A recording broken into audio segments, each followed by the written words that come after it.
Yeah, yeah, we. Ah, how you doing? Good morning. How you doing?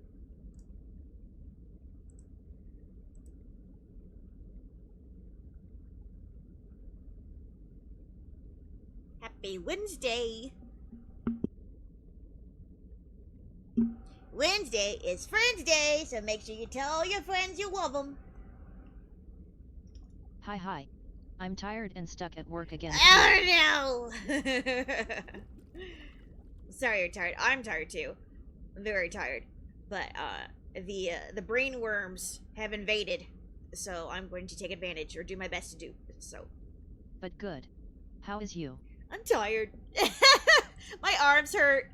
My the physical therapist at work checked out my right hand and saw that my forearm was pretty bad, and I'm like, I might have played a restoration game for 10 hours. And he just looked at me like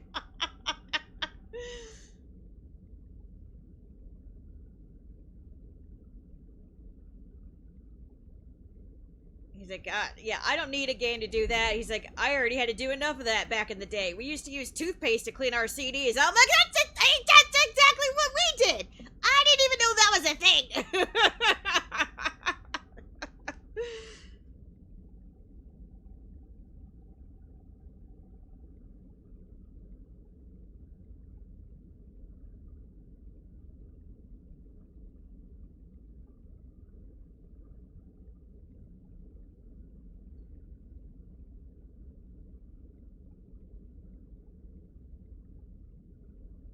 Oh, but yeah, after getting all those adjustments, I am a little sore, so I can't do anything that's like gonna be too much clicking and controllers snatching. So I don't know if I'll be even be able to type, but I have my pillow, and I'm hoping for the best. I have a pillow in my lap.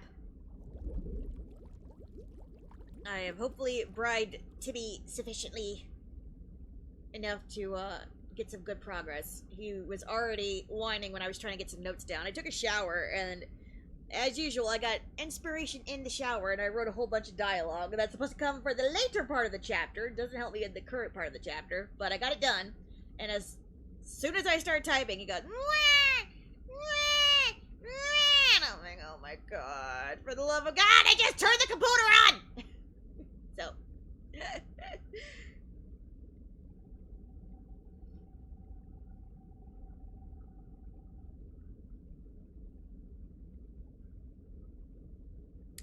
Right now, everybody's in Disney Town, and I gotta pretend that I know anything about Disney Town.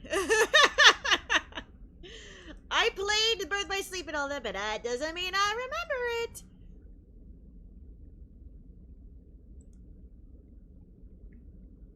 I got reference images, and I'm just doing my best.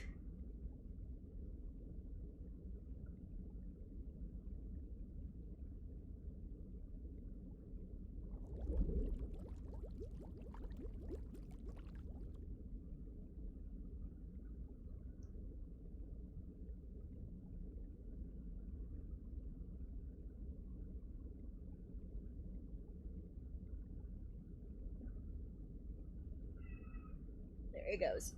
Not now, Tibbert. Mommy's working.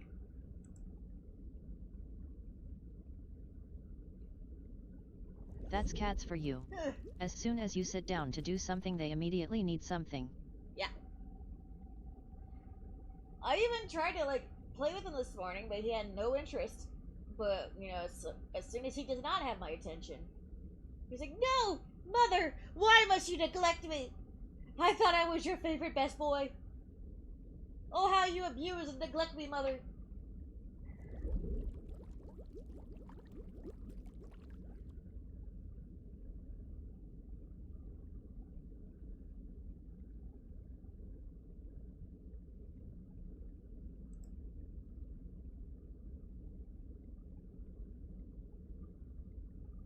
Oh no, they're talking about food, and I forgot I hadn't eaten yet. Damn it!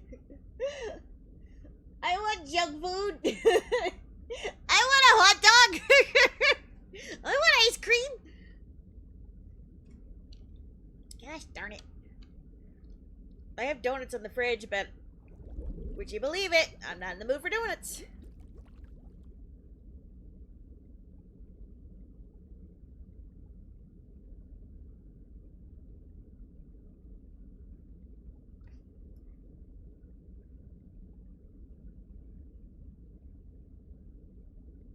Put some moisturizer on my face, and now it seems to be gathering in the left side of my eye, and it's like I didn't even put it in my eyes. Why am I irritated?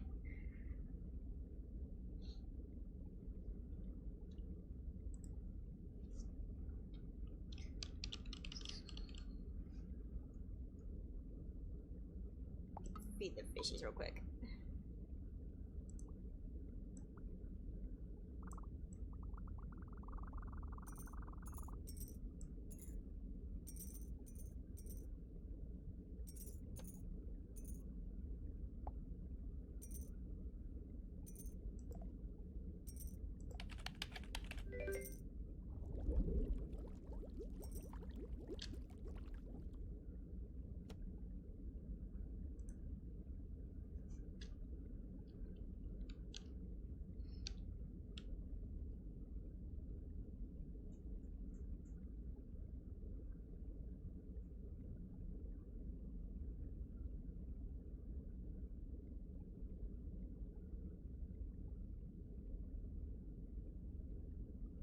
I was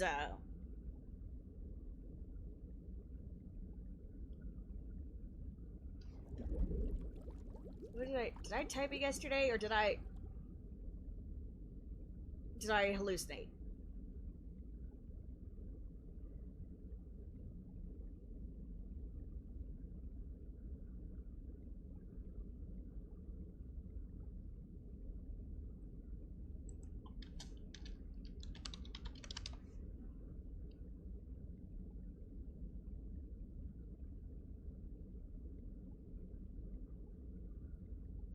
Ah, there it is.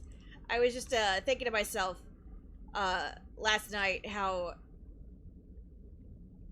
I came up with a descriptor for the ice cream that makes no sense whatsoever, but it just sounds so cool that I don't care.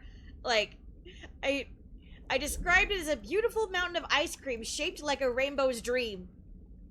Nobody, what does that even mean? A rainbow shaped like a rainbow's dream. What the fuck does that mean? I don't care. It sounds cool, and therefore it is worth it. We all know what ice cream is. We all know what it looks like or whatever, but I will leave it up to your imagination to decide what a rainbow's dream might be. And thus, it will always be the best thing ever. So, yeah. The vague obscureness of it serves all that it needs to serve. Like, it's just worth it enough to make you wonder what a rainbow's dream is.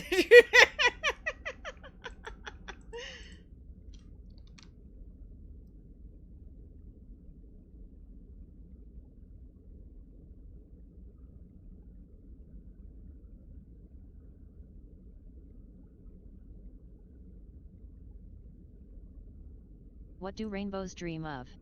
I don't know. Being the best rainbow it can be, perhaps? Maybe making out with that sexy little pot of Ice gold cream, at the end apparently. that it never gets to. Yeah, maybe. Maybe.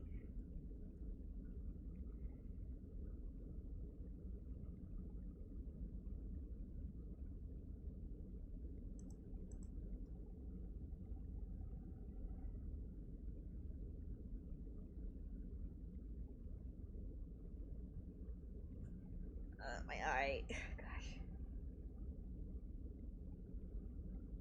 There is nothing in my eye, and yet it is upset, and it's burning. Like.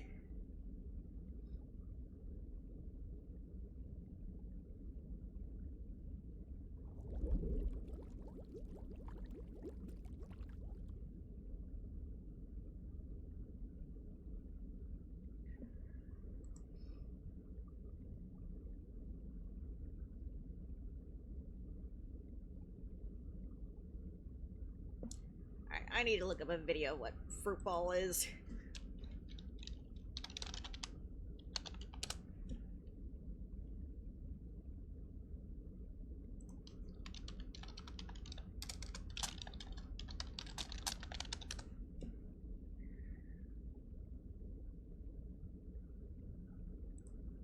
This GG's, bro. You guys just got obliterated.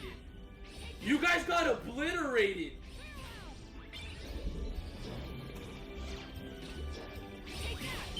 So, like, is it actual fruit? That's what I want to know. Is it actual fruit, or is it just balls in the vague shape of fruit?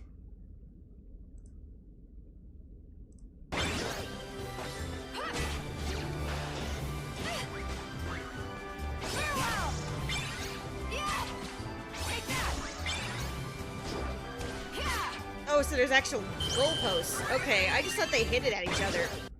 Okay. Alright.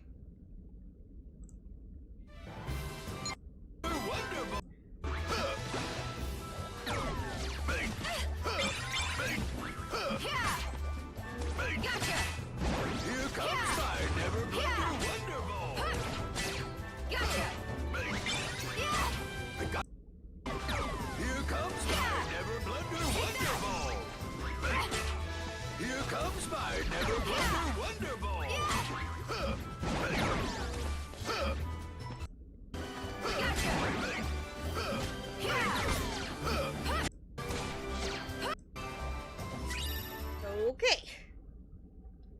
So it's not actually fruit. Well, damn it. Now I have to get rid of part of Hoku's rant. Like, isn't that wasteful to use actual fruit? I thought it was actual fruit, like they were playing Fruit Ninja, but volleyball style or something. Oh, God.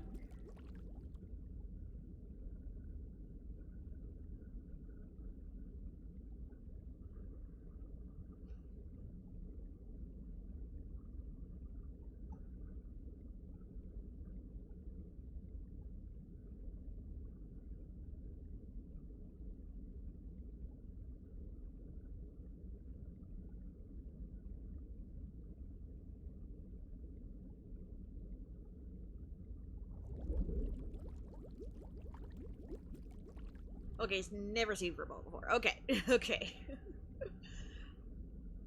Good cover, Wing. Good cover.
I was on a roll yesterday, and fucking, I mentioned on in the Discord that maintenance was supposed to come yesterday to replace filters or whatever. So I was gonna clean Monday, and that's why I wasn't streaming.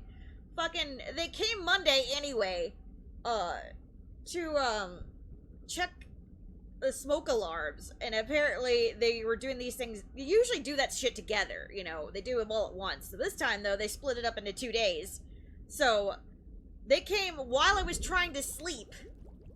I just wanted a fucking nap on Monday. I just wanted a goddamn nap, and then I was gonna wake up and clean and then go back to sleep. But now woke me up at freaking 9 a.m. And Tibby would not let me sleep at all. And it was just, fuck it, I'm not cleaning. I'll do my laundry, but I'm not cleaning. So, they already Ew, came. gross. How dare they? Yeah, they came already. Like, and I'm like, well, sorry for the mess. As I'm standing there in my fucking pajamas and a hoodie. Whatever. And so I'm like, well, they've already seen the mess. Fuck it. It's not gonna, I'm not gonna clean tomorrow either. Like, I picked up some things, like, cleared a path. But yeah, they came at 9 a.m. So I was expecting the same kind of appearance yesterday. They didn't come until like 3 p.m.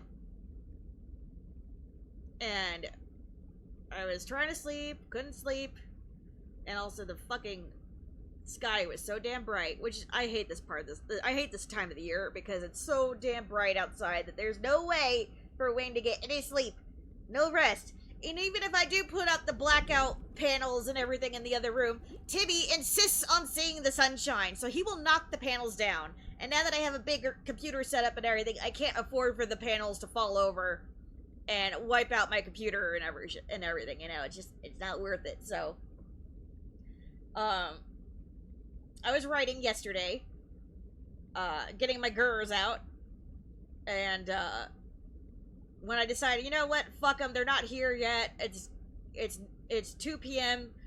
I'm gonna go ahead and go to bed. That's my normal bedtime. Guess what? They decided to do some damn yard work, and they're blowing the damn leaf blowers at full volume outside. I'm like, son of a bitch! And 1 hour later, I'm in bed, and that's when they show up, and I'm like,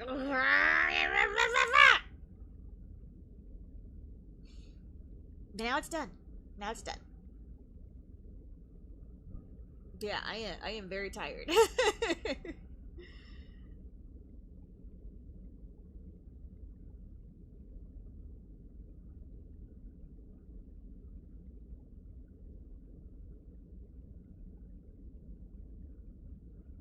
If I were in a GUR part of the chapter, we'd be going on and on. But right now, I'm in the whimsy part of the chapter, so it's like, son of a biscuit. I don't have any whimsy. I just have fish.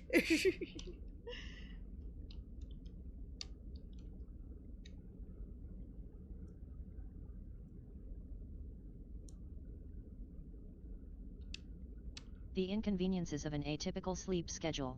Also, I hate this time of year too because of the sun. It is my arch nemesis. Right?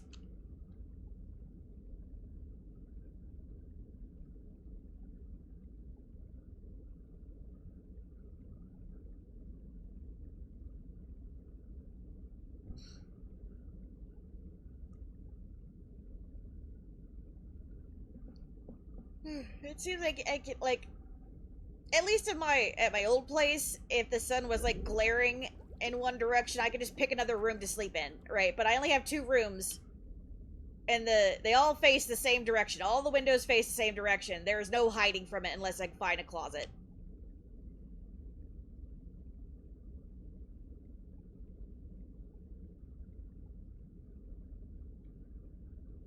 And if I hide in the closet, Tibby will demand to be included in the closet, and it'll get stuffy in there. There's no air conditioning in the closet, so...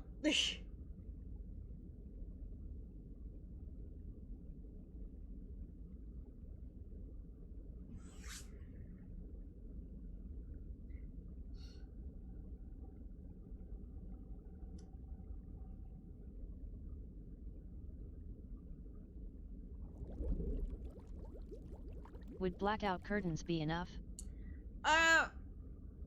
These, well, blackout curtains, for one, are very expensive. And like I said, I have panels that I can put up, but this place also has rules that go against, like, oh, you can't have anything but white that go behind your curtains, or blah, blah, blah, blah, blah. And, if I get blackout curtains, I would have to get new curtain rods as well, because, the ones I have are they're not the most sturdy. I saved them from a dumpster, and when I first moved in here, I was going on like 48 hours with no sleep, and I was so angry that I lost my hammer, and my drill battery died and everything. So like I nailed them in with a rock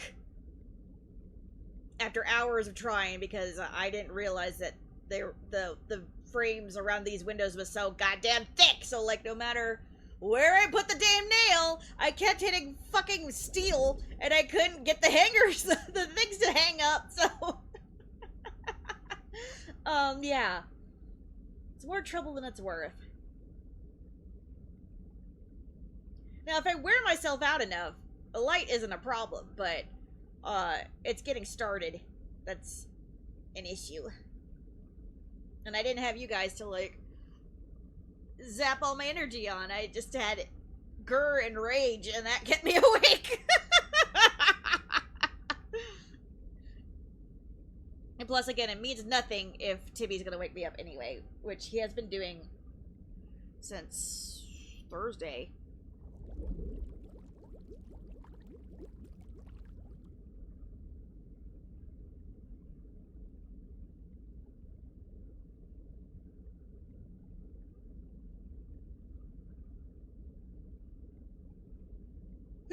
It's alright, though.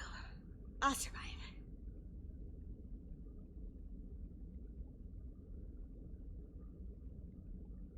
I think part of it, too, is my head injury, because, like, I toss and turn in my sleep, and one side of my head clearly hurts more than the other, so, and I keep landing on that one. Probably waking myself up as well.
Hi Wing.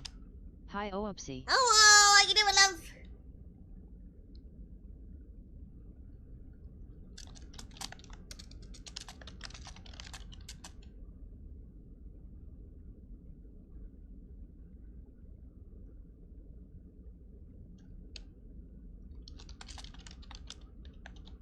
Hi love.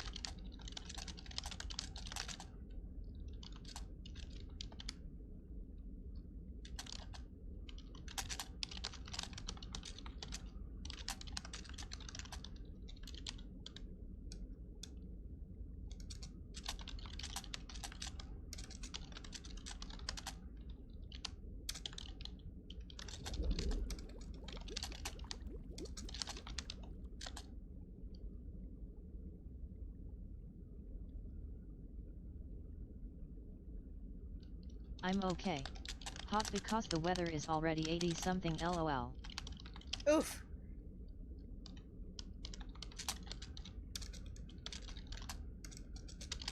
Hi hat.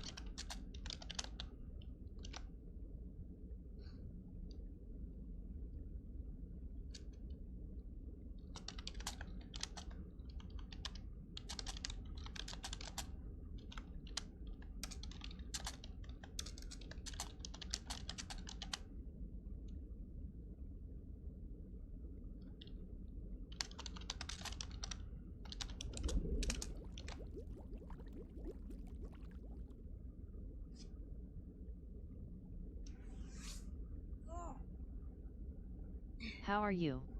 Tired. How are you? Oh, you already said it. Oh, gosh. I'm tired. I'm sore. But I'm happy to be back on the stream.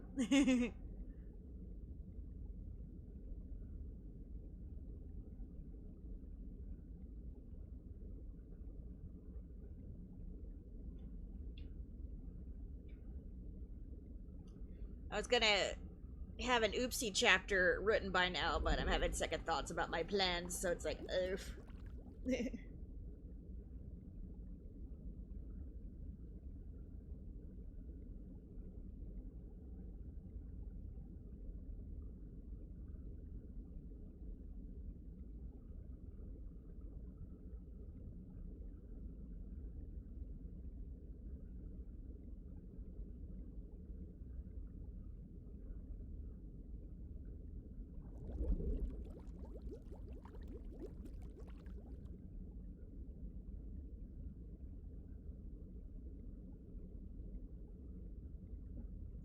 By the way, same as last time, you know, if you guys want to cash in a chapter reading, please feel free to do so, as long as I'm not in the zone.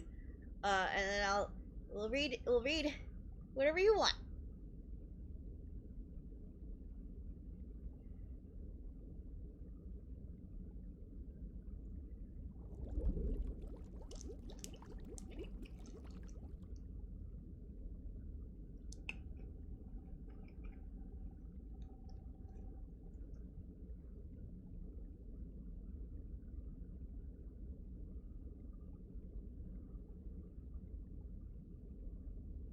Got something in my eye. It won't come out.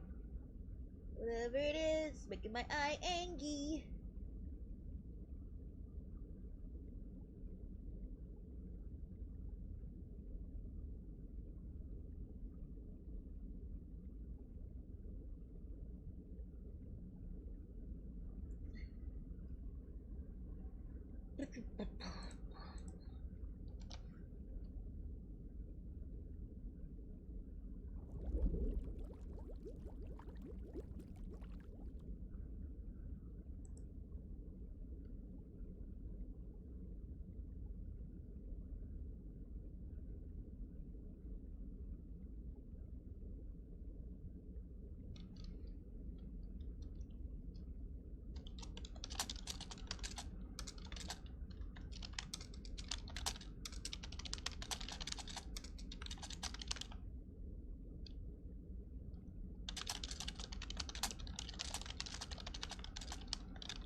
Sorry I was gone for a minute. My neighbors were freaking out my dogs. Oh no, what were they doing? Were they performing bad slapstick comedy? That would freak Tibby out too. LOL.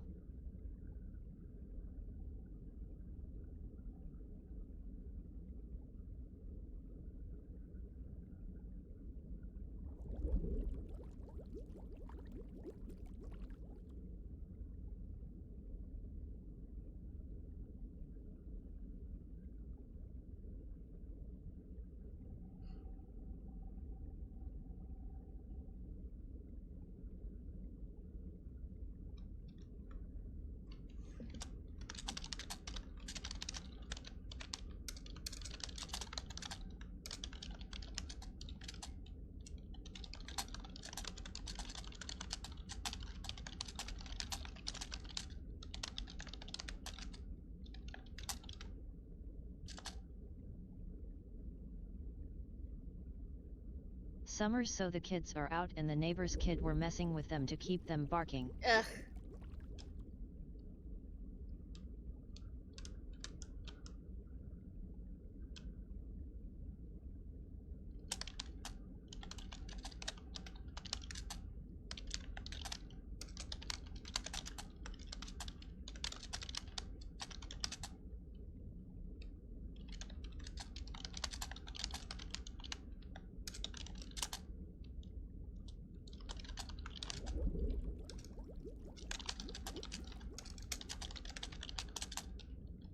so I had to get them back inside.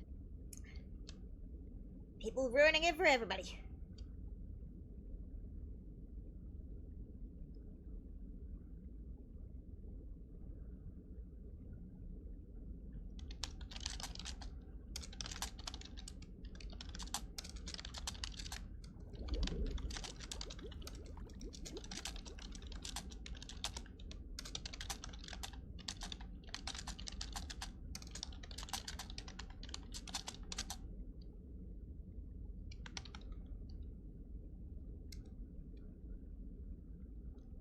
Yes, I just want them to get their sillies out, lol.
Oh my gosh.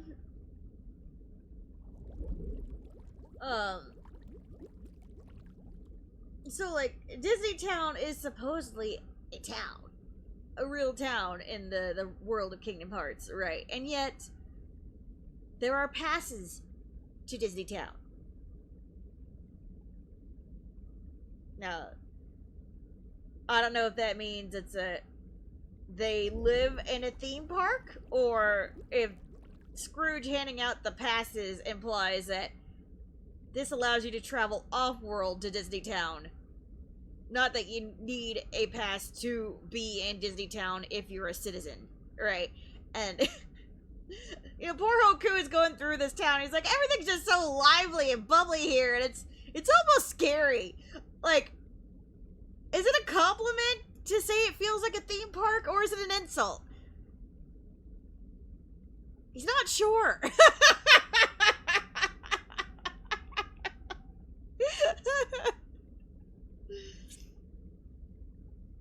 It's like, what is the intention? Because like, it seems like, you know, when Aqua, Terra, and Vin, you know, arrive, like, yeah, they're having like their little festival and shit, but like, it feels like their whole economy is based on whether or not a guest shows up. Like, they got the freaking ice cream machine, they got fruit ball, they got the fucking races. Like, what do they do when there aren't tourists? Or is this just the shiny shit they bust out when tourists do show up? Like, and then I kind of fucked it up with my own lore when I said that to pay for the school, Mickey has been forwarding the funds from Disney Town. So, unless he's extorting his own town with town's taxes to pay for a school off-world, I would also have to, Good I would have to mornings, imply, everyone. hey, Looney! I got to class early so I can hang out for a bit. Welcome, welcome! Or would I have to amend my statement a little bit to assume that it is both?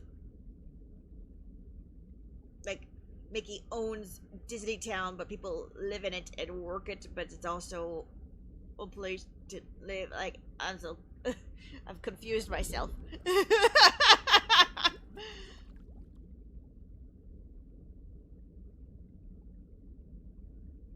But, like, if tourism is going well enough to fund the school, then Hoku would not be the only visitor here, so there has to be other visitors.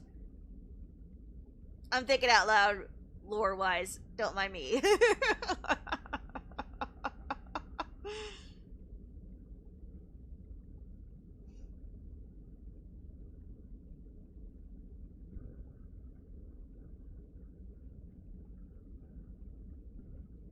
Hi, Looney.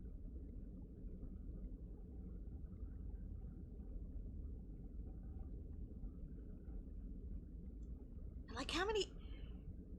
I don't think a lot of people are traveling Hey, off-world love. at the moment because of the, you know, they haven't finished making the bridges yet for other people to travel from, so, like... What tourism is there? Mickey, are you just full of shit? Damn it, what have I done? So how they making money? LOL. I don't know! Themselves, I guess. I guess, but there are Well. not a lot of people there.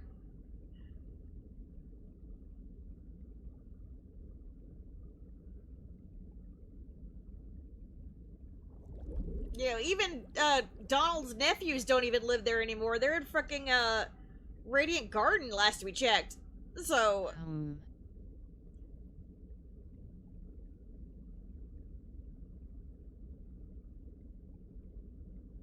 but yeah, they sell Disney passes apparently, according to Scrooge. So, Scrooge McDuck taxes specifically.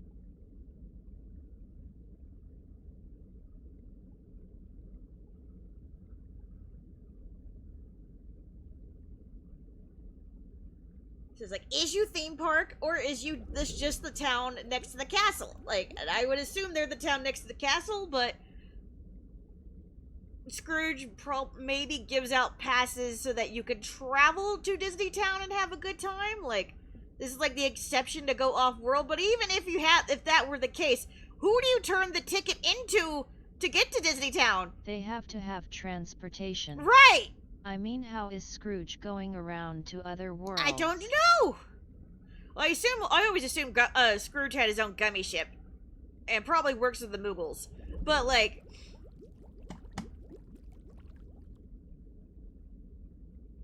yeah, how would you use this ticket? Where would you purchase the ticket?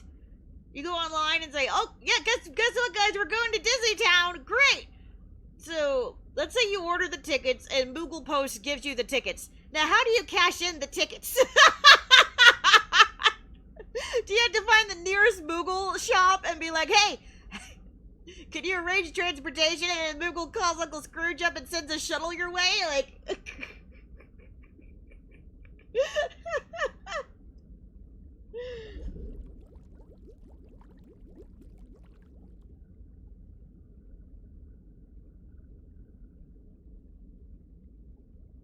What have I done? I think it was Mickey that gave him permission. Wasn't there a cutscene in either KH2 or 3 that said something about it? Well, yeah, that's not the issue. Like, I've long since accepted that Scrooge goes around to other worlds spreading commerce or whatever in his own little Scrooge McDuck way. In fact, it's the long-standing thing in the fic. That's not the issue. Disney Town is the issue. How does Disney Town work?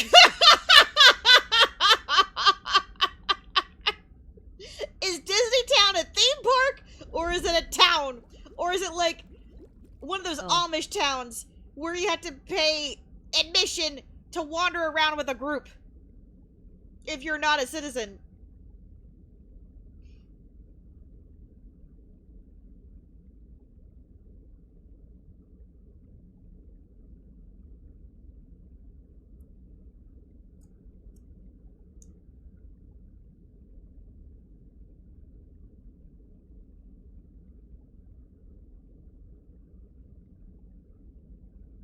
And if it is like some kind of magical off-world ticket, that would explain why Vin needed to go with a grown-up, because you can't just hop onto a shuttle and go to Disney Town with your little ticket without a grown-up. I'm pretty sure intergalactic travel probably needs an adult. I always assumed that they were the same work, just different sections of the world itself. Asterisk world.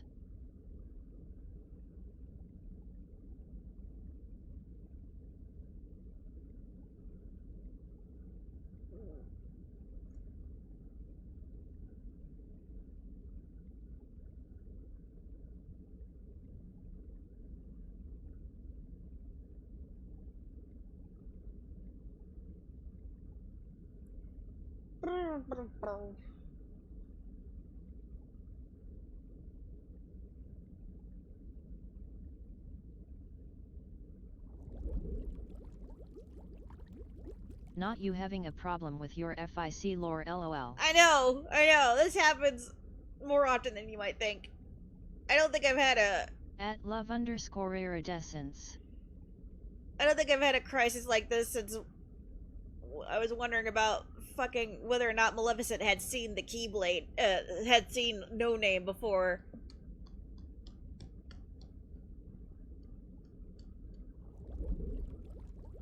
Like, if she ever saw it in Birth by Sleep or whatever. We spent 3 hours going and combing through all the lore and screen caps and all that stuff. That was a rough day. Literally dragged out all the Ultimanias and going through cutscenes and shit like that. Like, so much lore over the course of 3 hours just to decide, you know what? Sounds like it. Like, I was in so deep, I forgot why it was even a deal in the first place. And I'm like, oh, wait, that's why. And then I had to do it all over again. Like, I had forgotten why I cared. And then I had to remind myself why I cared. And then I had to go back in and do it again.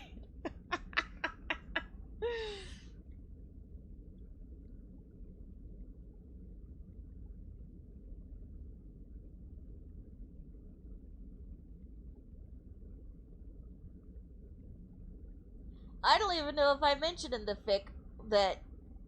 I'm pretty sure I did. That Mickey was saying, oh yeah, we're using funds from Disney Town. But would anybody remember it? Did I mention it multiple times? If I mentioned it multiple times, then we're in trouble. But if it's just a throwaway line...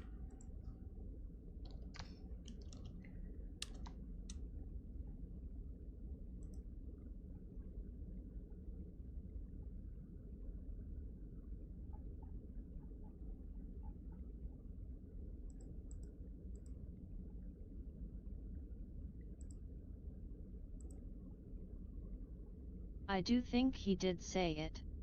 I don't fully remember.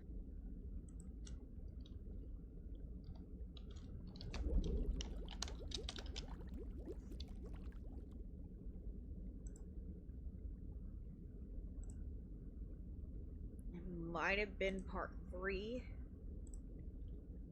Because, like, that's when the school... Okay. Okay, so in the entirety of part 4, I've only mentioned, in the entirety of part 3, I've only mentioned Disney Town 4 times. Okay, so there was talk about making it a hub world. Okay,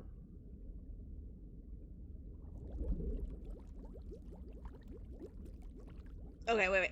You've already made enough contributions to fund the school for a couple of years. It's fine, trust me. Besides, once the pathways are open to Disney Town, King Mickey plans to use the money from the incoming tourism to help fund the school on a more permanent basis. Okay, so they hadn't done it yet in part 3.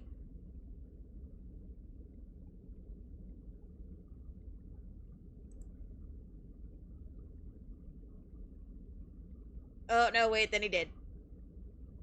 But it was just one bridge. Okay, and then...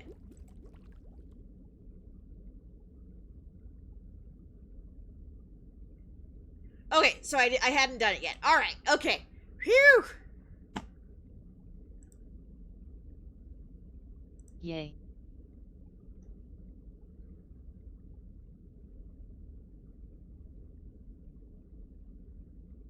Oh good.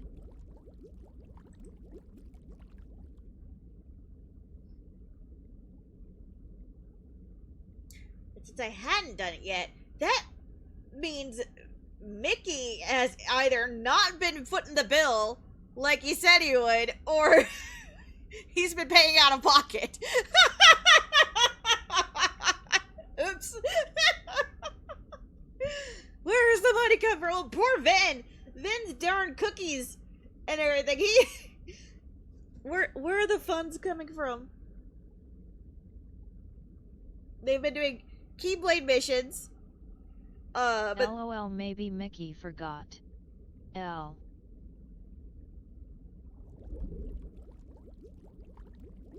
well, he can't do it until like all the pathways are opened up, and the pathways were put on hold because Sora kind of died.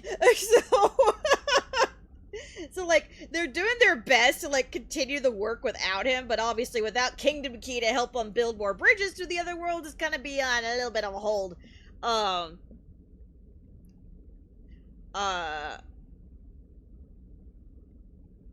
Yeah, they're uniting the worlds in the one way or another. It's gonna take a lot of extra work because again, their best spokesperson is not around. They have tons of Keyblade diplomats now, but like, as far as the money goes, like, where is it coming from? Uh.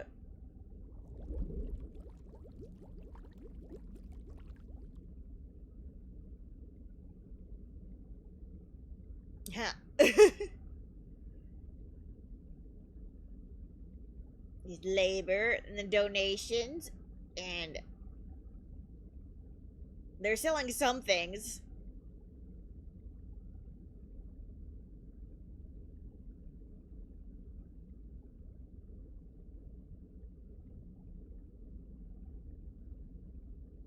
But man, it makes you think about Daybreak Town. How did these kids support themselves? Like, did they use the money from the Heartless? That's how they all lived? LOL, will I do well in class today? No, you're gonna fail, Ludi. I'm kidding.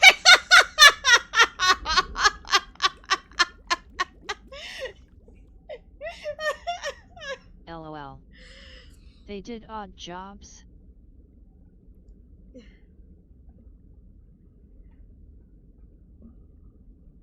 No.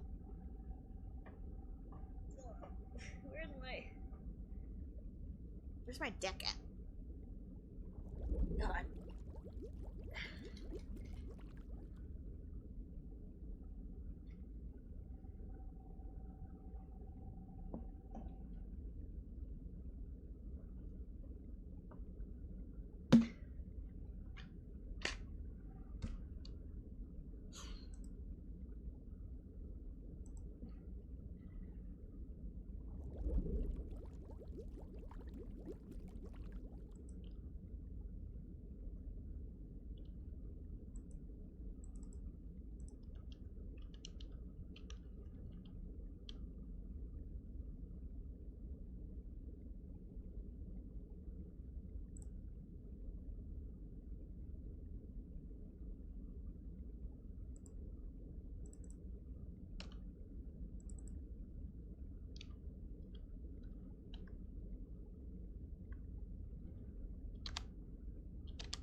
You okay?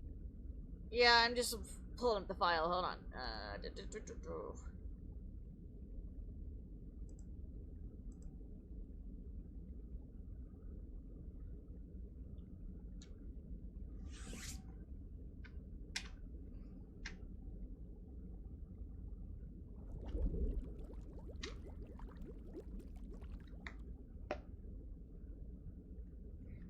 What class are you in, Looney?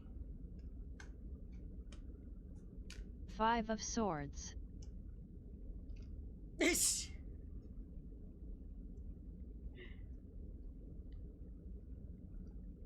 Five of Swords. It's just that's just a random page. Don't even worry about that. What class are you in?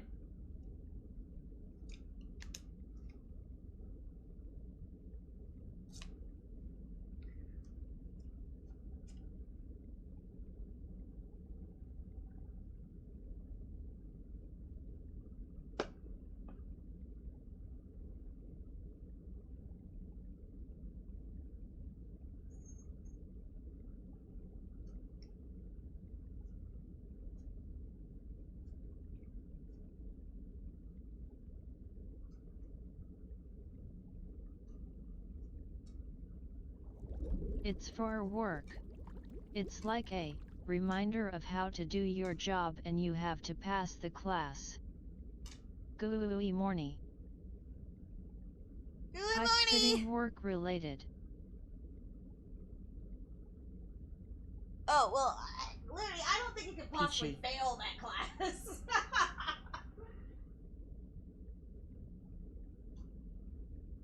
Well, your pass card is Hey Peachy. Two of Hearts.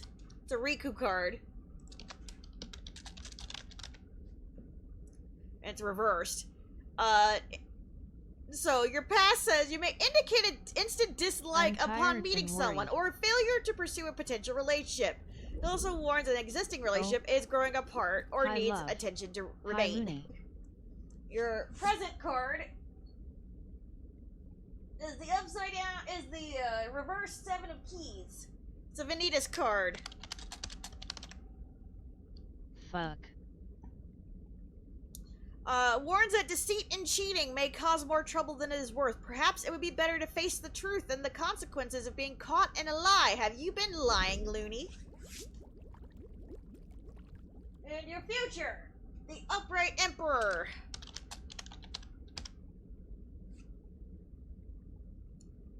The Emperor speaks of fair but firm rules. This card focuses on the way things are supposed to be and the guidance and structure that the laws of man could provide. Well, wasn't that a coincidence? That you are in a class about the rules of conduct. And that is your card of your future. Wow.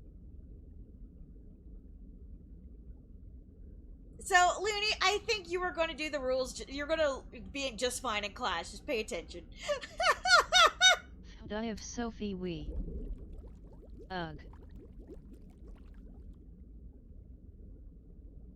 If anybody doubts Wing's powers, just take a fucking look. Like, what the fuck are the odds that Looney is in a class about work conduct, and I literally pull up the one fucking card at least that says speaks of fair but firm rules, focuses on the way things are supposed to be, and guidance and structure. Fuck.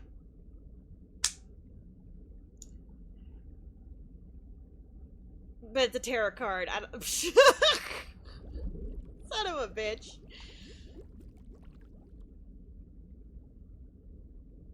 I'm gonna have to add that to the top 5 weird things that Wing has pulled that has been too accurate. Yeah, glad we can answer your question. I love fan-made tarot sets. Sake.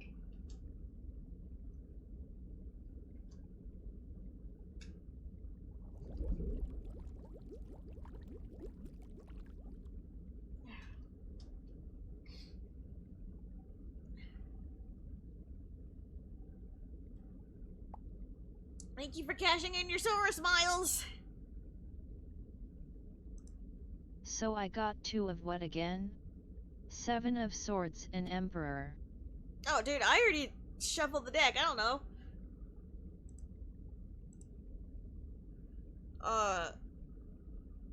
Yeah, you're welcome. You got 2 of hearts.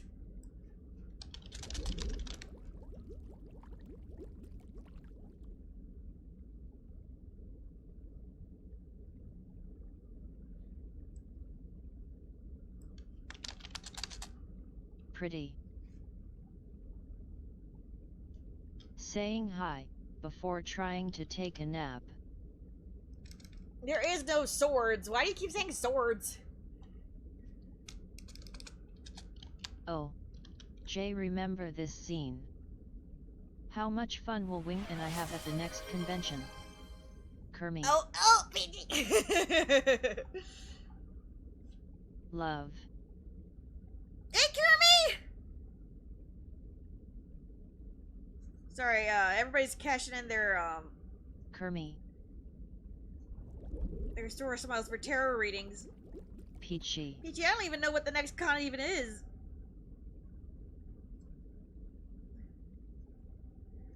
Because there are 4 types. Cups, swords, coins, and wands. Yeah, but Looney, we don't call them. This is the Kingdom Hearts deck. We don't call them that. We got hearts.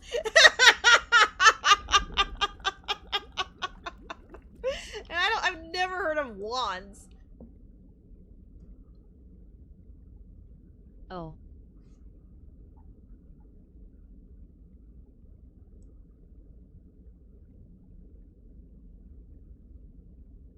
We have keys.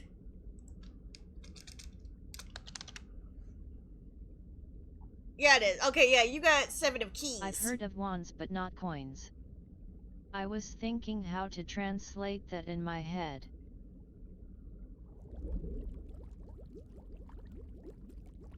So you got a Vanitas card. Theft. I do tarot cards too. Okay. And Peachy wants to know how much fun will we have at the next convention. I think that is that even a question? It's gonna be the most fun, obviously.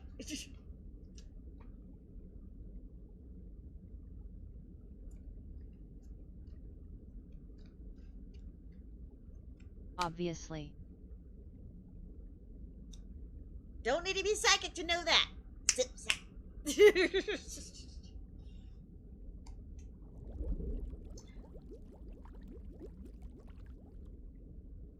Looney, we have I'm not much of a tarot reader. I am just Well, when I say very coins, I lucky. kinda mean I don't even pentacles. do tarot They reading just the tend to be normal way. I coin-like. just have a way to do it on my own, and it usually works out. So.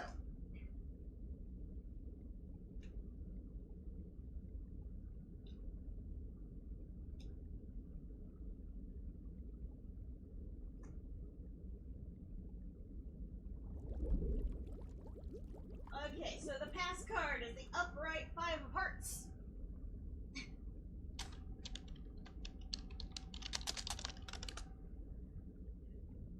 Okay. Ouch! I was just curious. Yeah, the 5 of hearts for the pass card heralds a time of deep regret and loss. However, however, is not lost. The 5 of hearts has a note of encouragement here for you. Mourning is part of the healing process. There will be happiness again one day. Aw, Peachy, that's probably because you missed the last con. That's probably where the loss comes in. Aw. See, it knows. It knows. It knows. All right, the present is the upright King of Stars. It knows.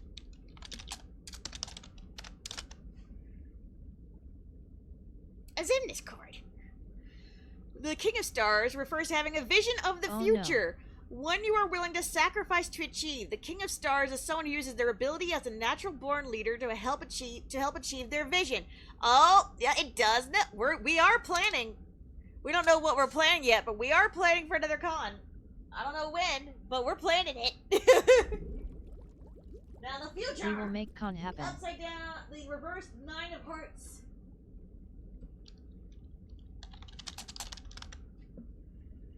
Points towards the dissolution of positive relationships, potentially the development of ill will between loved ones. What?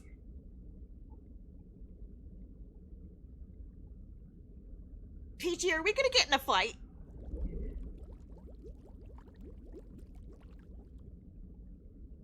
But puppies though. What is this? Hi, Grey Kupo!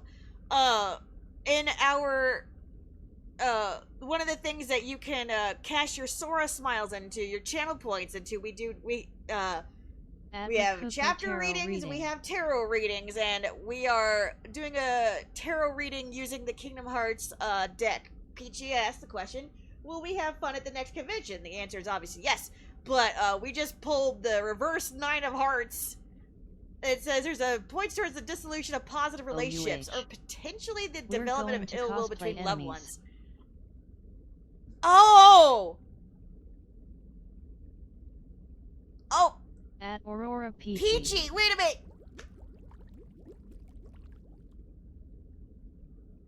Peachy was talking about wanting to cosplay Xehanort. Umbrella Xehanort, and me, Kingdom Hearts 4 Sora. That could be it, Peachy. That could be it. We usually go as Sora and Riku.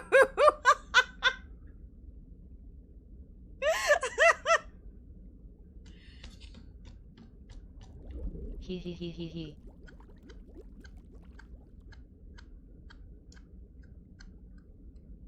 Well, it's either that or we'll go to the con hoping to see a certain voice actor, and shit hits the fan and the voice actor doesn't show up. Shocked. Yeah, it's called the Seeker Saga.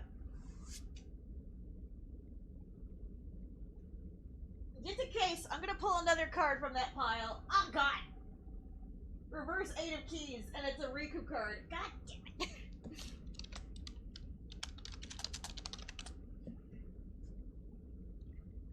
Warns that you are your own worst enemy. Your negative self-talk is the source of your feelings of entrapment. Your internal critic is berating you as the reason for your current predicament. You are holding yourself back more than anything else. Well, that would explain why it's the bottom card. It makes no sense whatsoever. Alright, last chance. Upright 3 of keys. It's a Sora and Riku card. Oh no.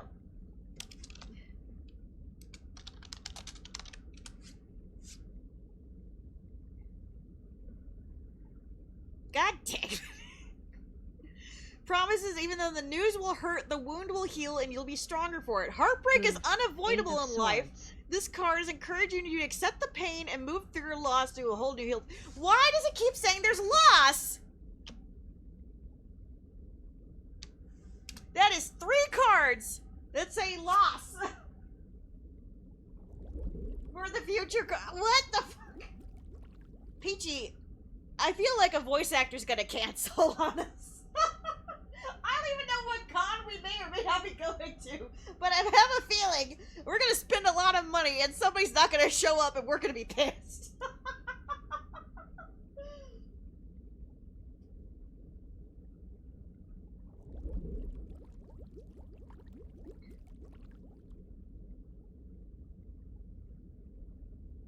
Or, Peachy's gonna tell Wing to shut up while she's setting the egg timer again. And that's just like the end of our friendship. Thank you for the reading. Seems to me that there's a logical truth is being ignored or not being addressed. LOL. OMG, Snow Leopard is working on it. I have their KH eat a bag. It was the fibroid talking. OMG, Snow Leopard's what? working on it.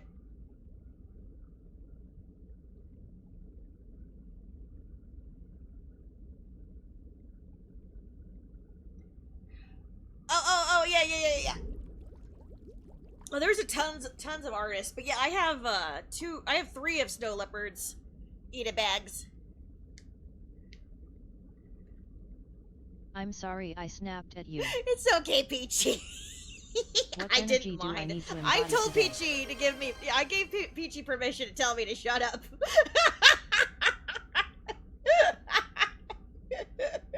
I didn't tell her I wouldn't bring it up though. LOL.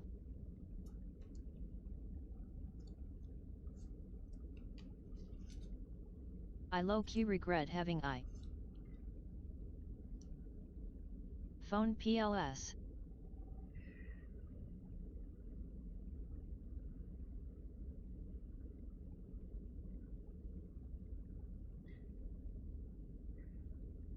Alright. I'm gonna mark Peaches as complete. What energy do I need to embody today? Oh gosh, love.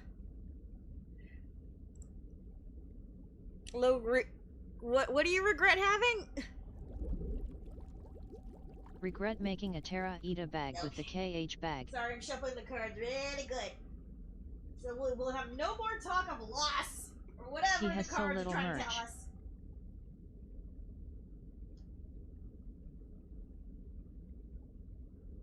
LOL. Not unless there's another friend that we lose. Oh my gosh, what if we meet like a creepy fan at the convention? Like, I hope that's not what happens.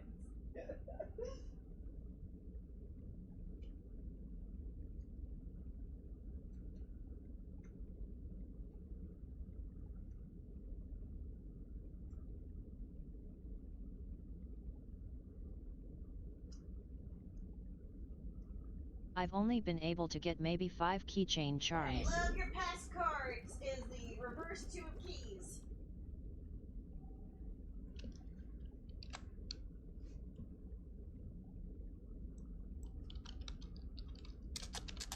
I want more of the Ita bags, honestly. I want the square bags, but they haven't restocked. Okay, love your past card says, warns you may feel unable to make a compromise. Refusing to do so may leave you further stuck. Do not let stubbornness stand in the way of a necessary truce. So that's your past card. Your present card is the Chariot. An excellent card.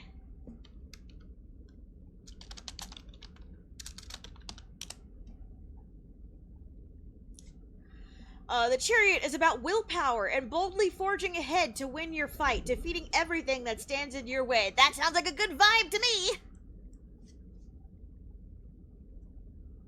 And your future is the Two of Hearts. Again, that card is showing up a lot today.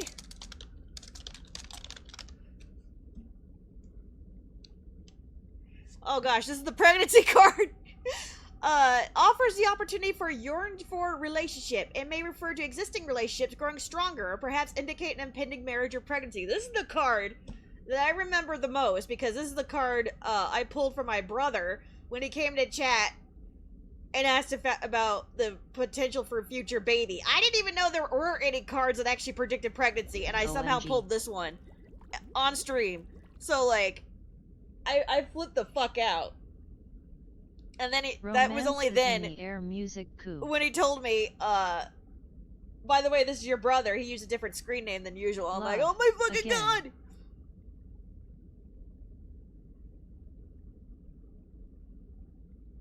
Again? Oh. Yeah, we pulled this card again. I shuffled it really well. I promise I did.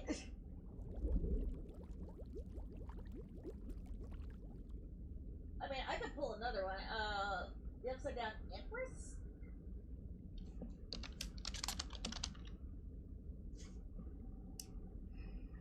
May refer to a creative block or something in the way of your growth. Nope, we will ignore that card. It was not on the top, therefore I choose to ignore it. Warns that you may be overly reliant on others and need to rely more on yourself LOL. instead. I mean...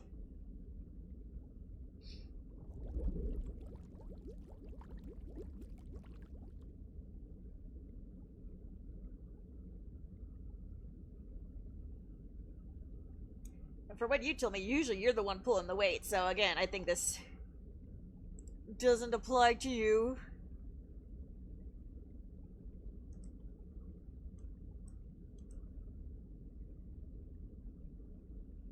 Thank you for cashing in your Saurus, Miles.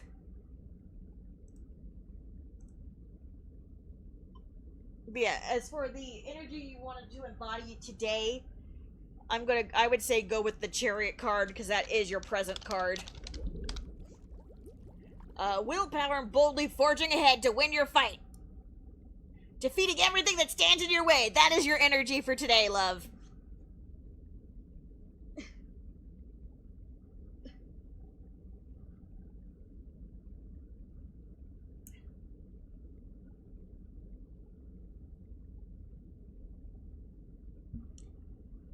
Oh look, there's a hidden Mickey. And find all the lucky emblems. Is there anybody else who wanted to do one before I put the deck away? Did I miss anybody? Hi, peoples!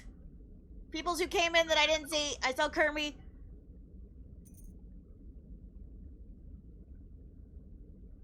Oh, thank you for saying hi.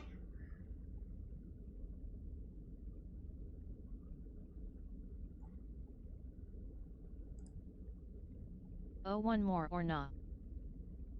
I mean, you can. You just gotta cash in your smiles if you have them. Ill one more. For fun. Well, if anybody hasn't already done one, first.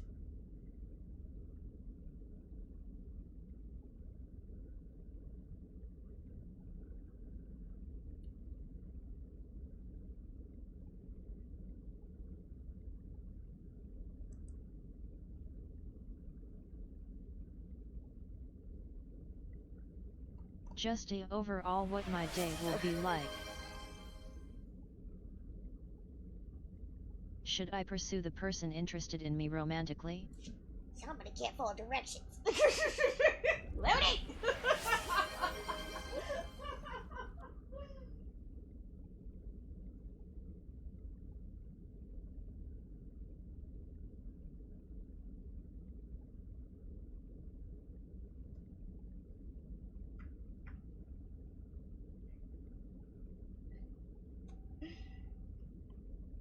Alright, Looney got first. Okay.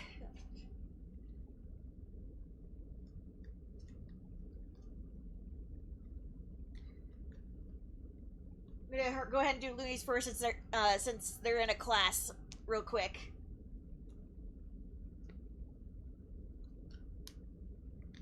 Then after this, Looney, you gotta pay attention. That is your homework that I am giving you.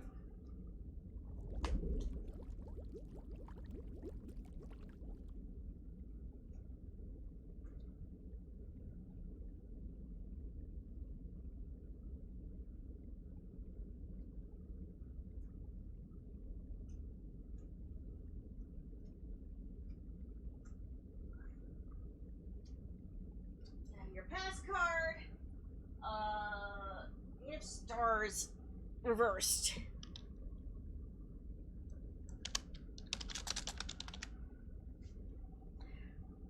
Enzo, pass card indicates stagnation or lack of energy. Perhaps you're struggling with making a decision or dragging your feet on actions you need to take. Your present card. But class haven't started yet. Is the Queen of Stars. Upright.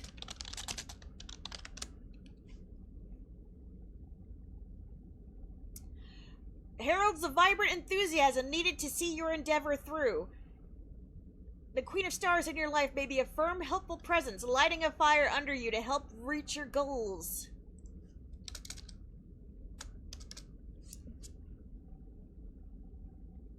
Future, reverse justice.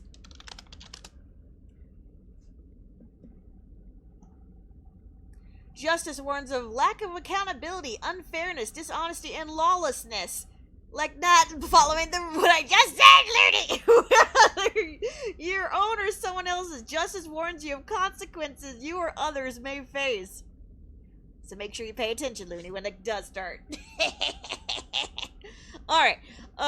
Rick Kupo. Okay.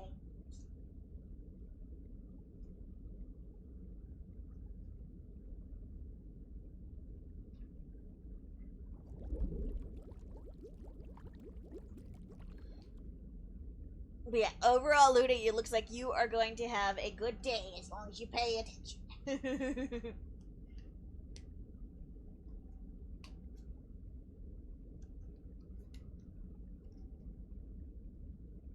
Keep your enthusiasm up.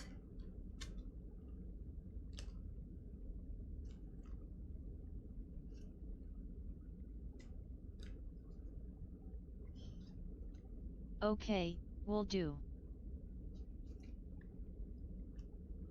Yay.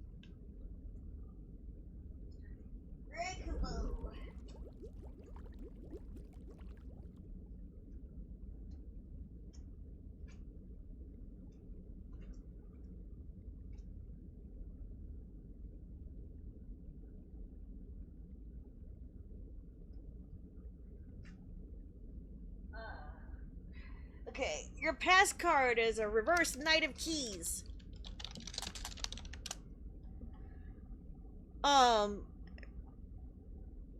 Cute. Represents difficulty expressing ideas and using one's words. The Knight of Keys in your life may be dysfunctional, causing more problems than they solve. So this means in your past you had difficulty expressing yourself.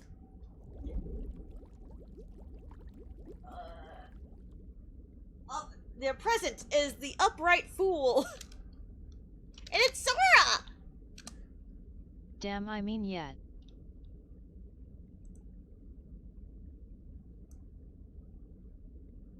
They BOI. Is about optimism, passion, and spontaneity necessary to start a new venture. The hope and belief Sora carries in his heart are his strength, his guiding keys, and the catalyst that will carry him forward to his new beginnings and new worlds. Well, Reikupo, I think that pretty much answers your question. Go for it! But your future. Let's go with your future. The Seven of Crowns.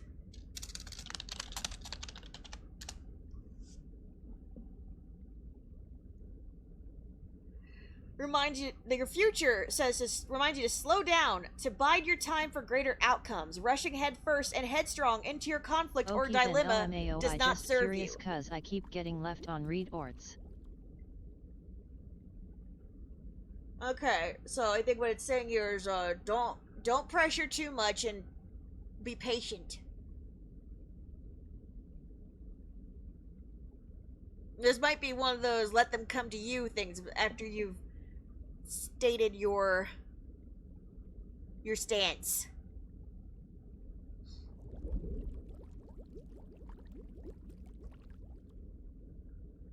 Gotcha, AA, thank you. You're 0. welcome. I hope it works out for you.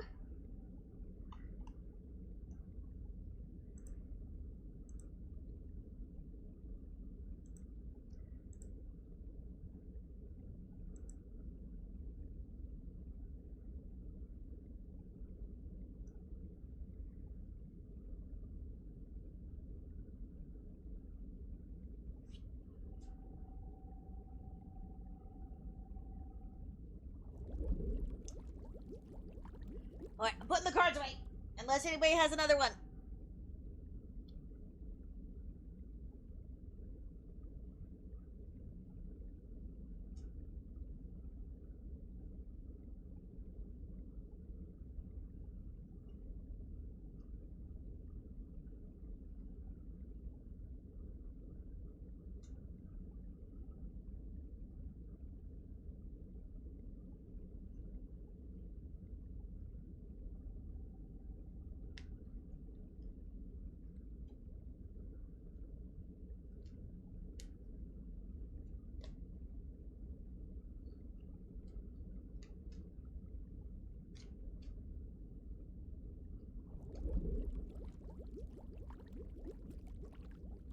Goodbye cards.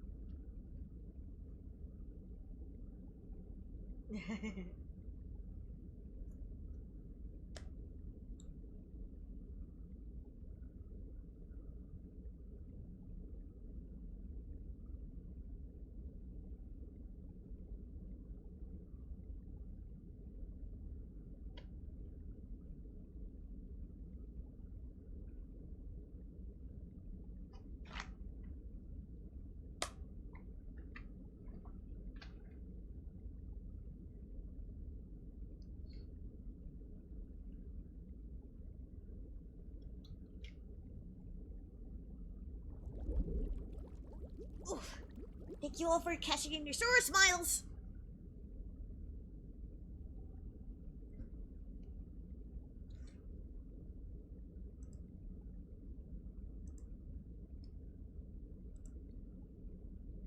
Yeah, my computer's telling me, by the way, you only have 6 gigabytes left in your hard drive. I'm like, how does that happen? How does that happen?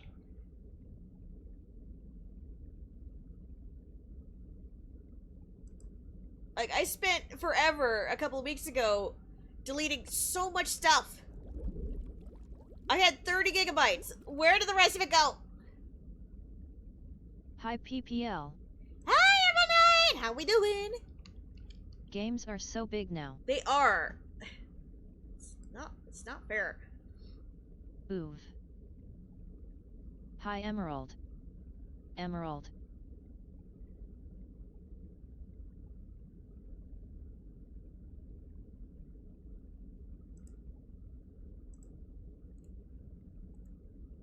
Hey Emerald. Hi Peachy and Love. My PS5 can't handle FF16, and the two FF7Rs and it's a TB. Oh, jeez. And hi Looney.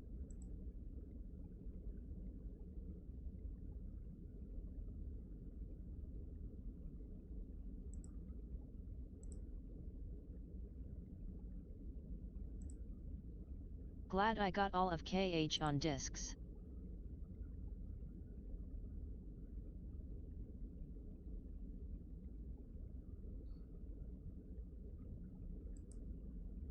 I'm gonna go ahead and uninstall Vampire Therapist. We already played that one to bits.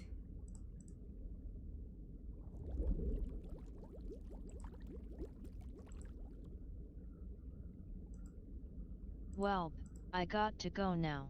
Bye, Have Looney! a wonderful day, everyone. Have a good one! Be good in class!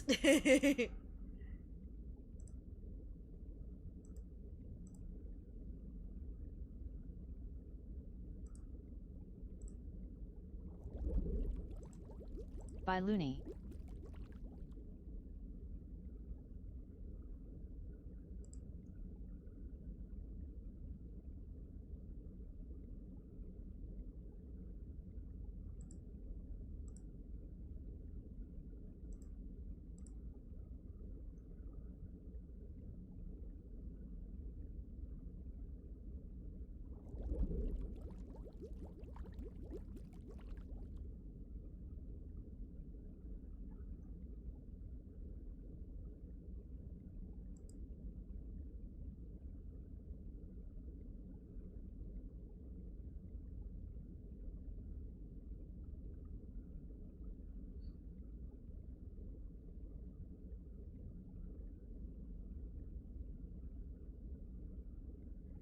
Is Habro... That one Alice in Wonderland game, is that back? Is that up yet? No, it's still a I'm demo. almost ready for food war / work myself. I love the fishies you added. Thank you. Yeah, it's okay, time to get cozy and draw. it's a game called Desk Tank.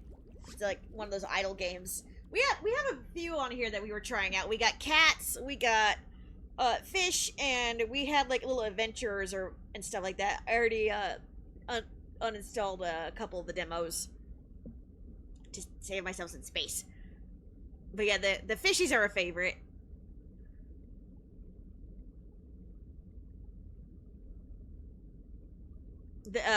We love the cats. Chat would be able to interact with the cats. I think I downloaded the full version. I'm not sure, but it's not set up, or it's not. Well, I mean, I have it. It's not set up yet, though, so that you'll be able to see the cats. Because oopsie, and all of them are in the way. Can we feed them? The cats? Yes. Do you want the fish though? When the cats are up, you'll be able to feed them at some point. Fishies. Fishies. There we go.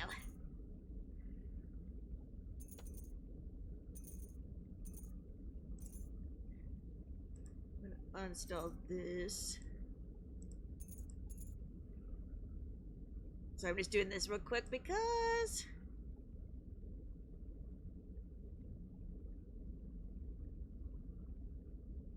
it's like you don't have any space. So I'm gonna just Make your computer chug, chug, chug. Since I'm stuck in bed, I restarted Breath of the Wild. Oh, nice!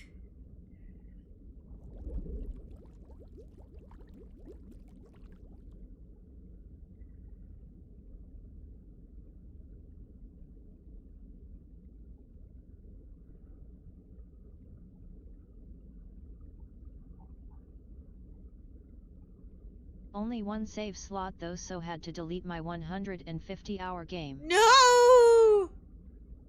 No! I wouldn't be able to. Ain't no way in hell. Oof.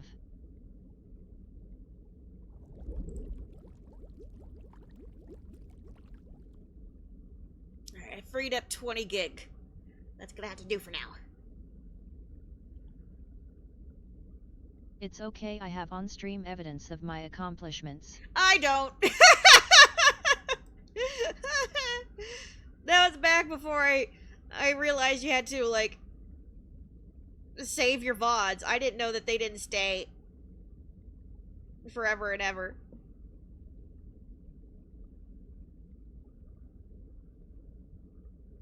Oh no. That's okay. We have clips of the important part. Where I beat Ganon's ass on first try for Tears of the Kingdom.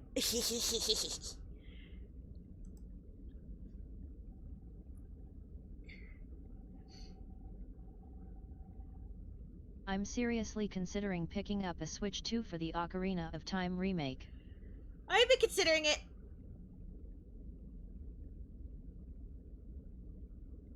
But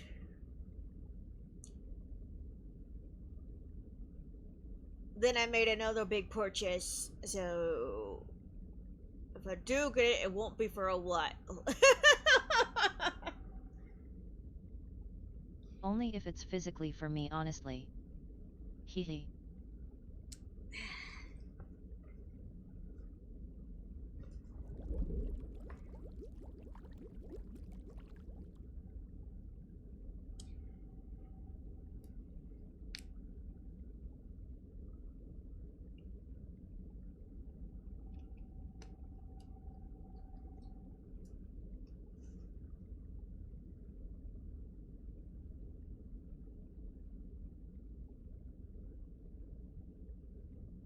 I forgot what I was doing.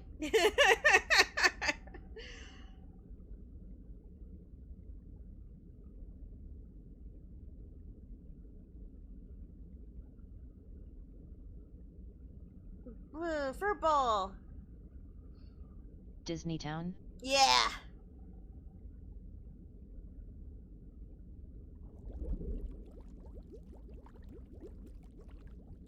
Now who should win?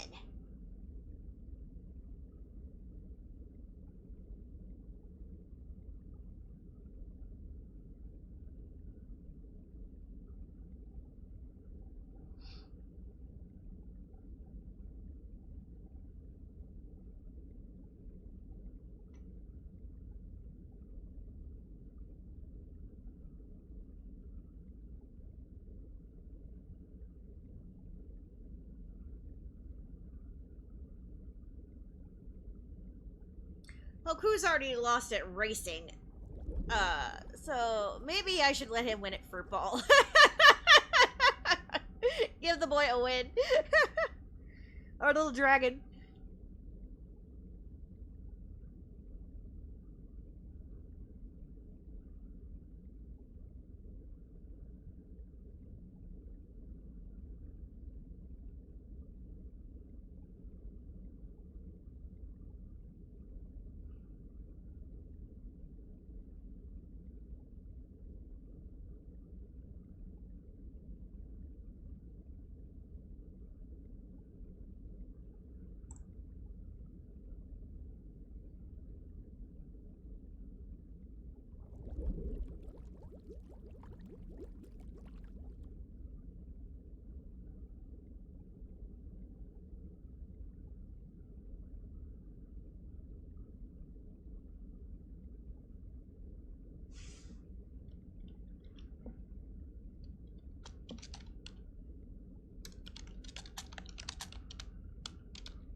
Grapes.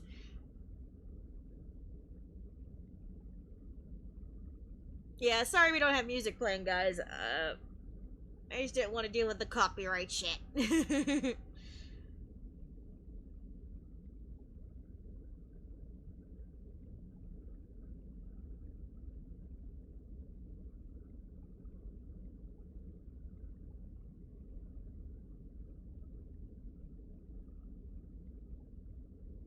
It's all good.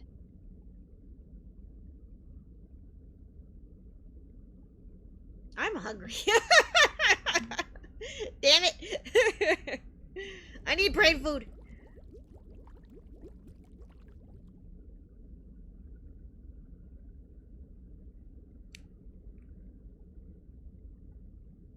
Who's gonna buy me breakfast?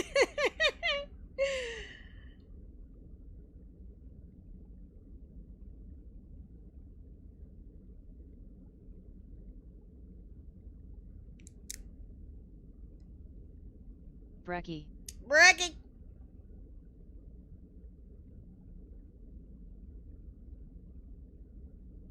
I want foods too.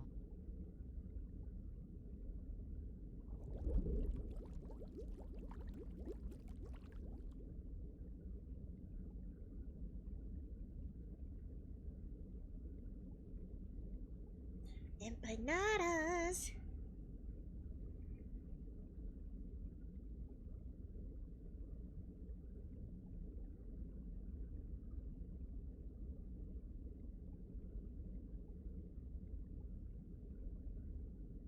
Yucca fries. I don't know. Last time I tried to get some yucca fries, because Peachy is always talking about how yucca fries are amazing. They're always like, nope, we don't have any yucca fries.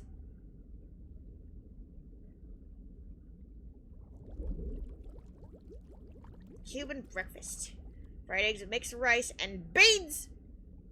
Sweet plantains and 2 ham croquettes. No fries.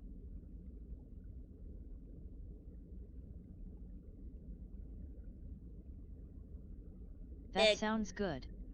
Egg omelette sandwich with veggies and cheese. Scrambled eggs with onion and cheese. No cheese.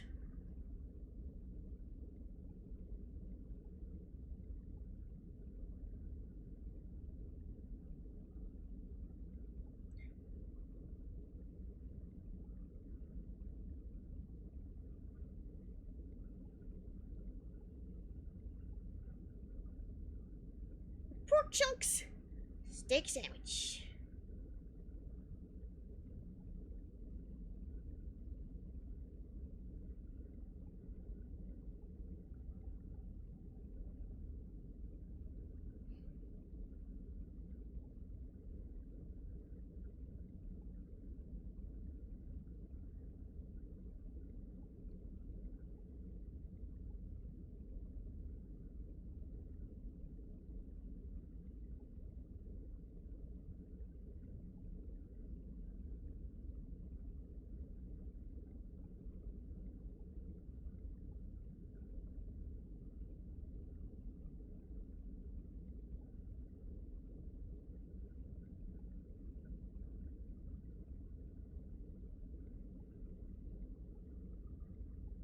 Steak, 2 eggs.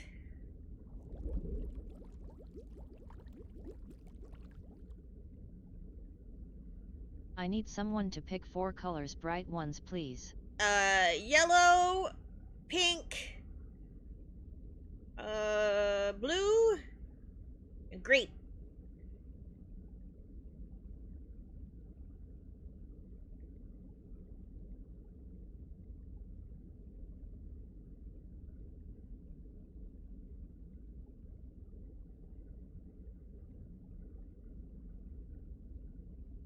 Thank you.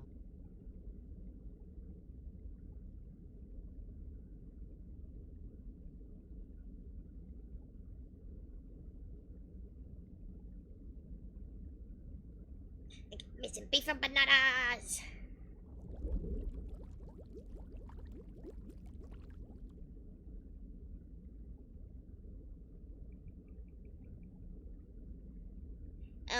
those chews. A chew for you, and a chew.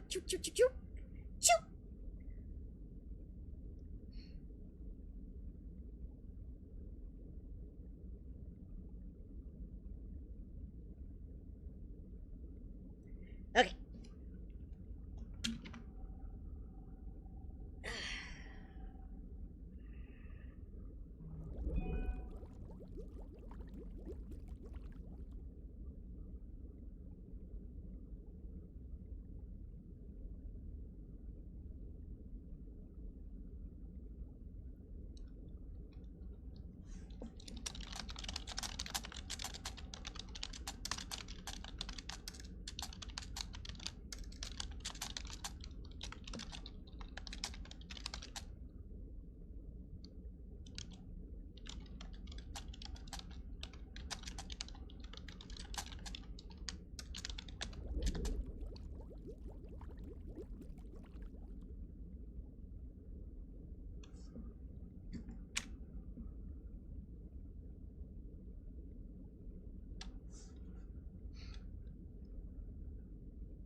hands are cold. Everybody warm up your fingers. Give them a little stretchies.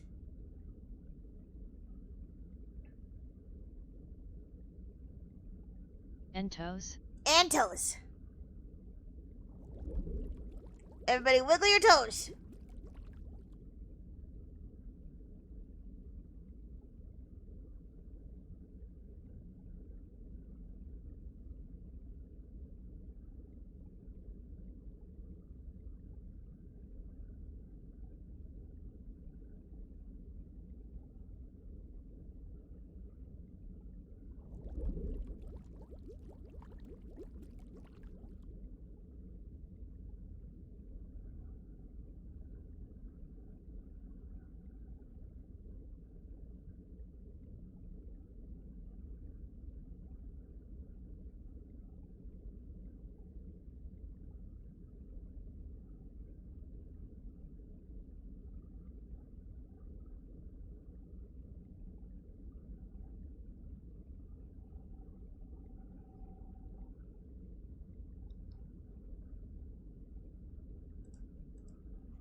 All the dancing emotes.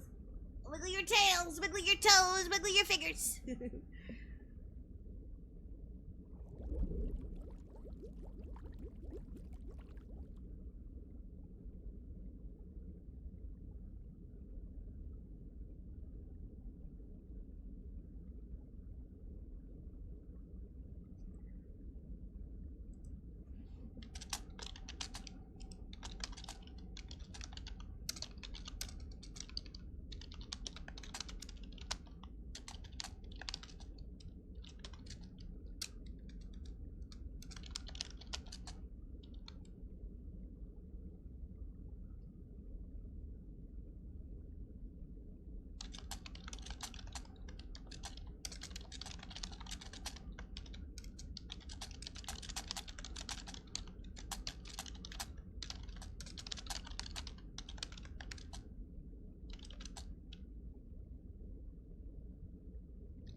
What now? That is the question. That is the question.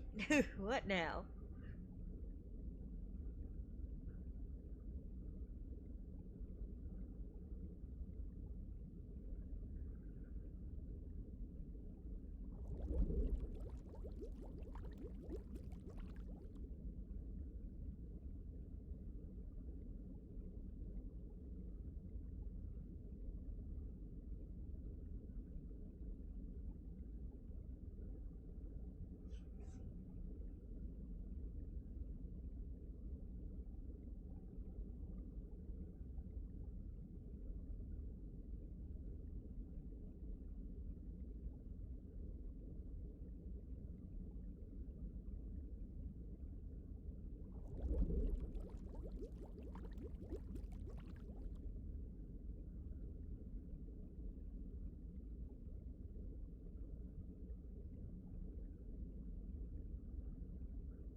Power Wash Simulator 2 has Star Wars coming? Ah!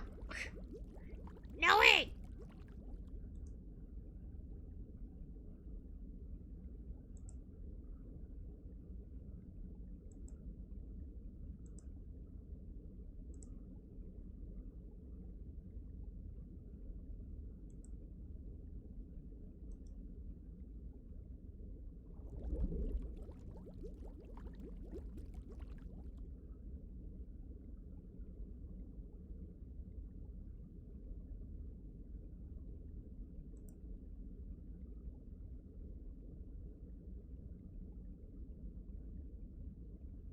Do you guys remember that game Not Tonight that we played a while back? I guess they have another game called Thank You for Your Application? After failing 15 rounds of job interviews, you've instead been taken on to interview other candidates, screen resumes, and issue thank you letters. Review candidate applications as they pour in and use your initiative to decide which candidate best fits the role. Check they all have the right documentation and that they're mentally stable. However, you have to pay your own bills too, or risk being an illegal overstayer. Your decisions will shape how the story plays out. It's up to you to decide whether you want to comply with company policy or bend the rules for desperate candidates.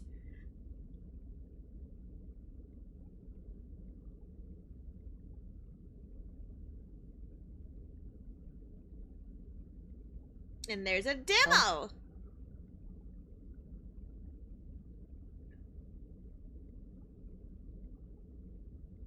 Play as a graduate interviewer in a big company where it's your job to screen resumes and issue thank you letters.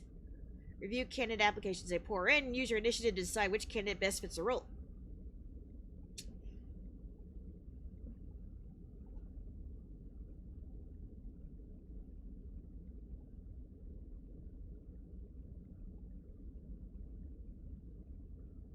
There's a second Not Tonight, and it's out on the Switch? Play as Kevin, Mary, and Malik as you road trip through political dystopian America while making some tough decisions along the way.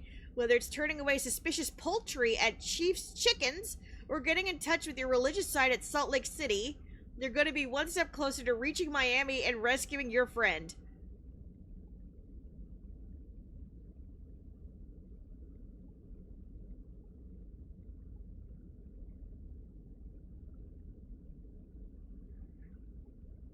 So you're taking a road trip through a very broken America, wherever you are. Your friend needs you. Will you get to Miami in time?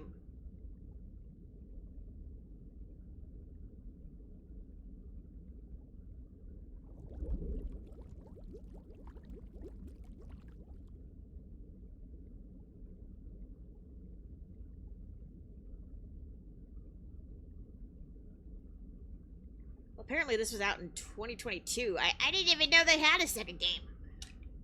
Oh wait, yes I did. It was in the like there was a little ad for it in the corner of the game, but I thought it was like a DLC that I just didn't want to pay for.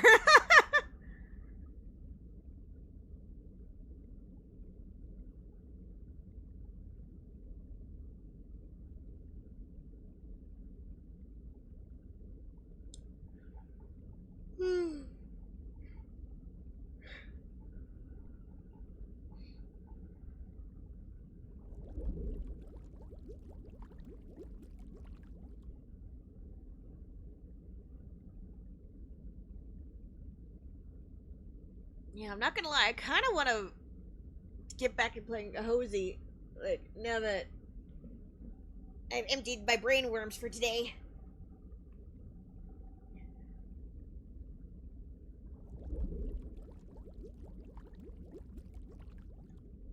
Let's close the fish.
Alright, let me check on that food.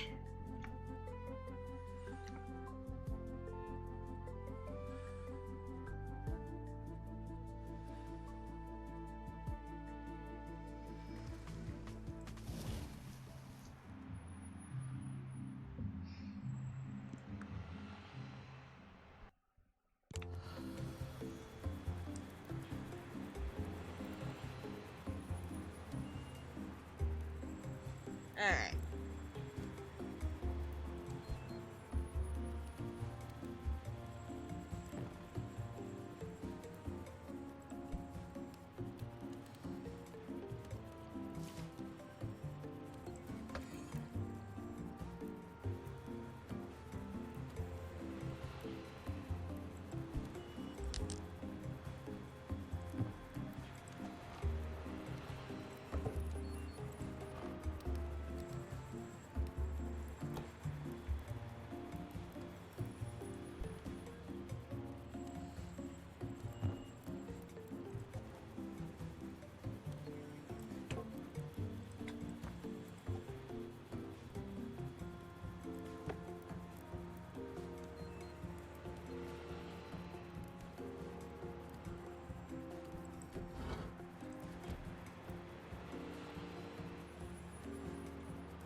Oh, this place lol. Yeah.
Go away, robot!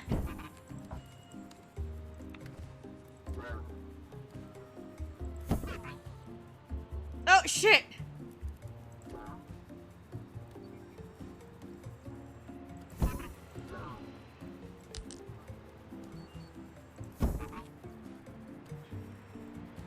I was just trying to line them up.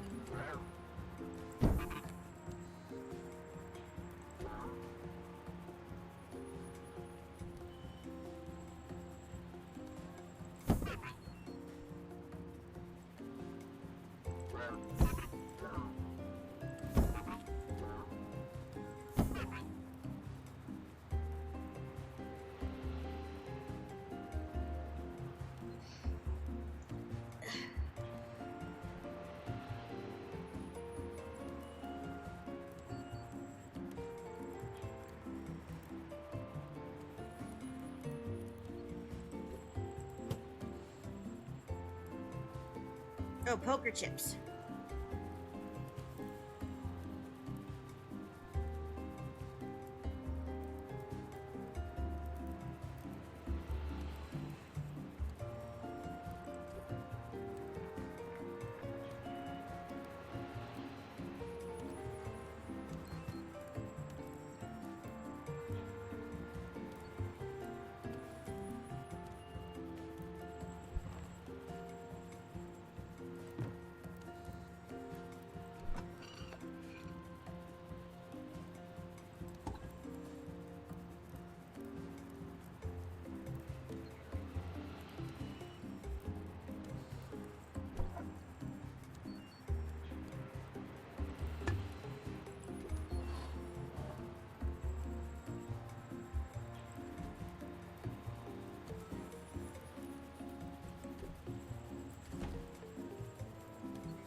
What is with this random chair?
What is this?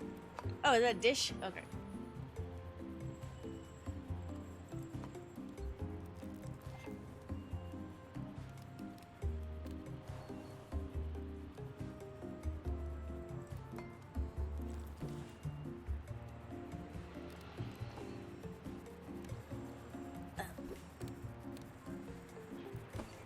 Little Zen garden.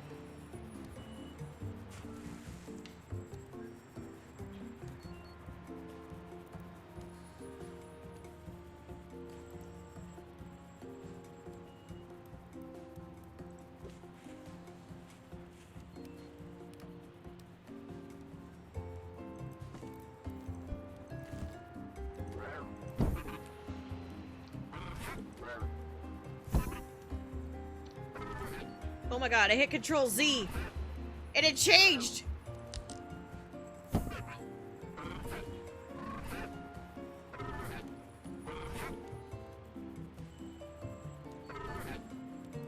Weird.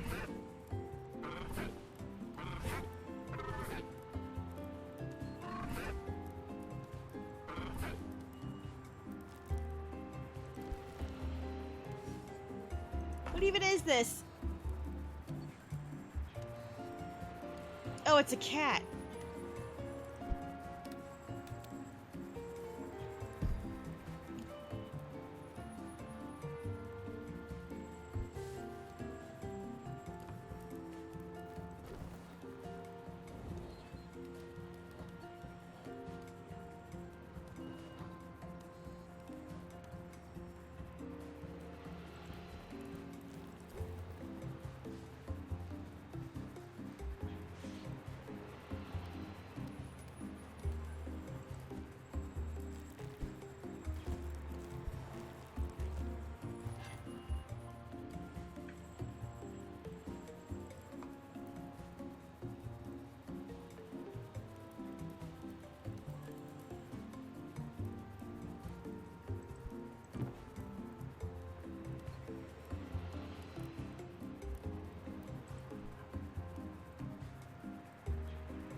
What is this?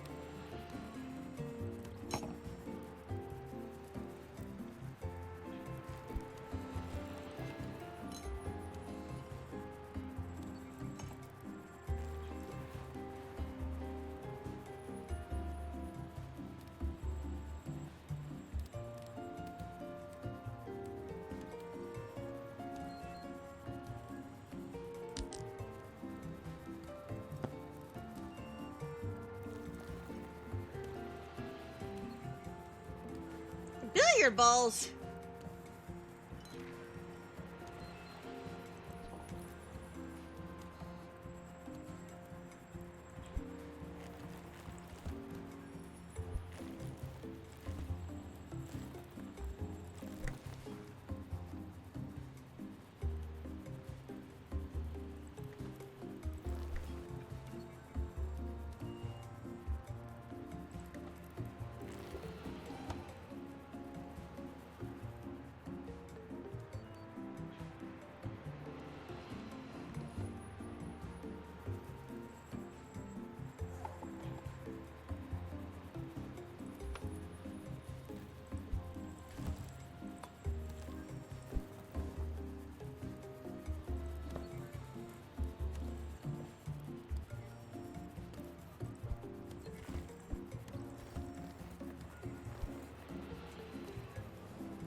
Dad won't say why he didn't help his friend himself. Yay. Hey!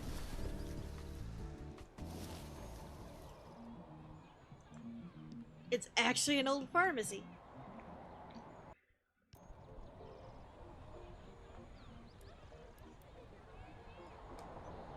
Oh, my food's here! 1 second.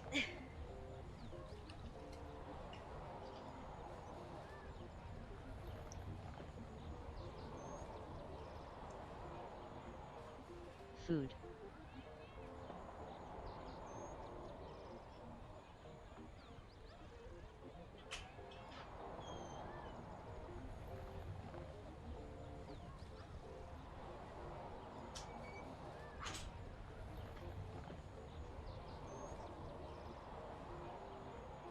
Foods.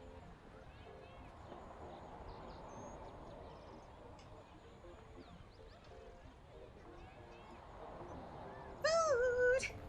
Ugh.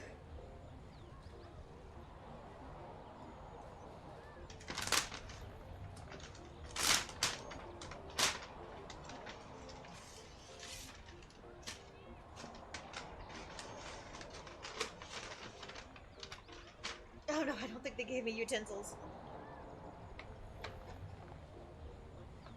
Damn it. Not even ketchup? No ketchup?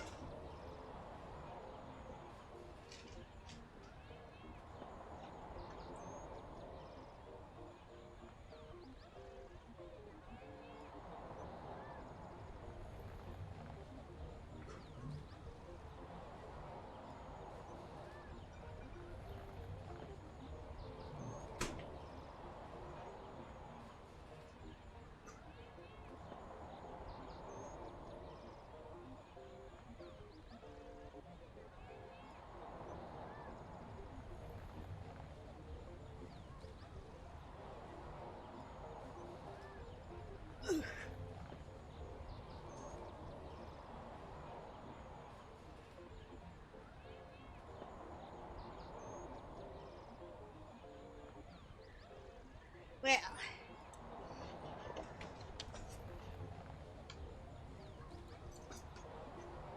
I see we got ourselves a messy pharmacy slash cafe.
stick is a little tough to get through.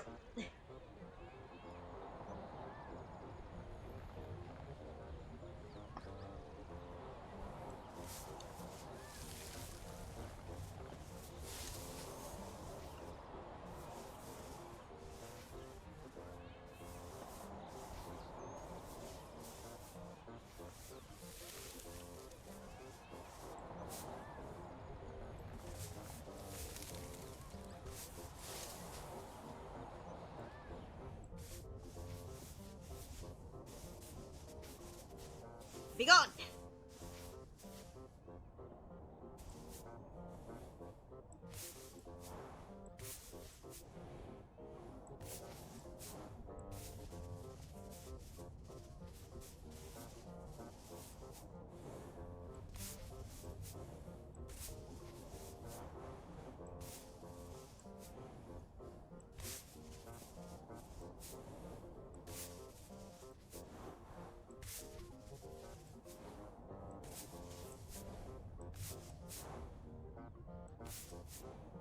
Into the void with you!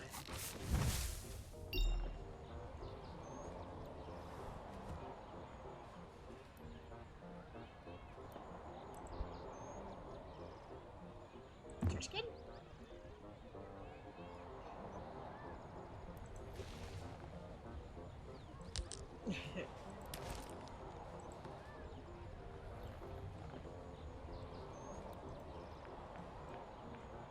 Oh, I can name it?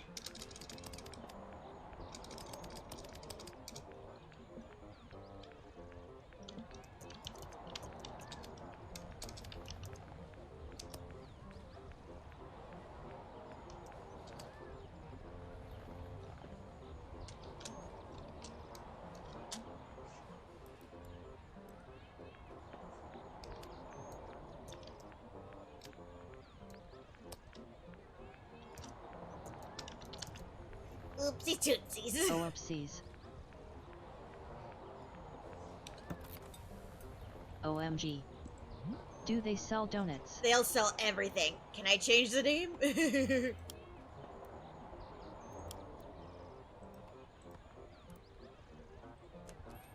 did say that they were a cafe, so I would assume there are donuts.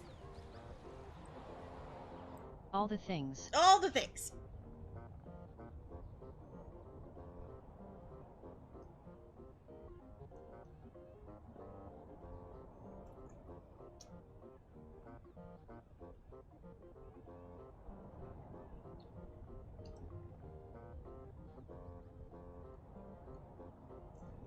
OMG, a donut cafe.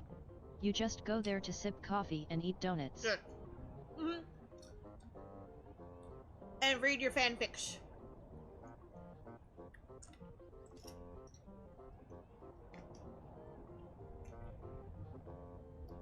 All of Oopsie's fics.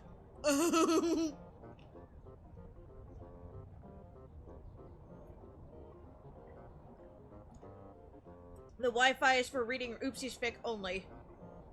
It will know.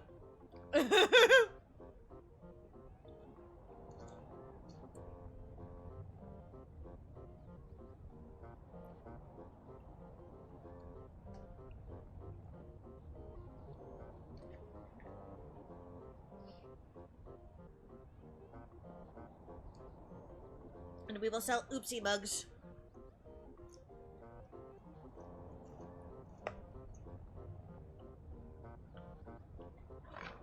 Take my money. Oopsie mugs.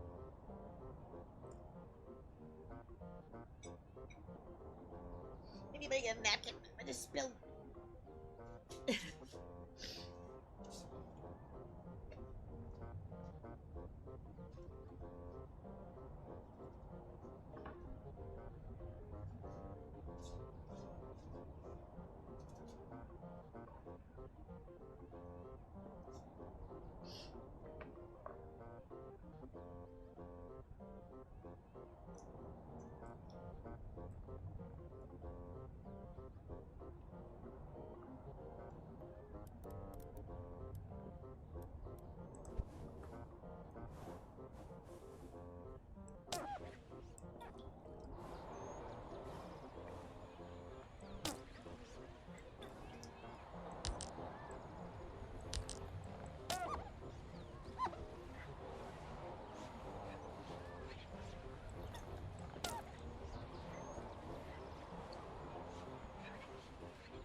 Tibby, don't be poking me in the butt.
Mopping.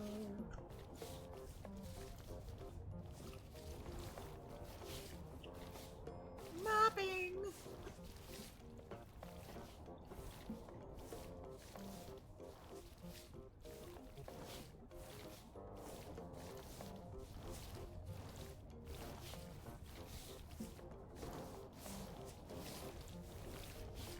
Kind of reminds me of Virginia. At least in Richmond. There was a, where I used to live, there was a coffee shop. It was in a building like this. It wasn't a pharmacy or anything, but my friend bought it because she always wanted to have her own coffee shop, and she took it over. And at one point, some TV show wanted to like film a grocery store scene, so they renovated the coffee shop to make it look like a grocery store for some reason.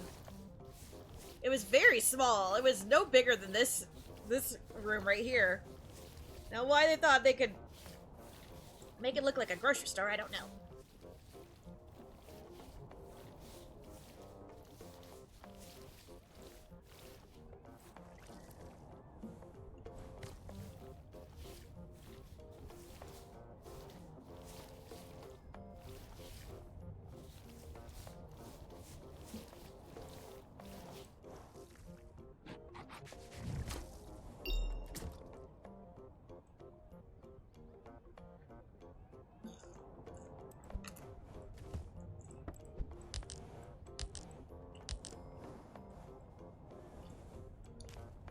You're wallpapering over the brick? No! How fucking dare you! We're stopping now. 2 out of 5, worst game ever. Why the fuck would you wallpaper over that gorgeous exposed brick? Mm-mm. I am offended on this wall's behalf. No. No.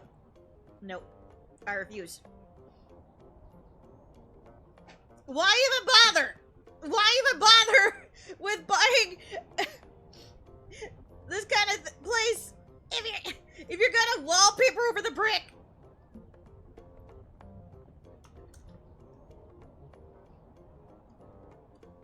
It's a tragedy shit. Tragedy.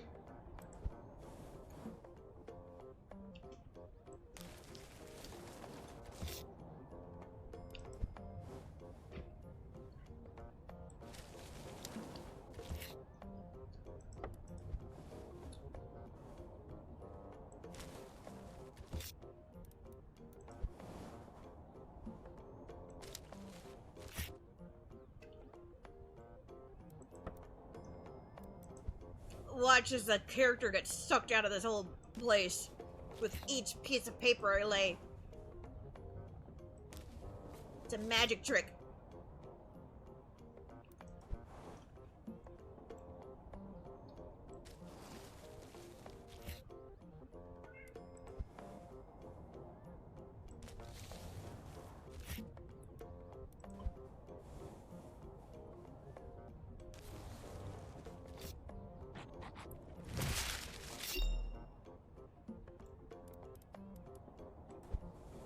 It's not cute anymore. And you're gonna make me tile it?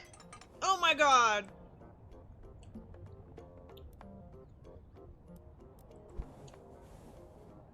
Dishonor! Dishonor on your whole family!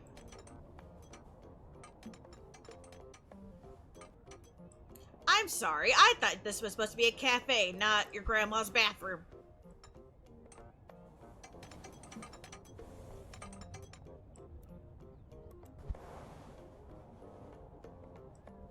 Dishonor on your cow.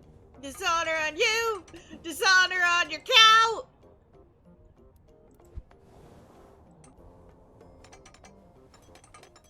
I am ashamed to be a part of this.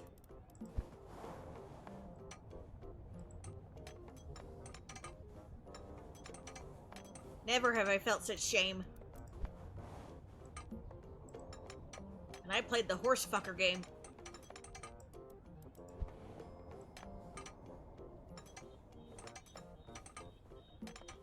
I can't believe you personally made that decision, Wing.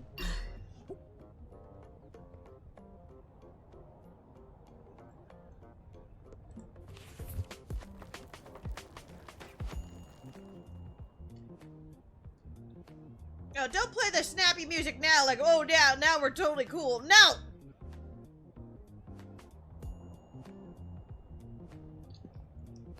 I mean what you are currently doing, lol. Oh.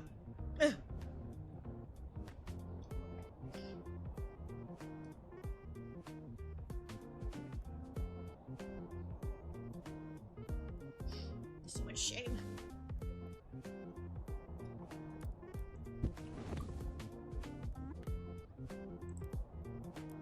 Look, if you're gonna do this, commit. These rogues don't even match.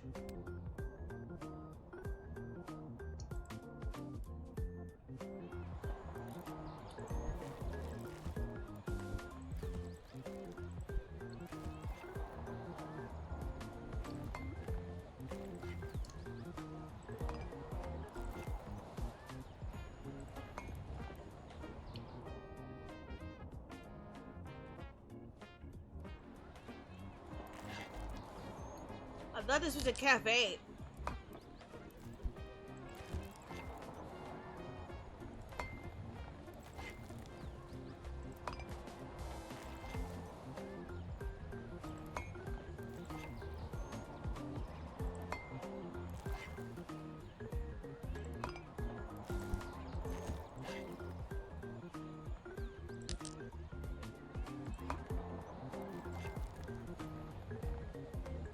Is this a cafe or a bar?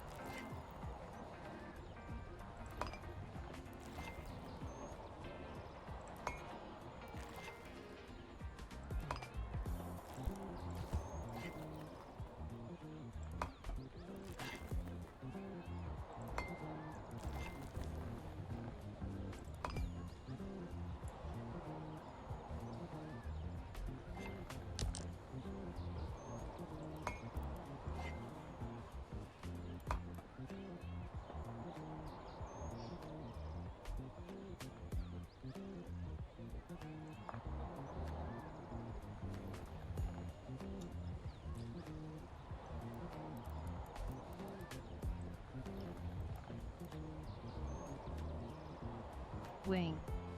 I am for fun too. How you doing?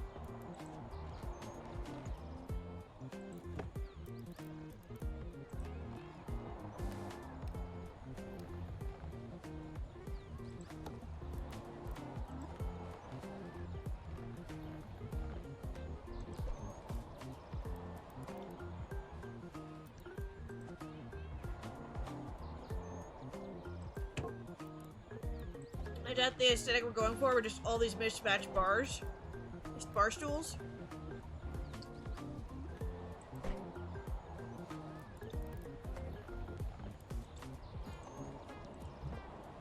Better than taking things out of boxes. Is it though? Is it?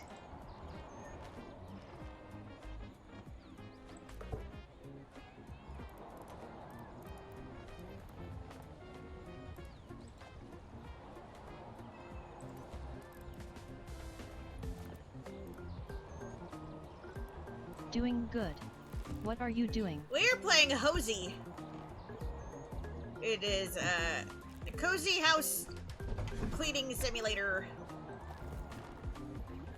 And this used to be a pharmacy, and we're turning it into a cafe. And we just covered beautiful brick with fucking wallpaper, and we're upset about it. Or at least I am.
Timmy's crying.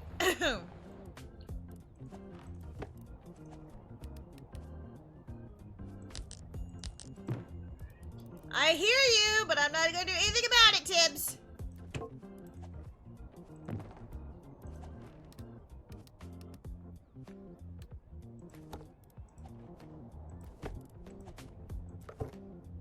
Oh, thank you for the 5-stream streak. That's awesome. Thank you so much. Sorry if I missed anybody else's streaks today.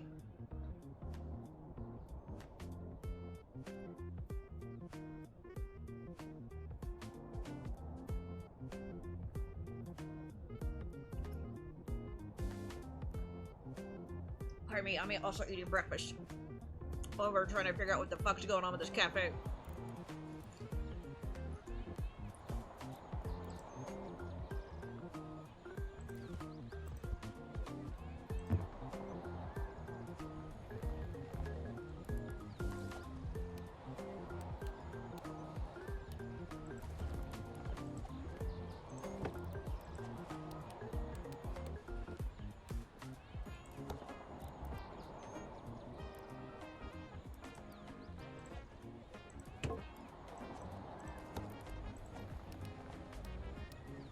Shut up, Tibbs!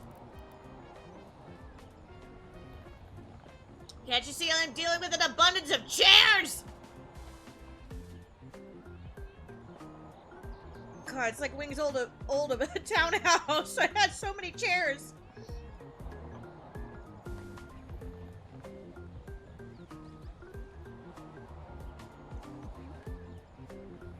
I used to have furniture. More furniture than I knew what to do with. Now Wing has no furniture.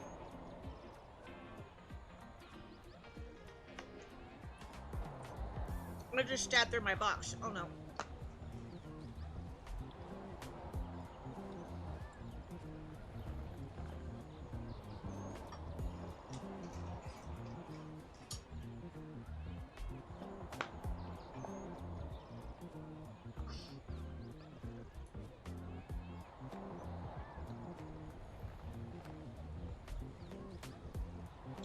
Steak.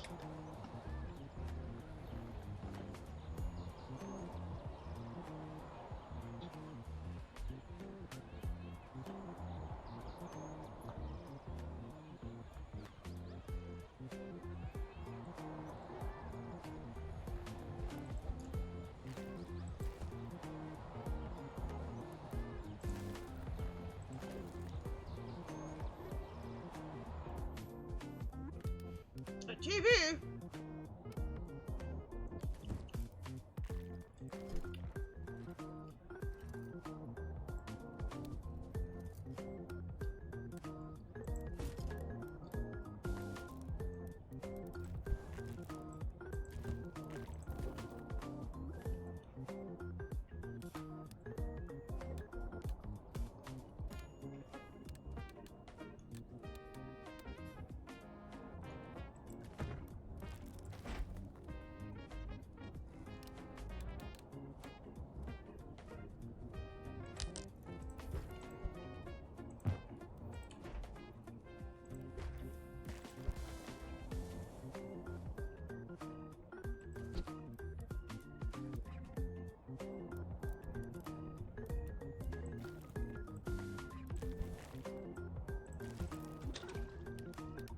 Oh, that's because that's what you want.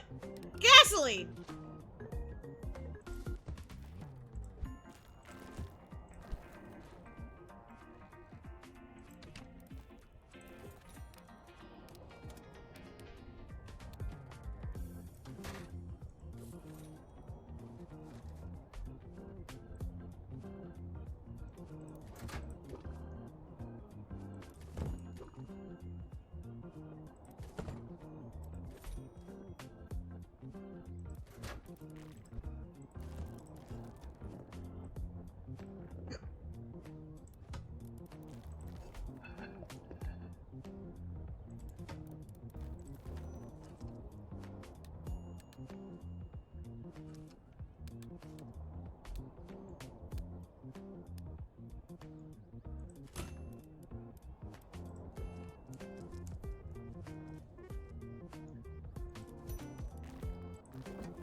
Oh god.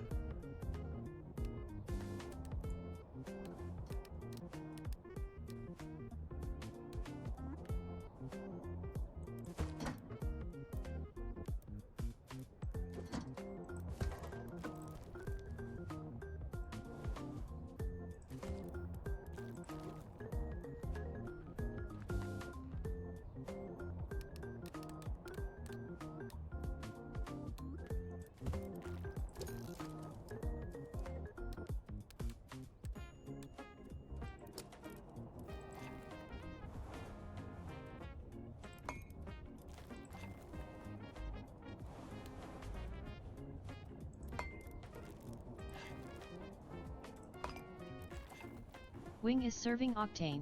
Yeah, that's what it is.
Gotta maximize our seating.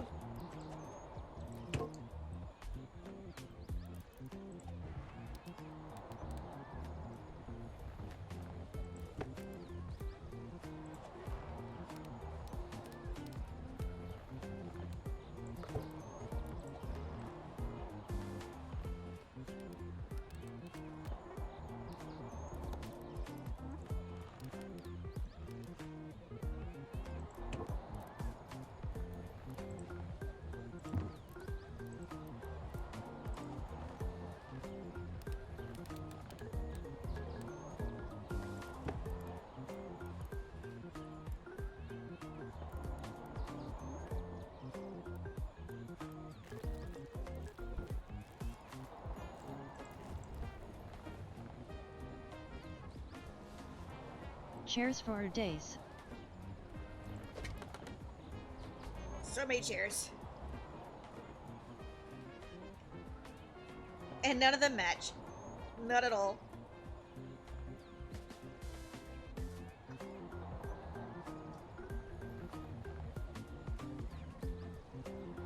This is the equivalent of the epitome of I wandered around Richmond after the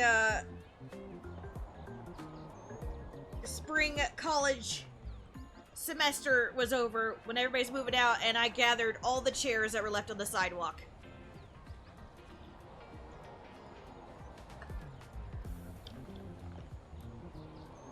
That's what it is.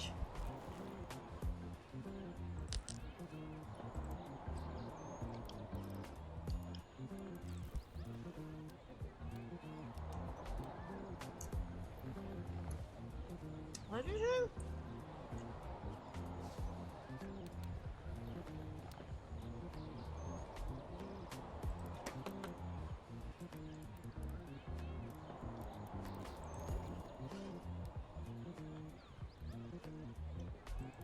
Do you do that often? What? Pick up chairs? I don't live there anymore. But yeah, I used to. I had so many chairs.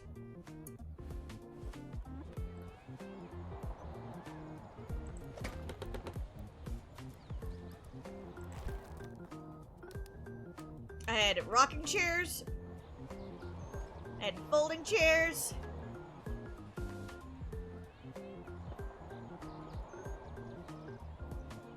I can see that.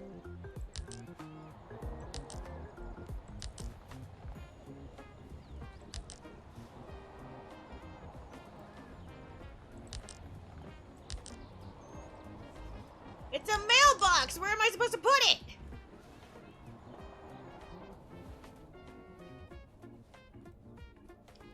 Is this just a show-off kind of mailbox?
Oh wait, this is an advertising box. You put this outside. Oh.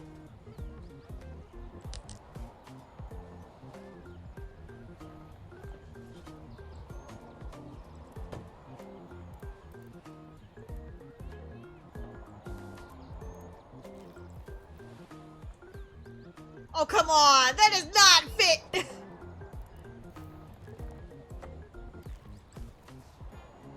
Now you're just being silly. I need a gaming PC.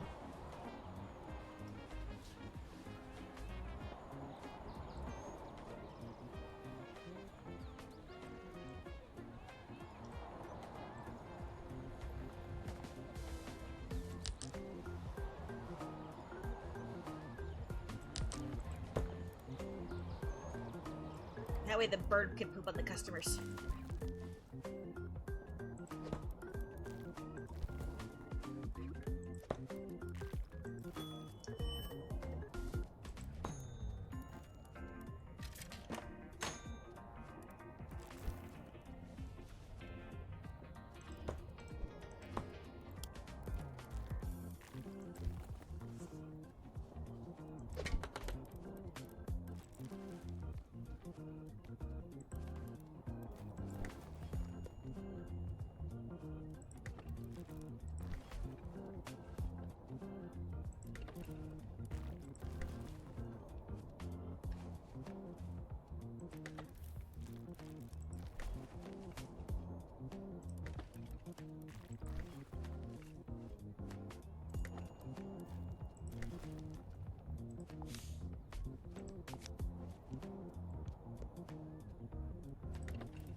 What computer do you have? I don't know. My cousin made it for me.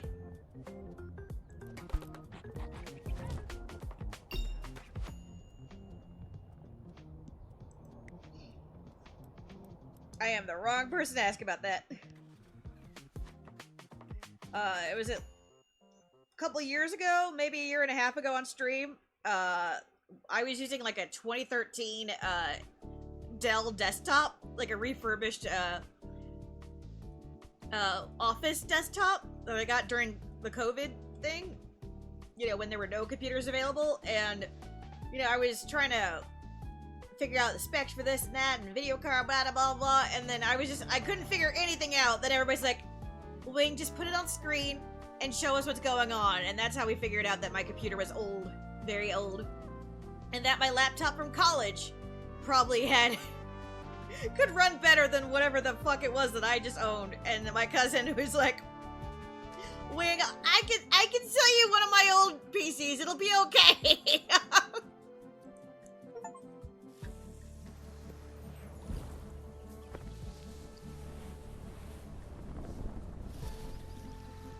Like, we'll figure this out.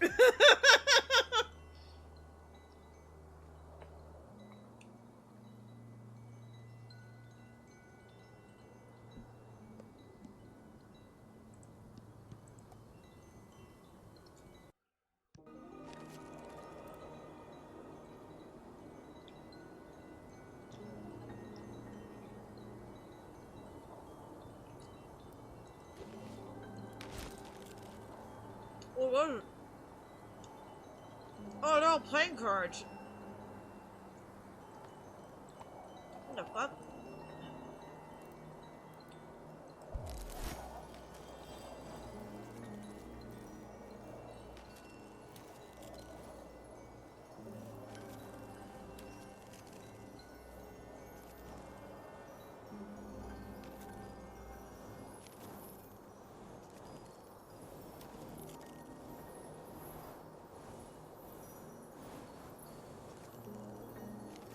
So many cards. There's so many. 52 card pickup. Or 5,200 card pickup, maybe.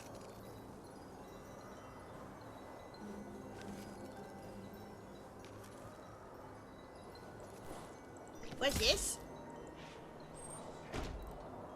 Hello?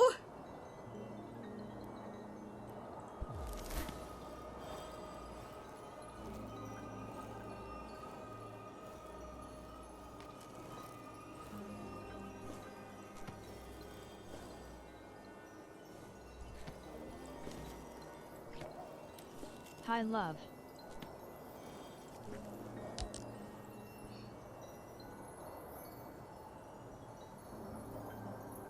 Still eating my food, sorry.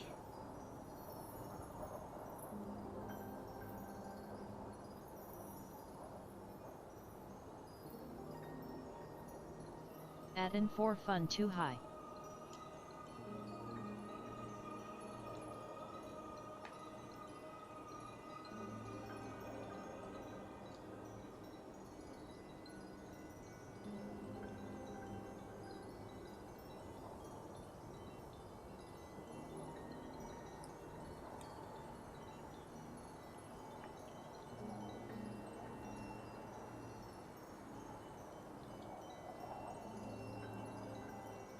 I'm full. Putting the rest in the fridge.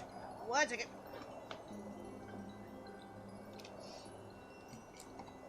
Hi, baby. I know what you want. You want your noontime treat, is that it? Is that why you're being a fussy bussy? Yeah, well, you're being a fussy gussy. Yes, yes, yes. Alright. Oh, yes, I know. I'm coming. I'm coming. I'm coming. Treats for Tibby.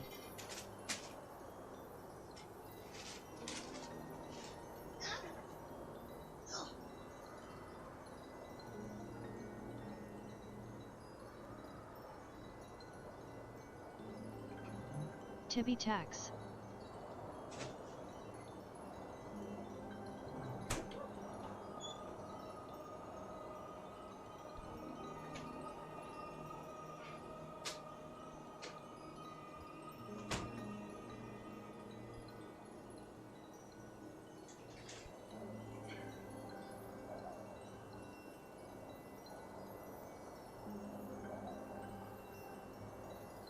Tippy tax.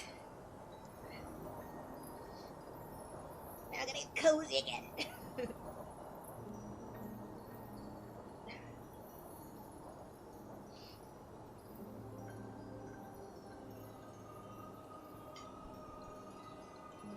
I should put the ketchup away, but I can wait. I'm not getting up again.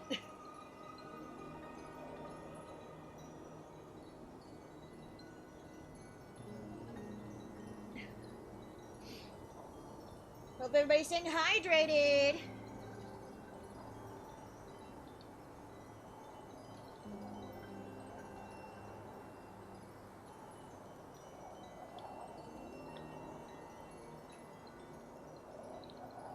We gotta keep Oopsie moist.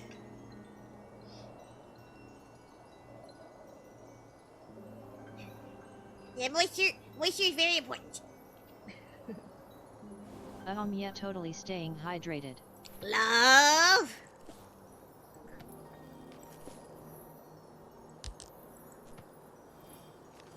This is your reminder to drink water.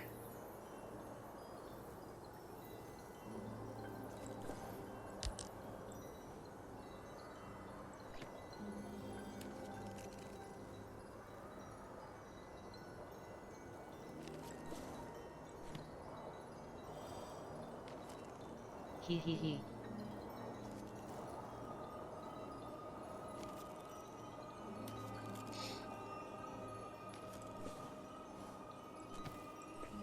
Be gone. Be gone. Be gone. Be gone.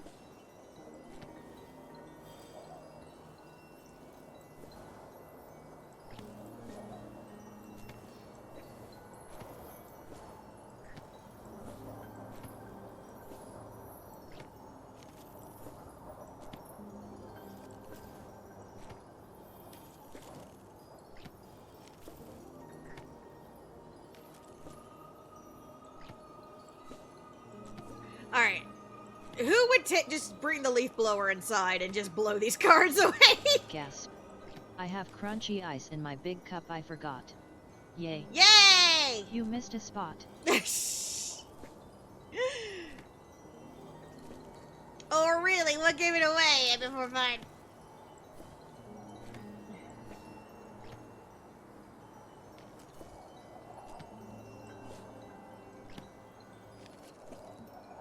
Oopsie knows where we forgot. And for fun, come in close, come in close. Boop! There it is. I found it. You're the dirty spot.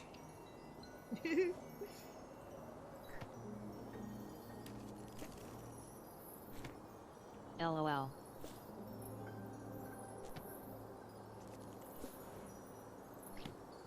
That's what I do at work when everybody's like, you missed a spot. I'm like, Oh. oh yeah. And then I'll go after them with the mop. I see it. I see it. And chase them down with the mop. I see the spot I missed.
wonder what's all the with all the shooting stars in the background. Do you see that? Those little whoosh whooshes. So magical. I wonder what's going on.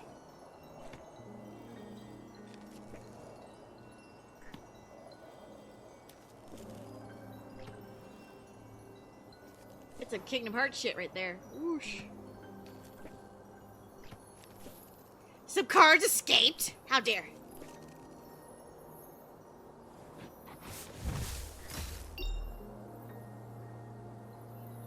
What is out here?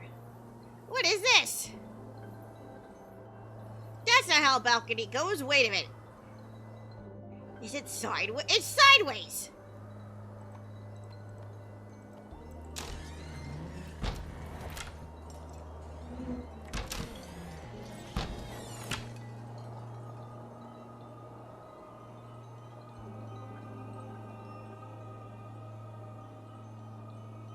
How dare you not let me rotate?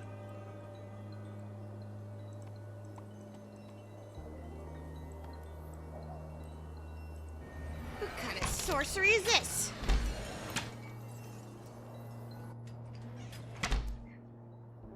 And the door is upside down.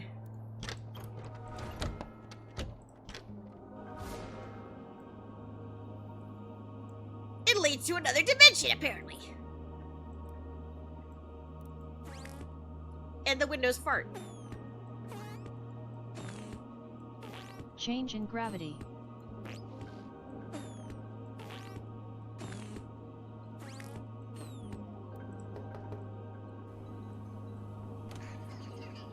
Hey! And there's a mouse door.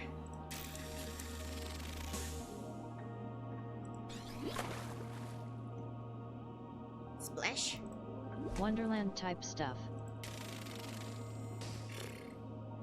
I am not amused.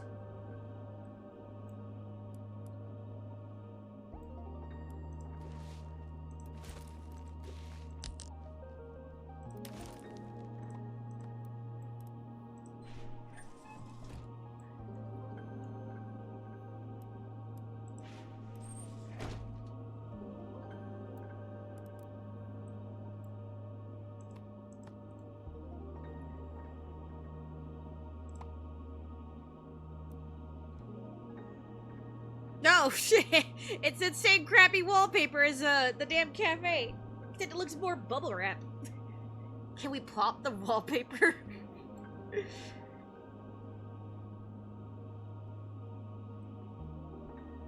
I think they just took too close of a picture of the actual texture and left the dots.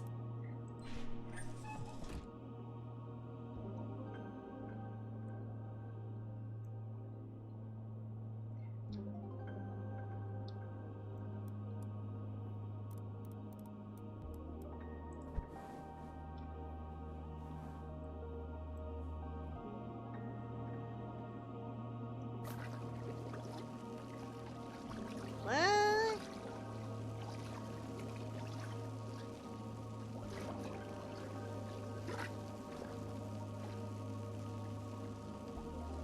Are we cleaning the inside of Oopsie's tank or what?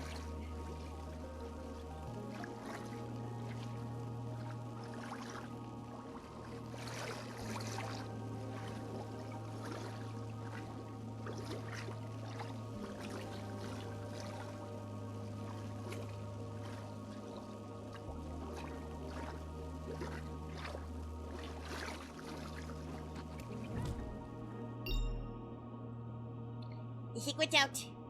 Oopsie's tank is actually a tank to the next dimension.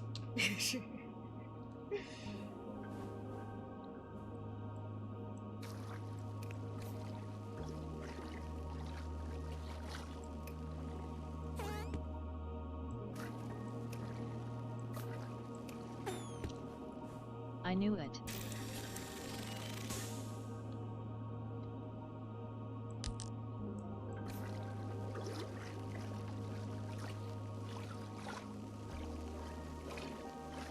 And where does that dimension lead, Oopsie? Oh, the Peachy's house! Oh, that tracks.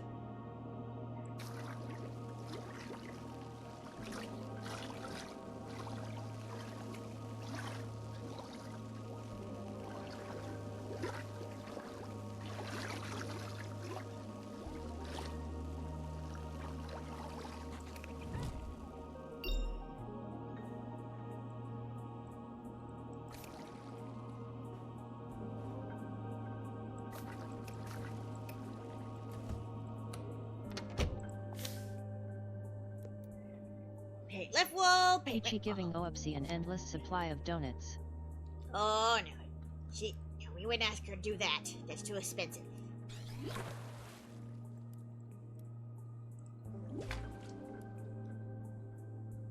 Oopsie can afford his own donuts.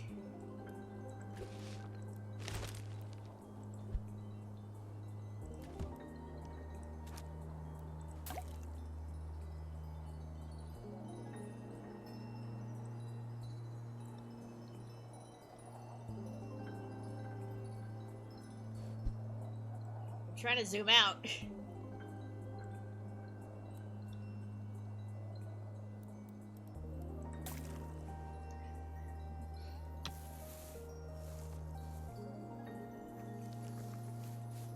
Oh, great. Look at it. It's shrinking, getting bigger. Okay, we're doing one I of want those a bear now. claw.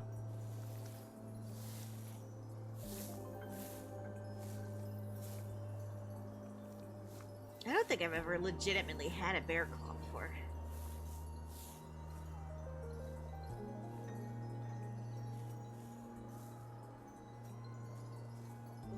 Once we were going to the docks, and to refuel, and Dad said he was gonna get us some bear claws, and I got all excited. I was like, finally get to figure out what a freaking bear claw is. Like, I've only heard about it in cartoons, but never seen one.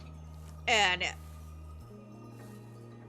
it's just a Texas cinnamon roll. He's like, that's a bear. Yeah, like, Dad, that's not a bear claw. That's literally just a cinnamon roll. And he's like, no. I'm like, okay.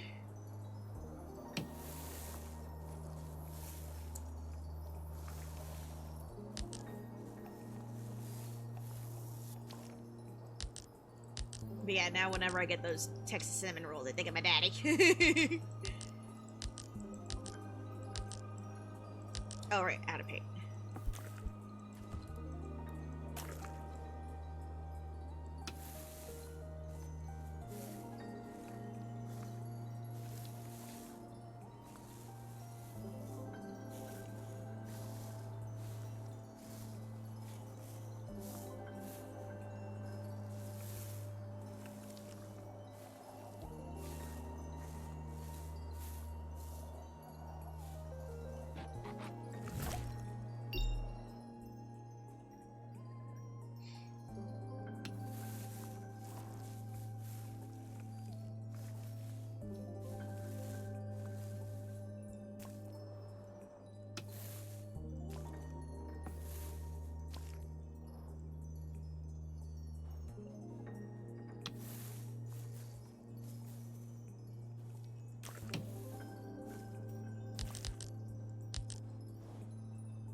Hey, I didn't even get to finish.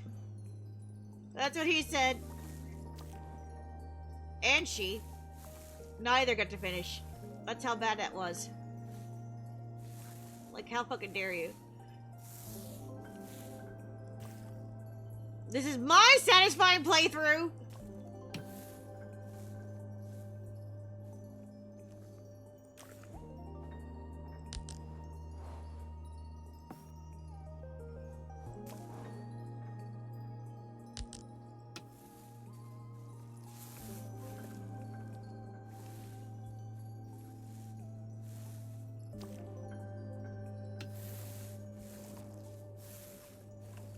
Just for that, I'm gonna be a menace.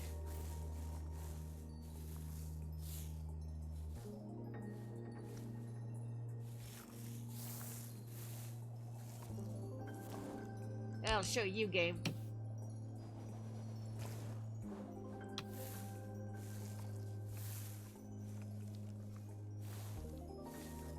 I've been to a place where they have a 3.5-pound size cinnamon roll. I believe it.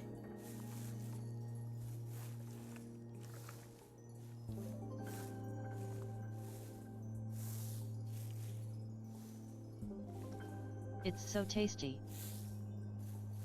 feel like I've had one.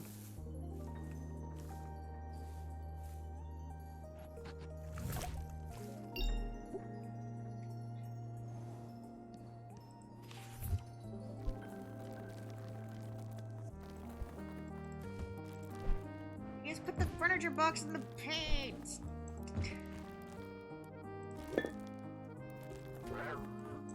Oh my god.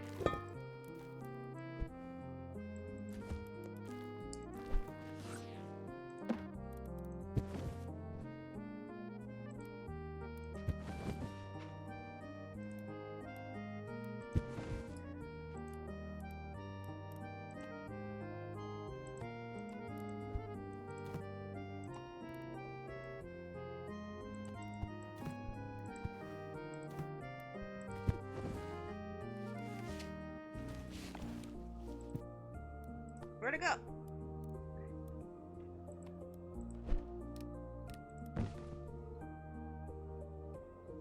Well, guess that rug just fucked off then. Oh well.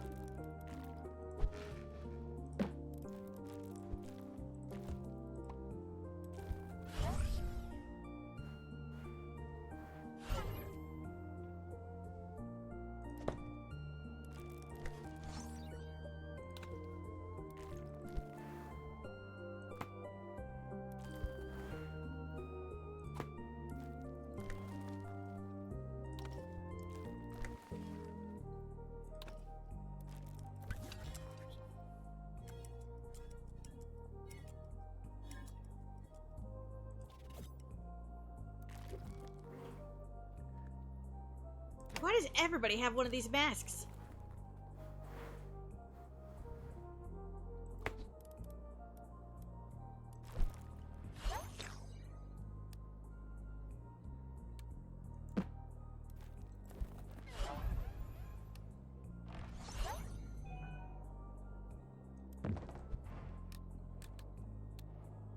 Oh, it's gonna be like that, huh? Fine, Benny whatever. is a place that has 14-inch sized donuts like 30 minutes away. Damn!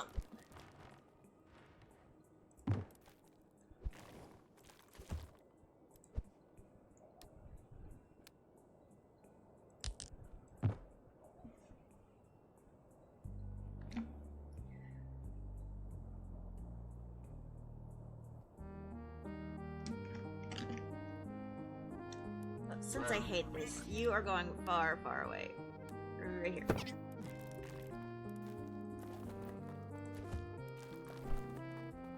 Just damn panther! This again? What? Are we just stealing stuff from other rooms now?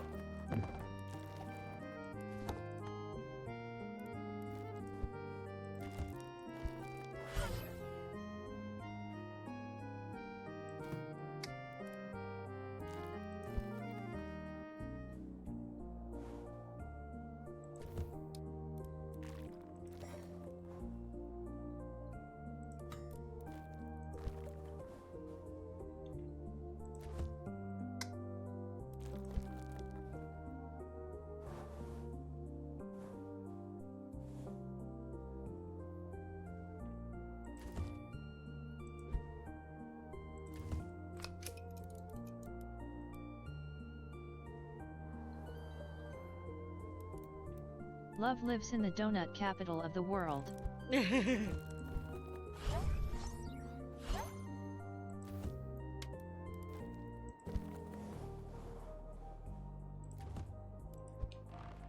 LOL.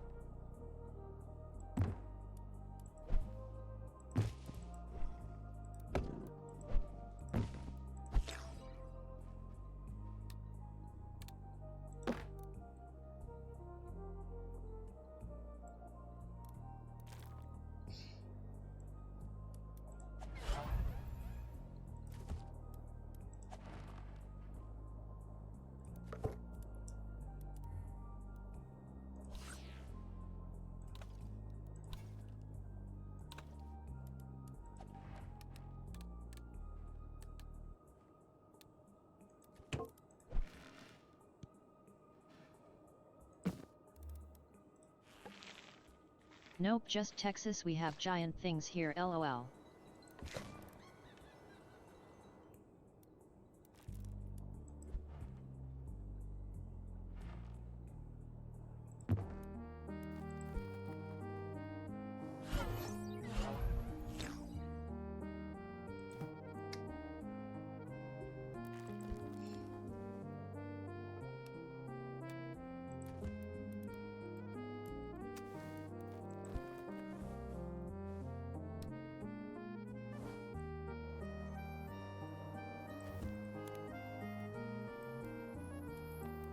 There was another place I've been to, they have 75 ounces steaks.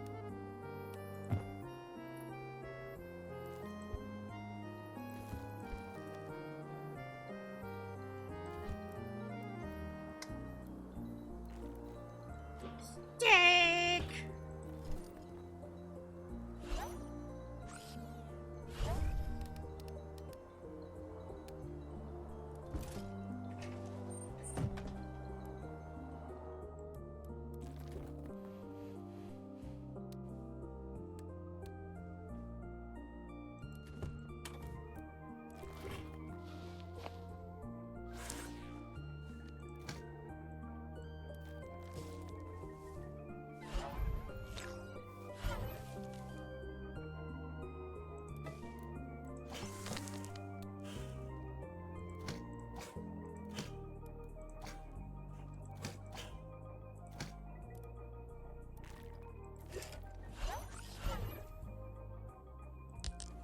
I remember the toll roads near Dallas.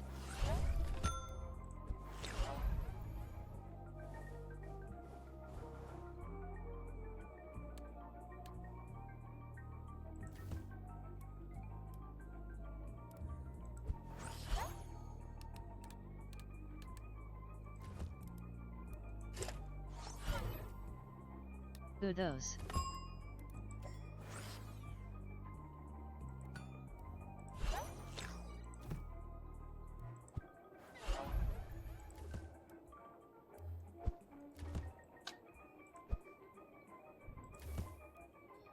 I guess they are one now.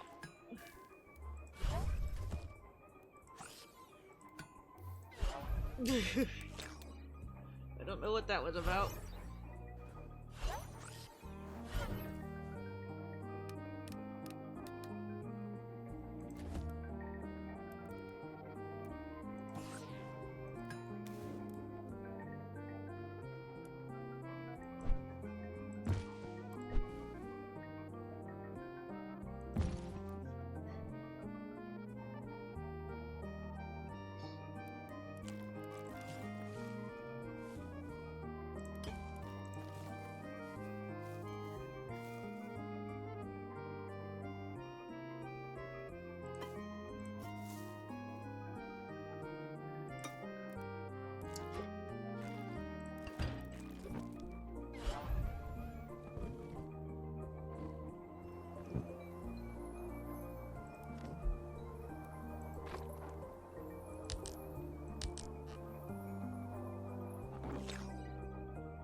Wing, tell me a story.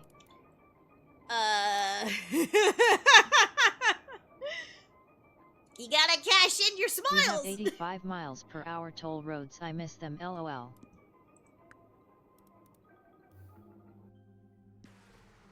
Thanks, honey. You can rest now. Let's just start my project.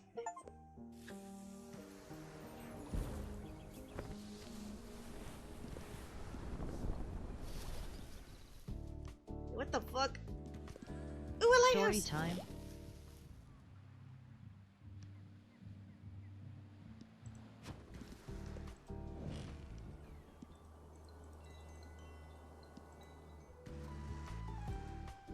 Once upon a time, there was a little oopsie.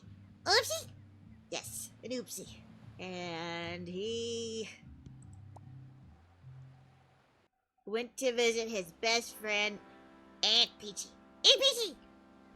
But Aunt Peachy was not feeling good and had to have surgery. Oh no! But Oopsie went to visit her. Yeah? Uh-huh. And Peachy felt better. Yay! Yeah. It's a good story.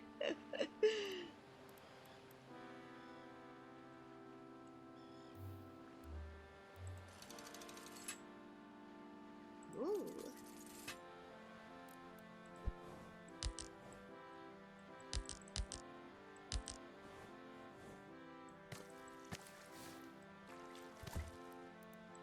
No donuts.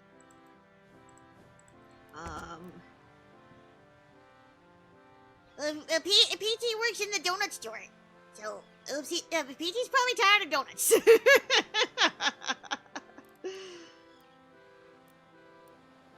LOL.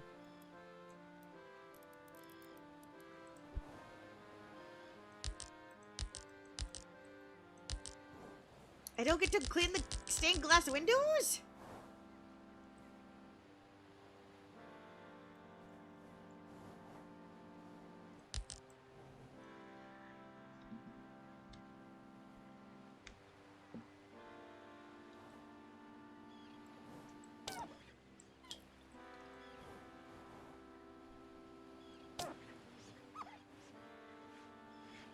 Can we do story time or are you too into the game? You can do story time.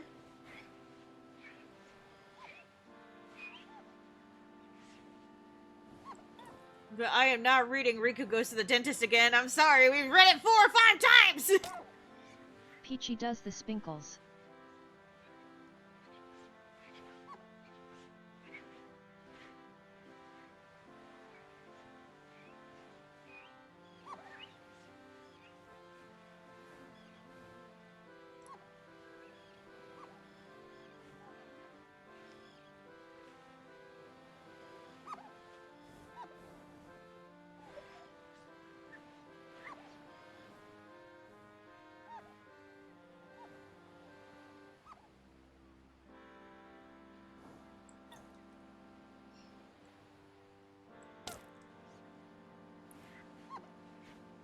Okay, just as long as you know which ones you want me to read, and not leaving it up to me. Because if it's gonna be everyone asking Wing to read a story and then asking Wing to pick, oh, Wing will not be pleased.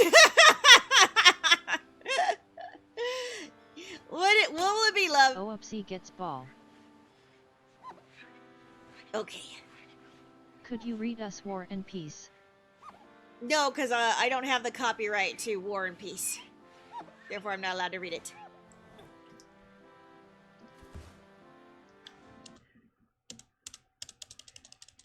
I can't remember the chapter name, sorry. No worries. Close enough.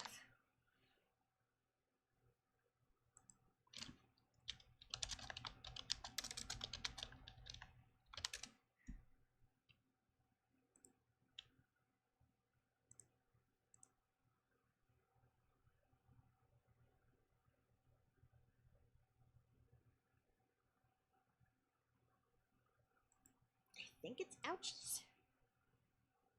No. The ball. Chapter 6, The Ball. Oopsie is as energetic as always, even more so without his brothers and sisters around to keep him company. He tries to help his dad take care of the garden, but he still hasn't fully developed his thumbs, and all the equipment is much bigger than he is. He's very good at digging holes, but they don't need him to dig holes right now. So what's an Oopsie to do? Oopsie likes to sing very much. Daddy Sora took him to a concert once. It was orchestrated by a crab named Sebastian, and there was some important guy there named Triton or something. Oopsie isn't sure. All he knew is that he really liked one song in particular. The boo play the boo, the chomp play the chomp, the boo get the doka balls. Yeah! He sang merrily to himself, swishing his tail to the beat with his voice echoing throughout the caverns of their cave home, to the point that Riku almost couldn't stand it anymore. It was cute the first 100 times he heard Oopsie sing it, but after the 1,000th time, he really wishes he would either learn a new favorite song, or at the very least learn to sing this one properly. What made it even worse was when Oopsie would inevitably get in trouble again, and it was time to clean Riku's teeth for more shinies to add to his collection. While scrubbing away with his little scrub brush, he'd sing his little heart out so that the song echoed in poor Riku's brain. Oopsie, he finally said with a strained smile. Don't you remember any other songs from the concert? Nope. The other songs were about that Triton guy. I don't know who he was, Oopsie explained. Sora listened to this exchange and snorted into his hand as he struggled to contain his laughter. That was King Triton, Oopsie, he tried to explain. King of what? Oopsie asked with wide eyes. King of Atlantica, the place we visited, Sora explained. Oh! Oopsie's face went blank as he tried to process this information, his little body slowly rolling. He is big, but not big like Daddy. So why is he king? You don't have to be big to be a king. It's a job you're born into, usually, Sora tried to explain. Oh! Oopsie's curvy smile got even curvier. Do you and Daddy have jobs you got born for? Now it was Riku's turn to laugh. Not me, no. Sora snickered. I mean, in a way, yes.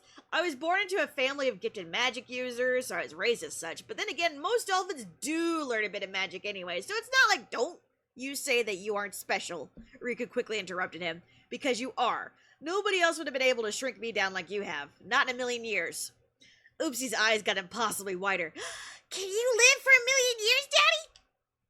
No, Riku quickly corrected. I actually don't know. Wait! So you might die, Oopsie's face fell. We all die eventually, Oopsie, Sora tried to tell him gently. It's part of the great cycle of life. You see, but I don't want to die! Oopsie started sobbing and rolling on his little arms as he screamed. You can't eat donuts if you die! Or play, or sing, or swim, or dance, or... Sora hurried to grab his child before he accidentally makes something explode with his tantrum besides Riku's poor eardrums. Sweetheart, you don't have to worry about that for a very, very, very long time, I promise, he soothed him with a hug and patted his back until his little one's cries died down. But now the poor baby has hiccups. Well, this took a turn. Riku sighed to himself before he was struck with an idea. Hey, how about you two go inside?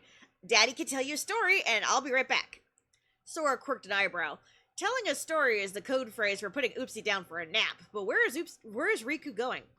Will you be gone long? He asked as he continued to pat Oopsie's back to help him get rid of his hiccups.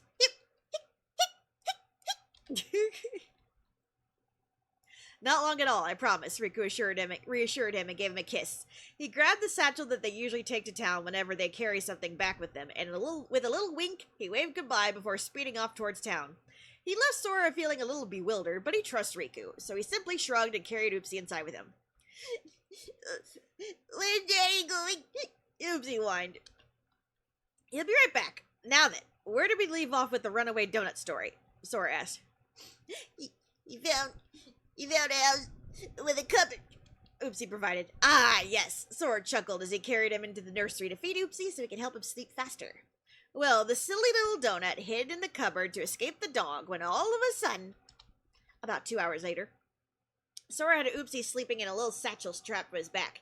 He could just let Oopsie sleep alone in the cave, but after that little tantrum earlier, he wasn't sure about letting his little one sleep unsupervised. Just as he felt Oopsie stirring awake, he saw Riku coming back while dragging something behind him that appears to be trying to float away, as it was pulling up on the sack he had taken with him. In fact, it was almost comical to watch, and instantly it reminded Sora of when Riku first built Oopsie his own donut-eating air cave. Welcome back! Sora greeted him with a kiss as soon as he was close. What you got there? Well, I felt bad for upsetting him, so I got him something that I thought might cheer him up, Riku explained, but we gotta open it inside the cave. Oopsie finally poked his head out of the satchel and swam up to cling to Riku's head to give him a hug. Welcome back, Daddy! He greeted with a long yawn and nuzzled into Riku's long, silky hair. Did you have a good trip? Sure did, little one, Riku grinned. Come on, let me show you what I got you. For me? Oopsie questioned as he clung to Riku's hair, the merman leading them both inside to the spacious nursery. It was there that Riku finally opened the satchel to reveal a bright blue orb of some sort that was big enough for Oopsie to drape his body over. About the size of a volleyball. The moment Riku unwrapped it, Oopsie's eyes went wide as saucers and untangled himself from Riku's hair to swim excited circles around him. It's so pretty! What is it? He asked eagerly. Riku chuckled. It's a toy they use on land called a ball, Riku explained. It's rubber and filled with air. What do you do with it? Oopsie asked. All kinds of things, Riku grinned and let go of the ball to let it float to the ceiling. Go catch it before it hits the ceiling. Eee! Oopsie squealed excitedly and swam quickly to beat the ball to the ceiling, where he actually managed to stop and swat the ball back down with his powerful tail, back down to Riku, who quickly caught it. Good job, Oopsie, Riku praised. Wow, you managed to stop, Oopsie, Sora praised. Oopsie acted like he didn't hear Sora, as he was way too eager to play again. Again, he cheered. Riku laughed. Okay, here it comes, he warned before letting go of the ball. I got it! Oopsie cheered before he chased it down and this time batted it back down to Sora. Catch, Daddy! Got it, Sora called and quickly snatched it before it could float back up again. The three had a lot of fun playing with the ball until dinner, and their little boy was sufficiently worn out by then for the first time in what felt like ages, so they were able to enjoy a peaceful meal together. With Oopsie quietly suckling, Sora and Riku were able to enjoy their meal and talk about Riku's short trip. I've seen other merfolk play with these toys when they find on the surface. Apparently humans lose them all the time, Riku explained. As long as he keeps playing with it in the cave, it should be perfectly safe. You're a genius, my only, Sora praised, and he's learning how to stop so he can play with it. It's the perfect toy for him.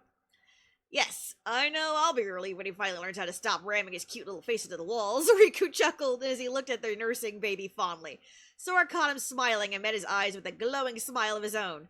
A smile that told Riku that they were going to have some fun of their own tonight once Oopsie has been put to bed. The ball has been keeping Oopsie very entertained, even when he's playing by himself.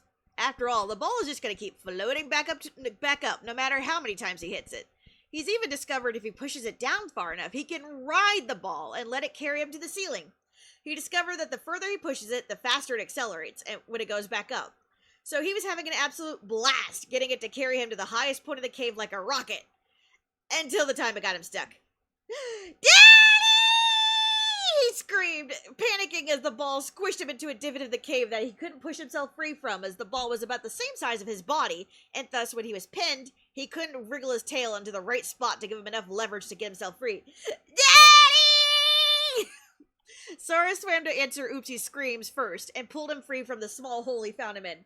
My poor baby, are you alright? He asked frantically as he tried to calm his little one, whose little body and tail were scuffed from struggling and flailing while he was pinned against the rough surface of the ceiling. They all trapped me! He cried as he clung to Sora. It was so mean!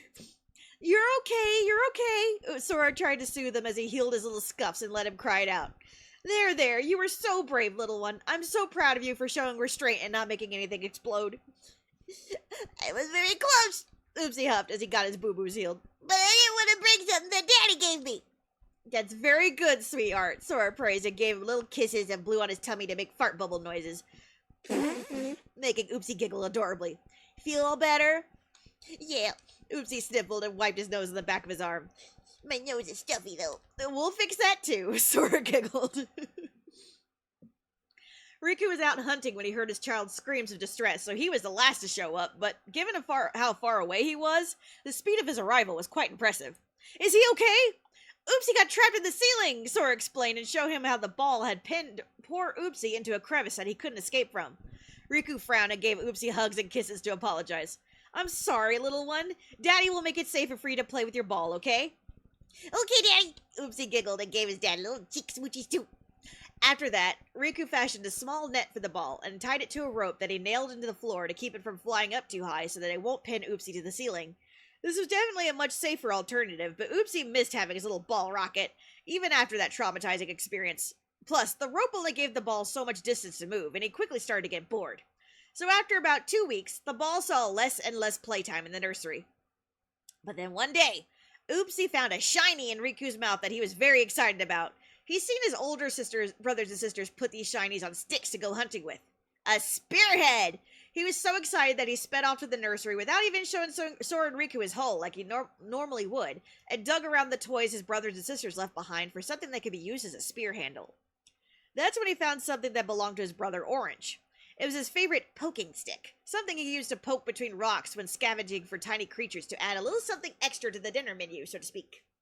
He also used it to find pretty sea slugs, which Oopsie loved watching him do. But for now, it will do the trick as a makeshift spear that's perfectly Oopsie-sized.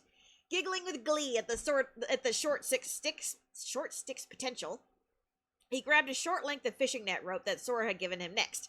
He was supposed to use the rope to improve his dexterity while he learned how to make knots, but it ended up being a tangled mess for a long time, until Emerald untangled it for him, and it sat unused ever since. But now he's going to try and put his dexterity to good use and try to attach the small black spearhead he found at the end of the poking stick.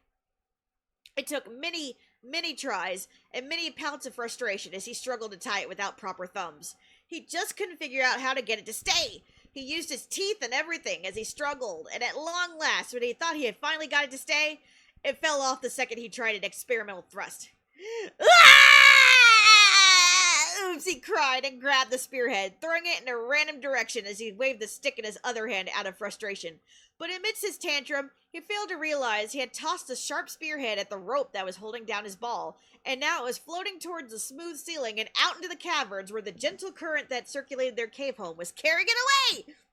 It was only when he went to retrieve the spearhead that he noticed the ball had gone missing, net and all, and in a panic he swam out to find it, only to see it was heading for one of the ventilation shafts! "Come back, ball!" he shouted and ran after it, or swam after it, grabbing it by the netting with his little nubby hands only to dislodge the ball so that it kept going up, and out of the air cave. "Ball! Stop!" he squealed as he held onto the netting for dear life, not wanting the toy his father had gotten him to float away. "Daddy!" he screamed and called for his father's, but his father's rushed into the cave, not realizing he was already way above their heads. It was too late. He was already going so fast and heading for the surface. Oopsie had never been to the surface before, but he knew from what his daddies told him that if he ever finds himself up there, to slow down before he reaches the top. So he had no choice but to let go for a moment and let his precious ball float away without him before he could chase after it again and cling onto it. Out in the blinding sun, he gasped as he struggled to keep his head up, remembering how hard it is for him to keep himself upright when he's out in open air. "I'm not sure I like this," he whined as he clung to the netting on the ball and used it to pull himself up so that he was now lying on his belly on top of it. "But it's warm here. Is this where they make donuts?" His eyes suddenly gleamed with excitement as he turned his little body this way and that to use his momentum to turn the ball on open water to see if he could find the mythical place where donuts were made. But all he could see is open water. "Where are the donuts?" he whined, all disappointed. Suddenly he heard squawking noises above him and saw these strange non-fish flying above him as if they were swimming in air. He didn't know it was possible to swim in air. "Hello!" he called out to the white and black creatures. "Do you know where I can find the donuts?" "Whoa, is that a little merboy I see?" A very large, feathery non-fish called out to him before clumsily swooping down to float in the water in front of him with his wings tucked back. "What you doing out here all alone?" "Hi, I'm Oopsie. What's your name?" he asked with a curvy smile, so excited to meet a non-fish. "The name's Scuttle. I'm kind of a big deal up here, you know. A friend of the royal family and chock full of knowledge of all human things." Oopsie tilted his head, the curvy smile never leaving his face. "What's a human?" "From the top half, they look just like you, but the bottom half, they have legs," he elaborated. "They make all kinds of stuff that you just can't find down there in the ocean." "Like donuts?" Oopsie asked excitedly. "Absolutely! Are you looking for some donuts, little guy?" the intrigued bird asked. The donuts are at Love's house. "Yeah, no, wait." His face screwed up in concentration as if he genuinely forgot how he ended up here in the first place. "I need to go home with my ball," he indicated by patting the rubber sphere with his little nubby hand. "Daddy gave it to me." So you're really up here all alone? Scuttle asked as he nervously looked around. Ain't safe up here for a little youngin' like you. But I don't see any big fish up here. Oopsie argued. All of a sudden, a huge pelican swooped down and scooped Oopsie up in his gigantic beak, ball and all. Ah! Oopsie screamed, "I got food! Let me go!" "Hold on, kiddo, I gotcha!" Scuttles shouted and hurried to fly after the pelican. "You dropped that poor boy right this instant!" The pelican paid him no mind. Instead, it circled around and sped at Scuttle to try and clip him with the sharp end of his beak, a move that Scuttle barely managed to dodge in time. "Why, I oughta!" the ruffled bird shouted as he caught up again and grabbed the pelican by the tail feathers in midair. "Let him go!" "Daddy!" Oopsie screamed at a volume that could have shattered the pelican's skull and turned his brain to mush if he had much of one to begin with. All the while, Oopsie thrashed inside the sack dangling from his beak as the bird's throat muscles tried to swallow him down. "Boom!" he screamed at last and clapped his hands together, causing a small explosion in the pelican's mouth. The bird coughed and wheezed as smoke billowed out of his beak. Together, he and Scuttle fell down, down, down, back to the sea, where they both noticed two huge, gleaming cyan eyes beneath the surface. Riku's head shot up with an outstretched hand and grabbed the pelican in midair, while Scuttle barely managed to get out of the way in time. Riku caged the flailing bird carefully in his hand so as to not crush his youngest son as well, pinching the bird by his wing to get him to still. "Drop him," he demanded. The terrified pelican quickly spit Oopsie and his ball back out into Riku's palm, where Oopsie flopped and rolled helplessly as he clung to his toy since he can't hold himself upright. As soon as he was freed, Riku flicked the bird away and carefully lowered himself back into the sea with Oopsie in his outstretched hand. Just below him, Sora was weaving the spell to shrink Riku back down, and within a few moments, Riku was small enough to hold Oopsie in his arms properly. "Oopsie!" he practically cried. "Are you all right? Please say something!" Sora hurried to Riku's side to see if Oopsie was hurt, but Oopsie was just clinging to his ball tightly. Don't let him float away again. Ball tried to swim away. Sora sighed with relief and grabbed the ball by the rope to hold for Oopsie while Riku carried him back home. Other than being a little singed, Oopsie seemed unhurt. He learned that fire works a little differently when he's out of the water. He also learned about non-fish that swim in the sky, and things called humans make donuts, and that they have something called legs, but he never got a chance to ask Scuttle what those were. All this and more he told his two daddies as they swam back home together. They certainly have a lot to talk about now that Oopsie's world has gotten so much bigger. That's the end of that chapter. Thank you for cashing in your Sora smiles!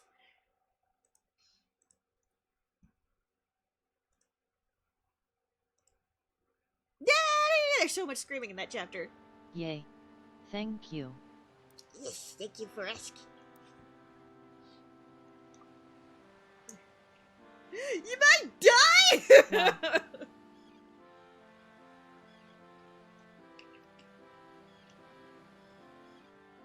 LOL.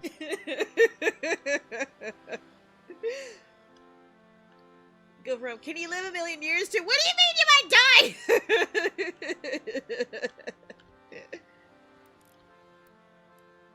What happened to my squeegee? There it is.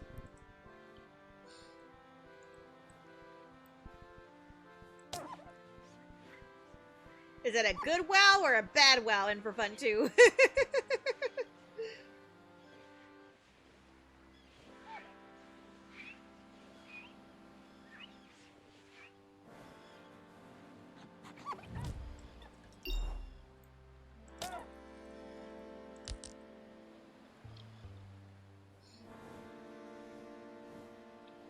Just wow. Thank you? Question mark?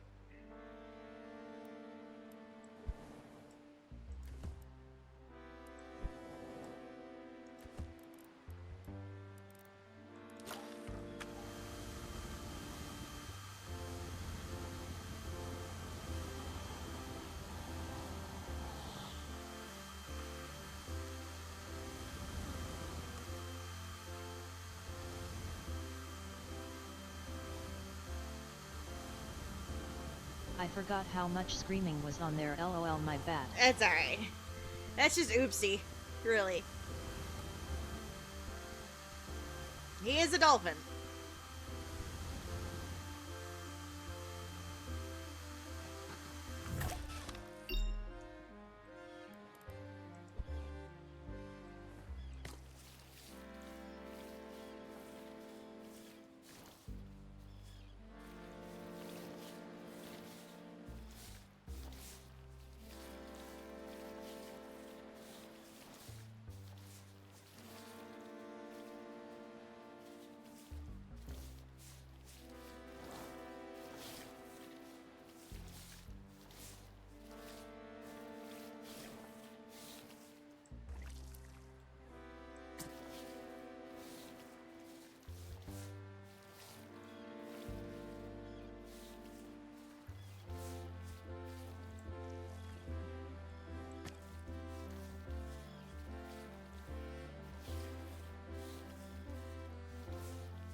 Oh, I love the simple, cute, funny chapters, but there's there's one that tugs at my heartstrings every fucking time.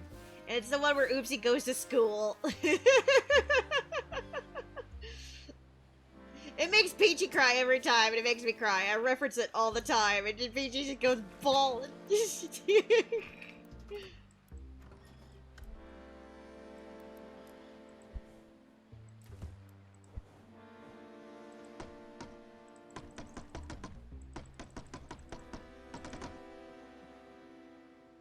The fuck am I doing? Just trying to clean the floor.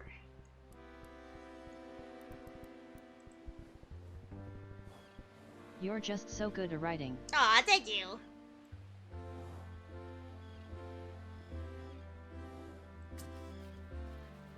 I have fun. And that's what's important.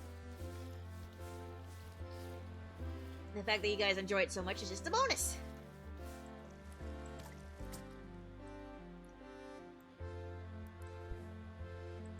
Because I don't think I would have written as much if you guys didn't love it so much. Honestly, I probably would have been like one and done with a lot of these things. Like, I got it out of my system. Awesome. But it's people coming back and saying, more please! And I'm like, okay!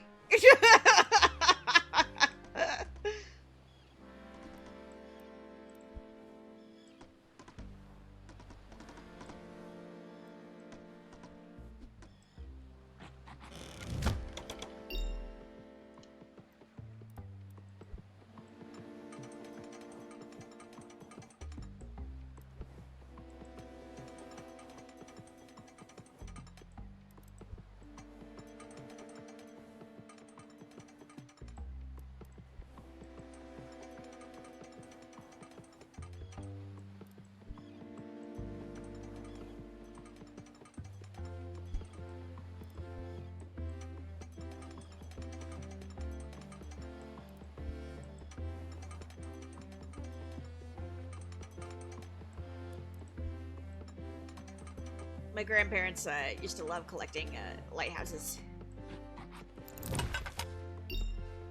Rereading long FIC and keep going back and rereading The Wedding like OMG, it's so good. That makes me so happy!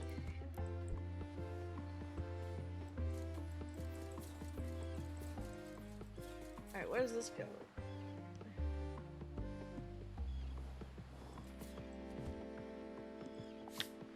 Clean the floor. It is clean! Oh, that floor.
Yeah, Sora wasn't kidding. I was actually planning on writing so many weddings for them. You're all lucky we only got 3.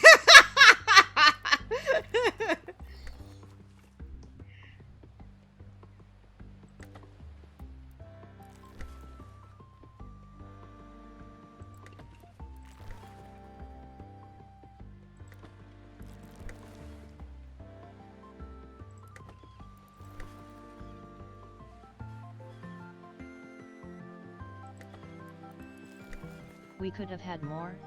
LOL. Oh yeah.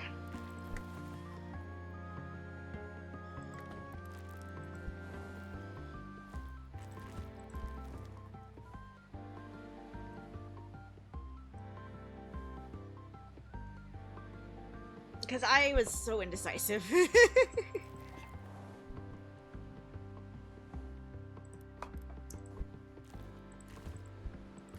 Because, on top of that, like, I thought I had a plan, but then the Vow zine was coming out around that time, and I kept getting inspired, and I'm like, son of a bitch!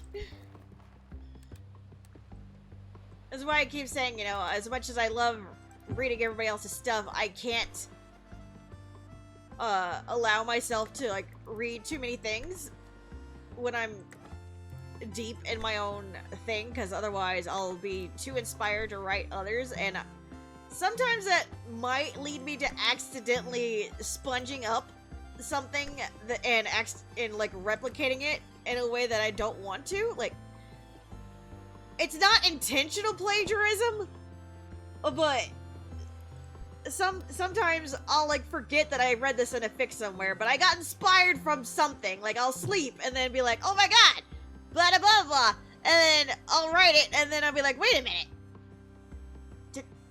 where have I seen this before? And then I'll find the fic like a month later and realize, oh my god,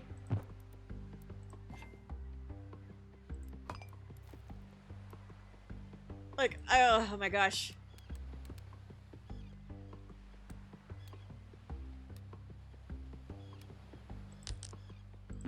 Like, there was one, That's understandable. I really liked the ones we got though. yeah, I'm glad. The tuxedos, were a last minute addition, and that was inspired by Canary's art. Like, after I saw Canary's, like, some of the sketches she came up with for the zine, I was like, okay. Now, those didn't make it to some of the sketches she did not make it to the zine. Like, they were just part of the extra features, but, like, some of those, inspired the tuxes that ended up getting used at the end of the wedding. Like, after I saw those, I was like, okay, Canary, if you're not gonna use them, I will. Yike! Like, thank you. Again, I wasn't even planning to have them wear tuxes, but I saw those and I'm like, those are gorgeous!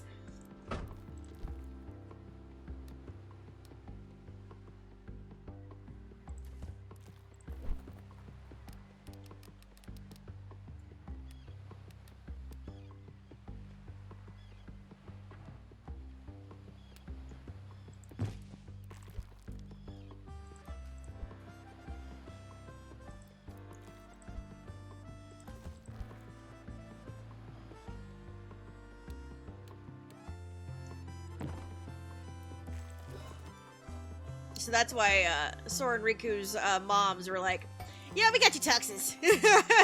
I know you weren't planning to have anything fancy, but don't worry. We already went behind your backs and, fixed your plans for you. I'm like, what? Oh, wait, their desk's over here.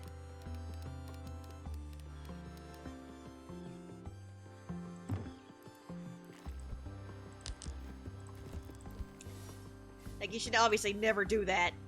But, and even Sora and Riku were, like, a little mad at first, but then they're like, they saw everything, and they're like, you know what? Okay. Because, like, they tried to, like, make the wedding as stress-free as possible, and skimped on a lot of details.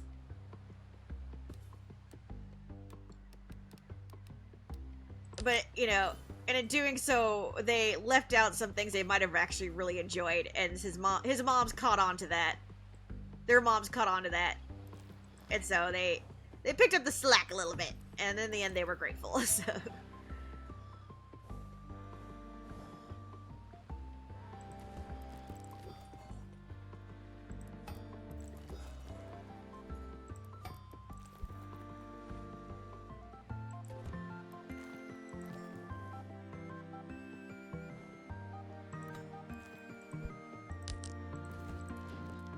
what's that? Look.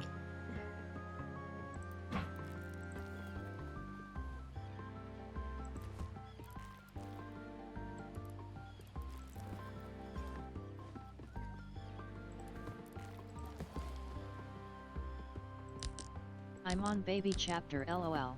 Your baby!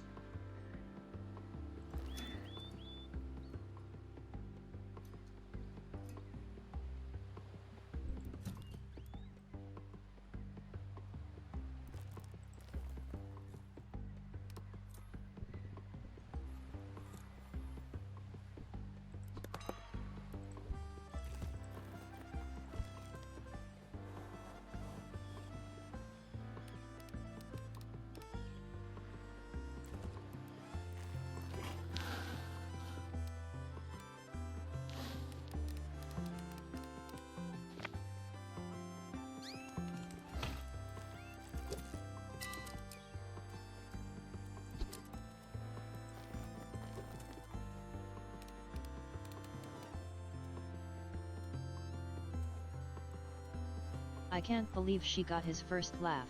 The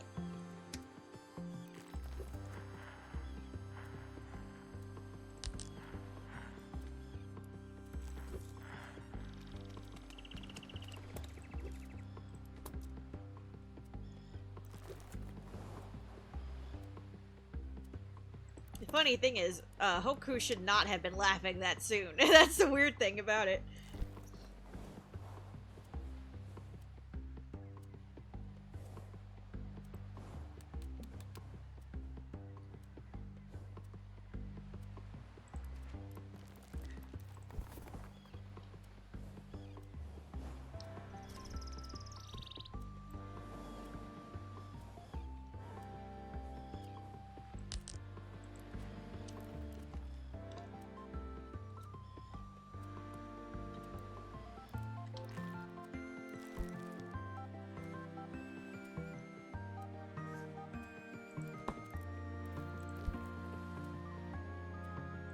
What happened to my little...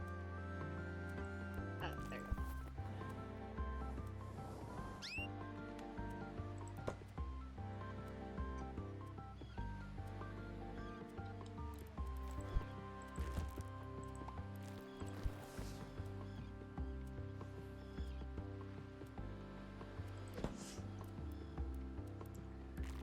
My foot's numb.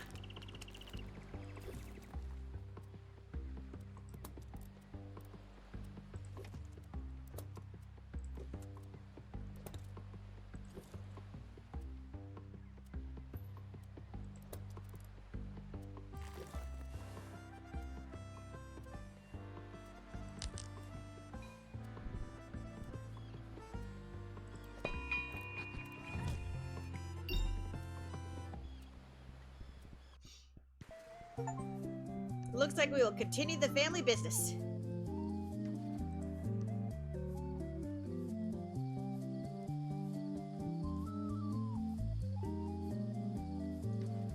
And that is...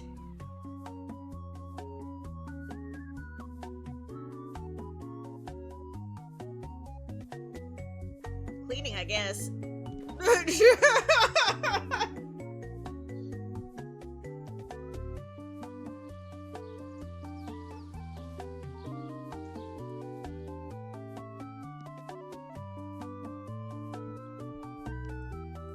It's over. Yep. So they said this was like a 4-hour game. I think we got a good 10 hours out of it.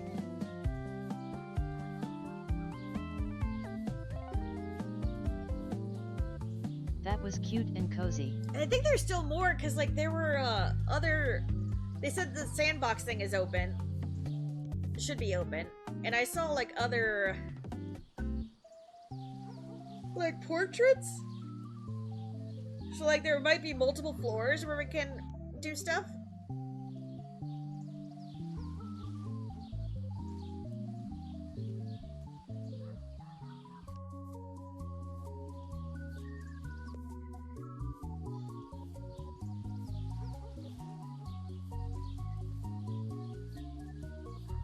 Yeah, in total for the long fic, I have written how many weddings? 3? And then Shiana Rox's wedding twice, so that's 5 weddings. And Axel and Isa, 6.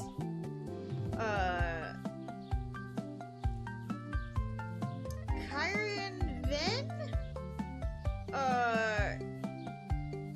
Vanitas and Naminé. Aqua and Terra got married off screen because Sora was in space.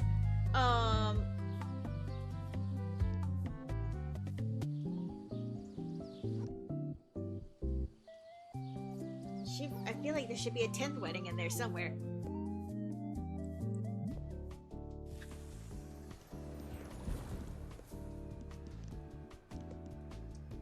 You can now change the lighting, and the furniture has been shuffled into a new arrangement. Oh boy!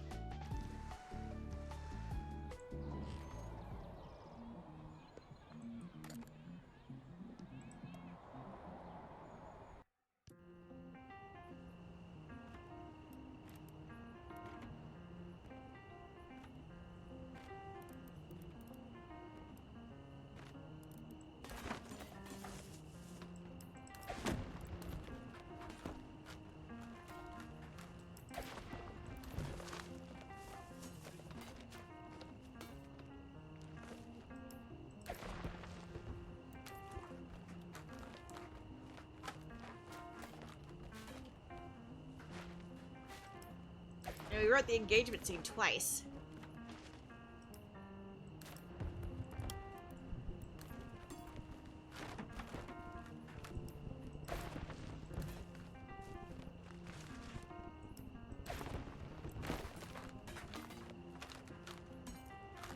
Which I have no regrets about. Now, if you want to hear how...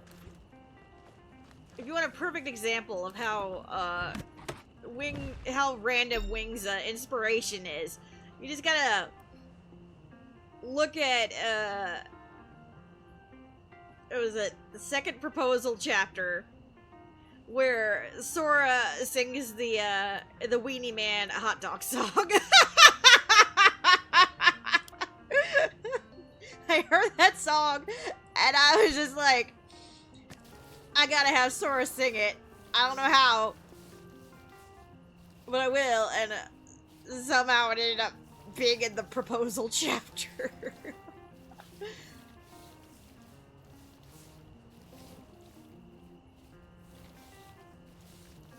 I know a weenie man, he runs a weenie stand. Hot dog, I love the weenie See man. y'all later. I have to recharge my Alright, phone. everybody, thank you for hanging out with us. I'll see you later. Yeah, we'll be getting off here in about 45 minutes. Yeah, I thought that song was so fucking funny. I was just like... Buy-in for fun too.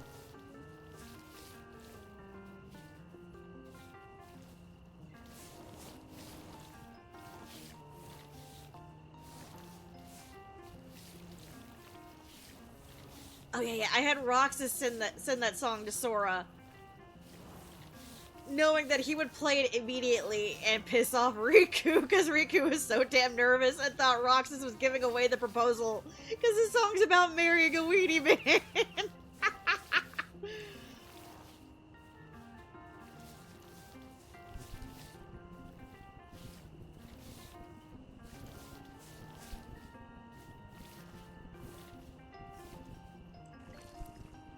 Someday I'll be his weenie wife.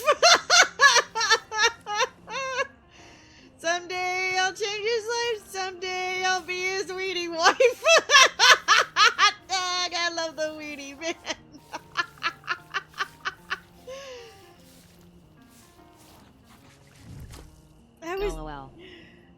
so strange. Apparently that's a children's song. I have never heard such a thing, but it was like on a mix CD of children's songs, and I'm like, there's no fucking way that's a children's song. I refuse to believe.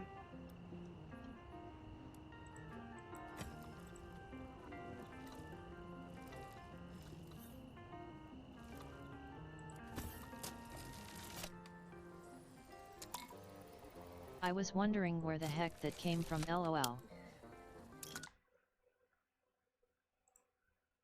I think I linked it in the chapter.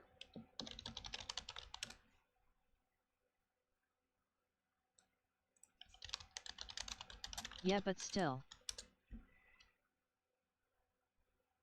Yeah, a camp song. Like, what? I know a weenie man.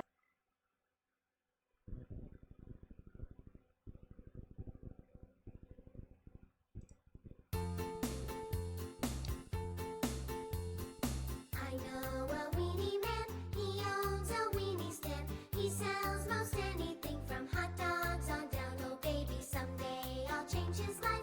I'll be his weenie wife. Hot dog, I love that weenie man. I know a weenie man, he owns a weenie stand. He sells most anything from hot dogs on down. Oh baby, someday I'll change his life.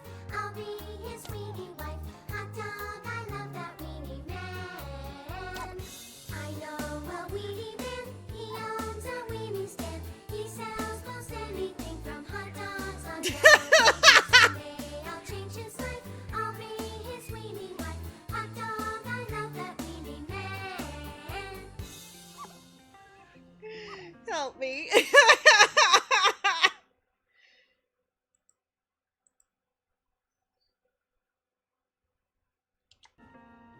My sides hurt, lol.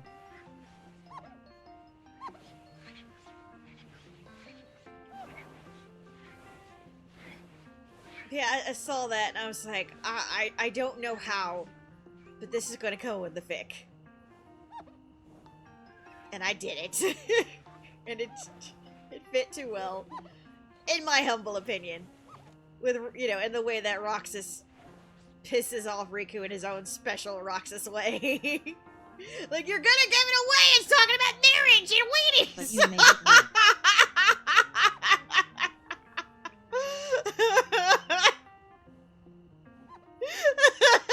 It's marriage and weenies! Who's gonna know I'm the weenie man? And of course, Sora is absolutely clueless.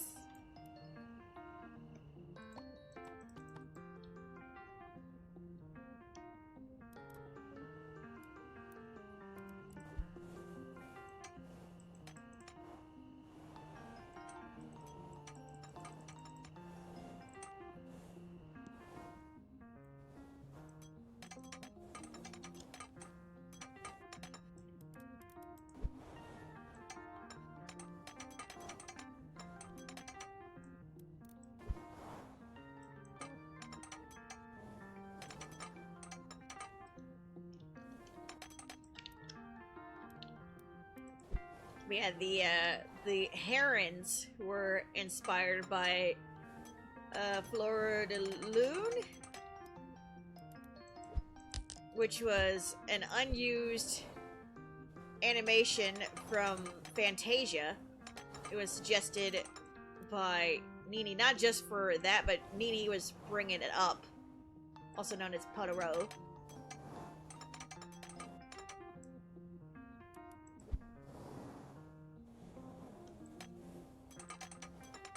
And I'm like, oh my god, this is gorgeous. And so that's where the herons came from.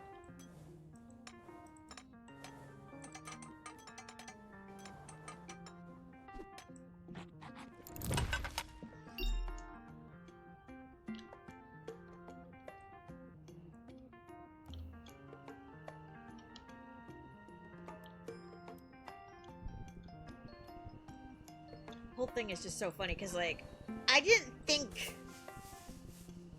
too hard about the swamp.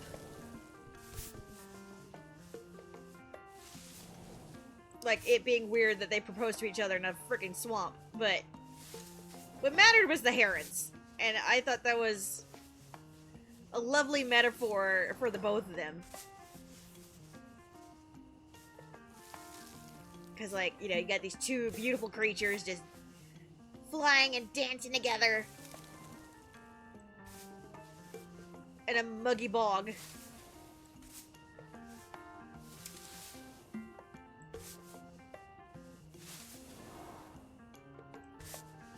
And it ended up coming full circle when I had Sora and Rika go to Dagobah. Rika was so nervous. He's so nervous. And part 3, when they're doing Star Wars stuff, they go hang out with Yoda and all of them in Dagobah, and it just happened to be what, their 20th anniversary, 15th anniversary, I can't remember. And they ended up spending their anniversary in yet a swamp, and Zora's over here is like, it's a fucking swamp, and they're like, well, kind of think of it, Riku proposed to me in a swamp. Not so bad.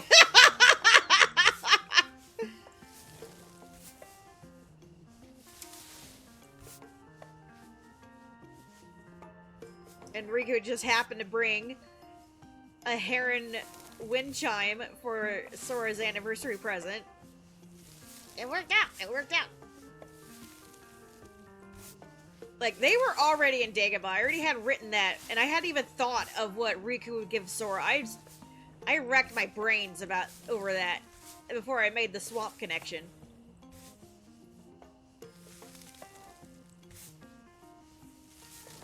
I was like, oh, hey, yeah, that works. Happy accidents. The fic is full of them. There's never a plan. I'm just Full circle. going on it by the skin of my teeth. There's never a plan. Ever, ever. As Sora says in the fic over and over. There's never a plan. Just right from the heart.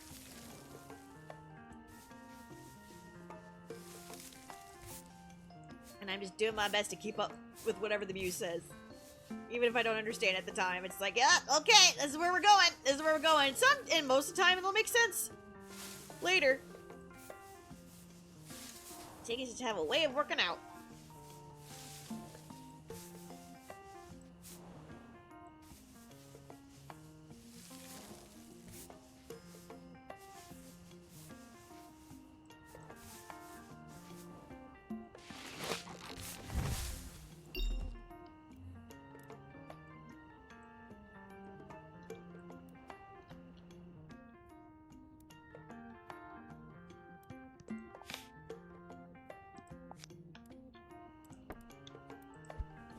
I thought I cleaned the door.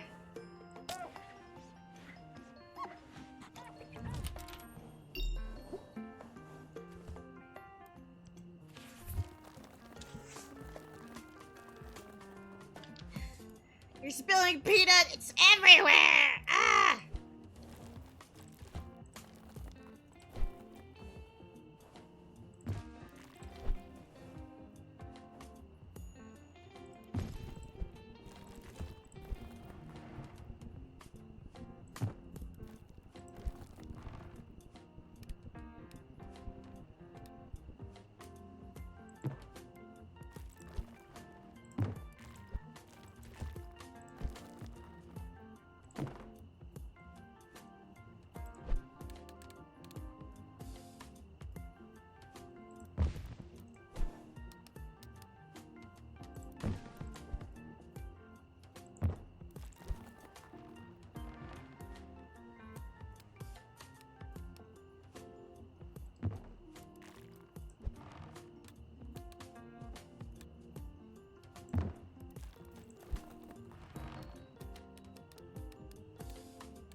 Why are there cabinets in this place like people live here? If this is supposed to be a freaking studio, like...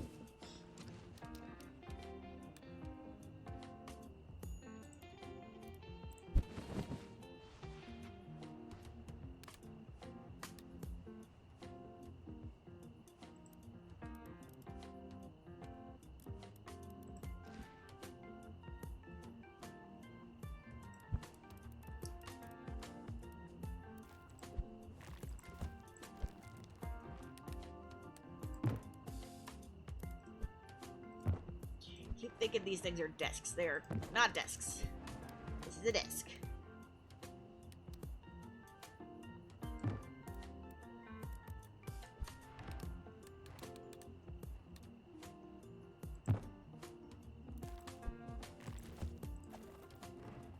Or this is kind of a desk? I don't know.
Where's the piano bench?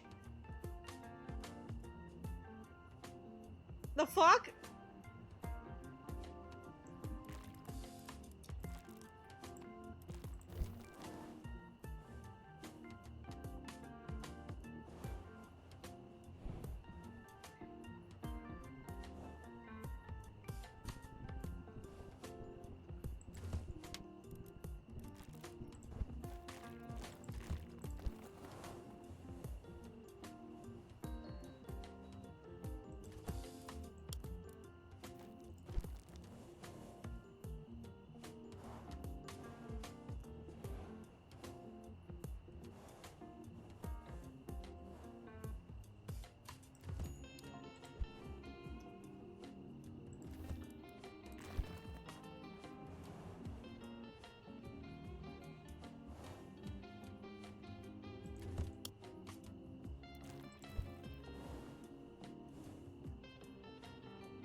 It's the same room. What about the basement?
Yeah, back to what I was saying earlier. Best oopsie line that brings a tear to the eye. So I finished my lunch, Daddy.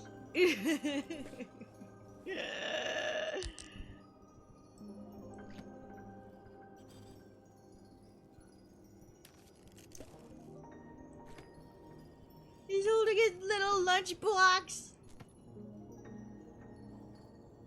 His teacher was being so mean to Sora and everything, and they talking about how Oopsie doesn't know anything, and Oopsie's just over here saying, I finished my lunch.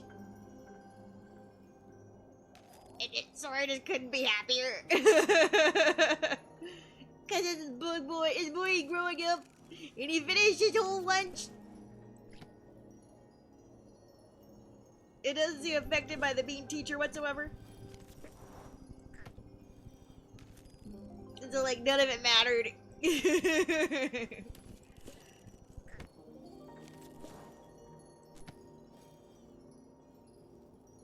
Just so sweet. So, such child innocence.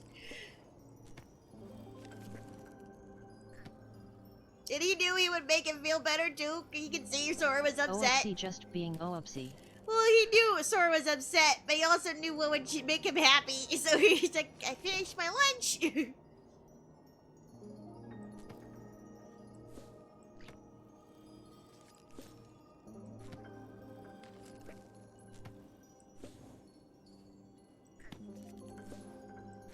Then Oopsie going back later and be like, you made my daddy cry. I'm gonna make your life a living hell.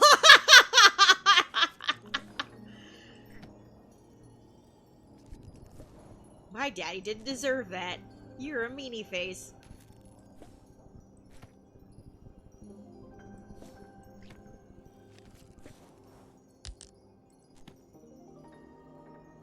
You didn't say Oopsie was dumb, but I know what you meant because I'm not dumb! I know what you insinuated because I'm not dumb!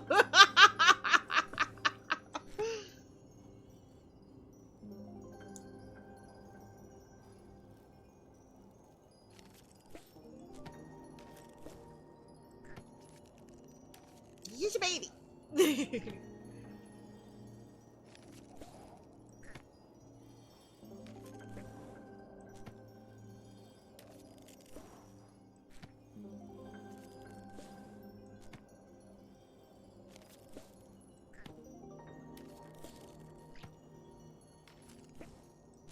Hey, it's that room where you missed a spot.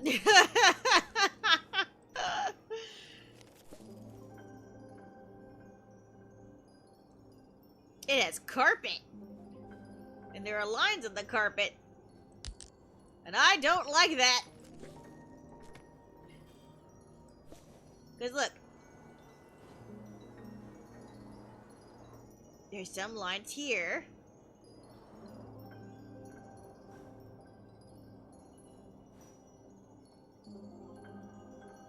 Oh, maybe you can see lines.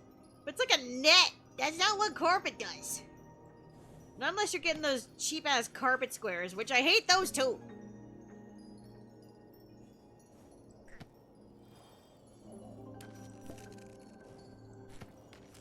Because, like, how are you supposed to drag your feet? I'm so used to not having carpet, and now when I see carpet I'm like, ugh, lol.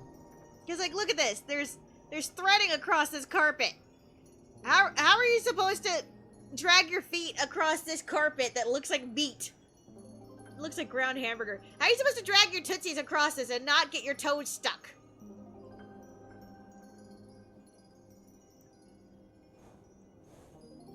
Like, that's the whole point of even having shag carpet, is that you can drag your tootsies across it. Tripping hazard.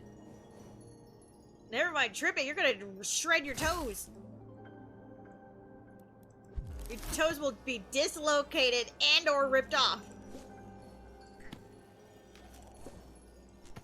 Maybe that's why the carpet's red, to hide all the blood from people dragging their tootsies across the shag and getting stuck in this net of death.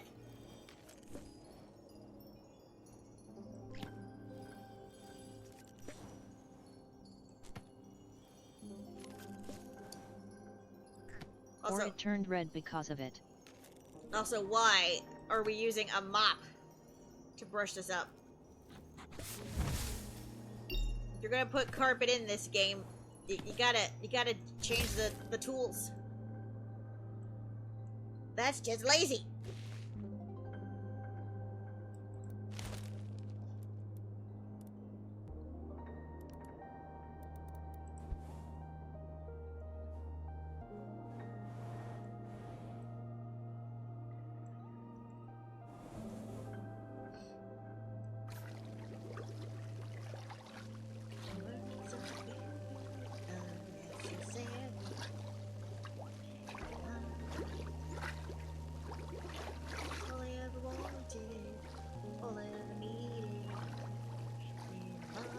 Sorry, I had that song in my head.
Yeah, so my manager is taking the rest of the week off, and my usual helper, who usually like takes things off with the forklift and everything, was absent today and will be off for the rest of the week. I hope he's doing okay. So, in the meantime, I'm like, well, who the fuck is gonna do my forklift? And who's gonna load it in the oven for me? He's like, that's a good question. And I'm like, yeah, think! So, out of desperation, we had a crash course on how Wing can use the oven. No.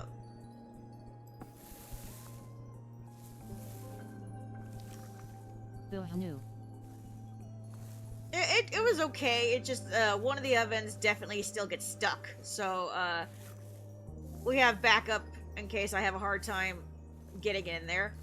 Now, as far as the fork truck goes, we're going to be relying on one of the young ladies. And I'm not sure how that's going to go, because near the end of this shift, I didn't get to make my numbers because she disappeared for half an hour when my basket was nearly full and I needed her to take it up. So, yeah, that wasn't good. And then, after all of that, when I finally found her and got everything going, turns out nobody, wanted to mention that there's nobody on first shift to begin with. So I had half a basket full and nobody to take it up. And, like, the little intern boy was who they were having load shit into the oven. And I'm like, he's not supposed to be doing that. And he's asking me, so it's the same thing as putting things in reverse, right? I'm like, yeah, I literally just learned how to do it today.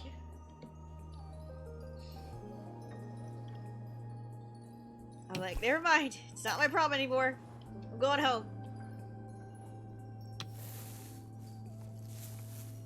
But yeah, apparently there's not going to be anybody on first shift for the rest of the week. Oh geez. I guess I should have expected this. It is 4th of July coming up, but...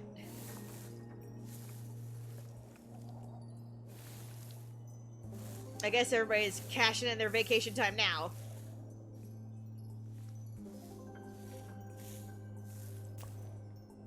It is summer.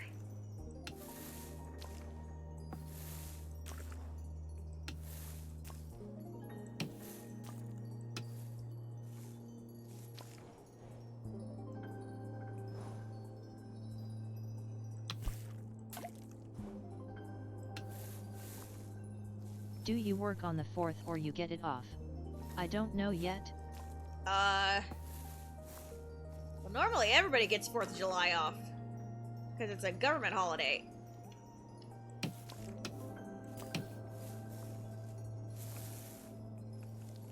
Since I'm third shift, and it just happens to be this Friday, I get that day off and technically Thursday night off. Since Thursday night is my Friday.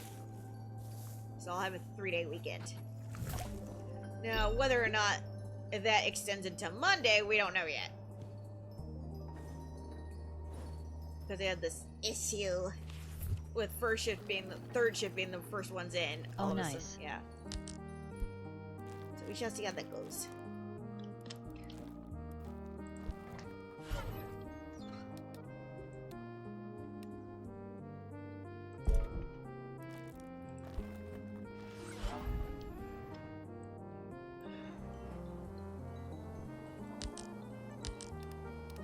I have to work. What?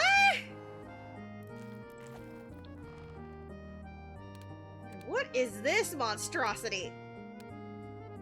This is not a chair!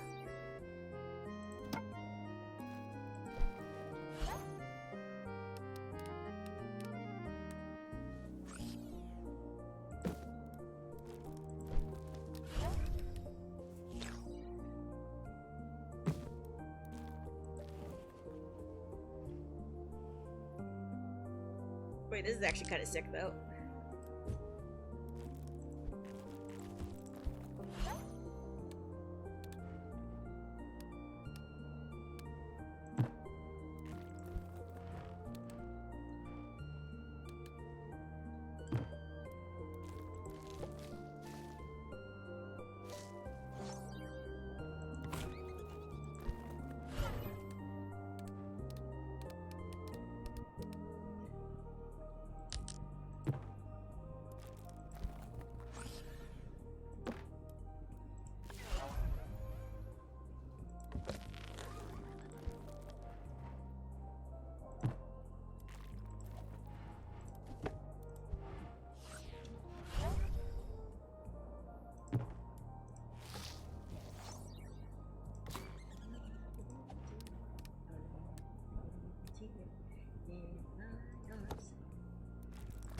It's a very unnecessary.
Does nobody provide piano benches?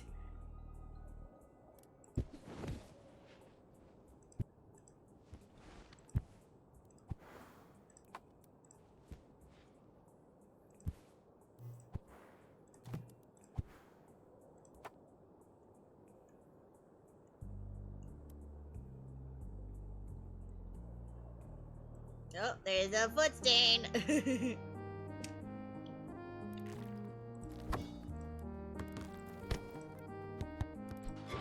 Bull!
For real.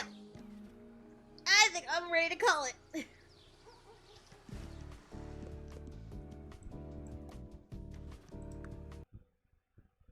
Thank you all for hanging out with me today for this cozy Friday stream.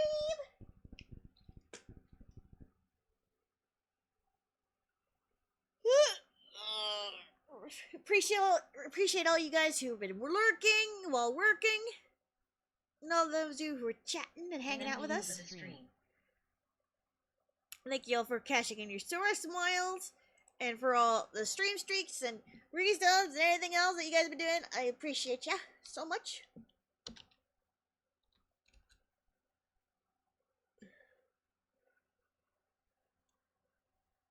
Let's see here.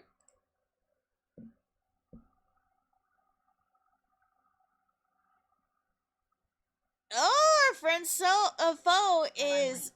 Hope you get good rest. Thank you so much. I'll give you all choo, choo, choo, choo, choo.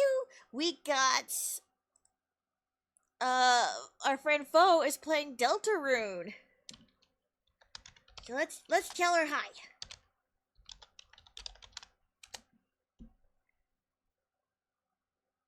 All the chews and the blems.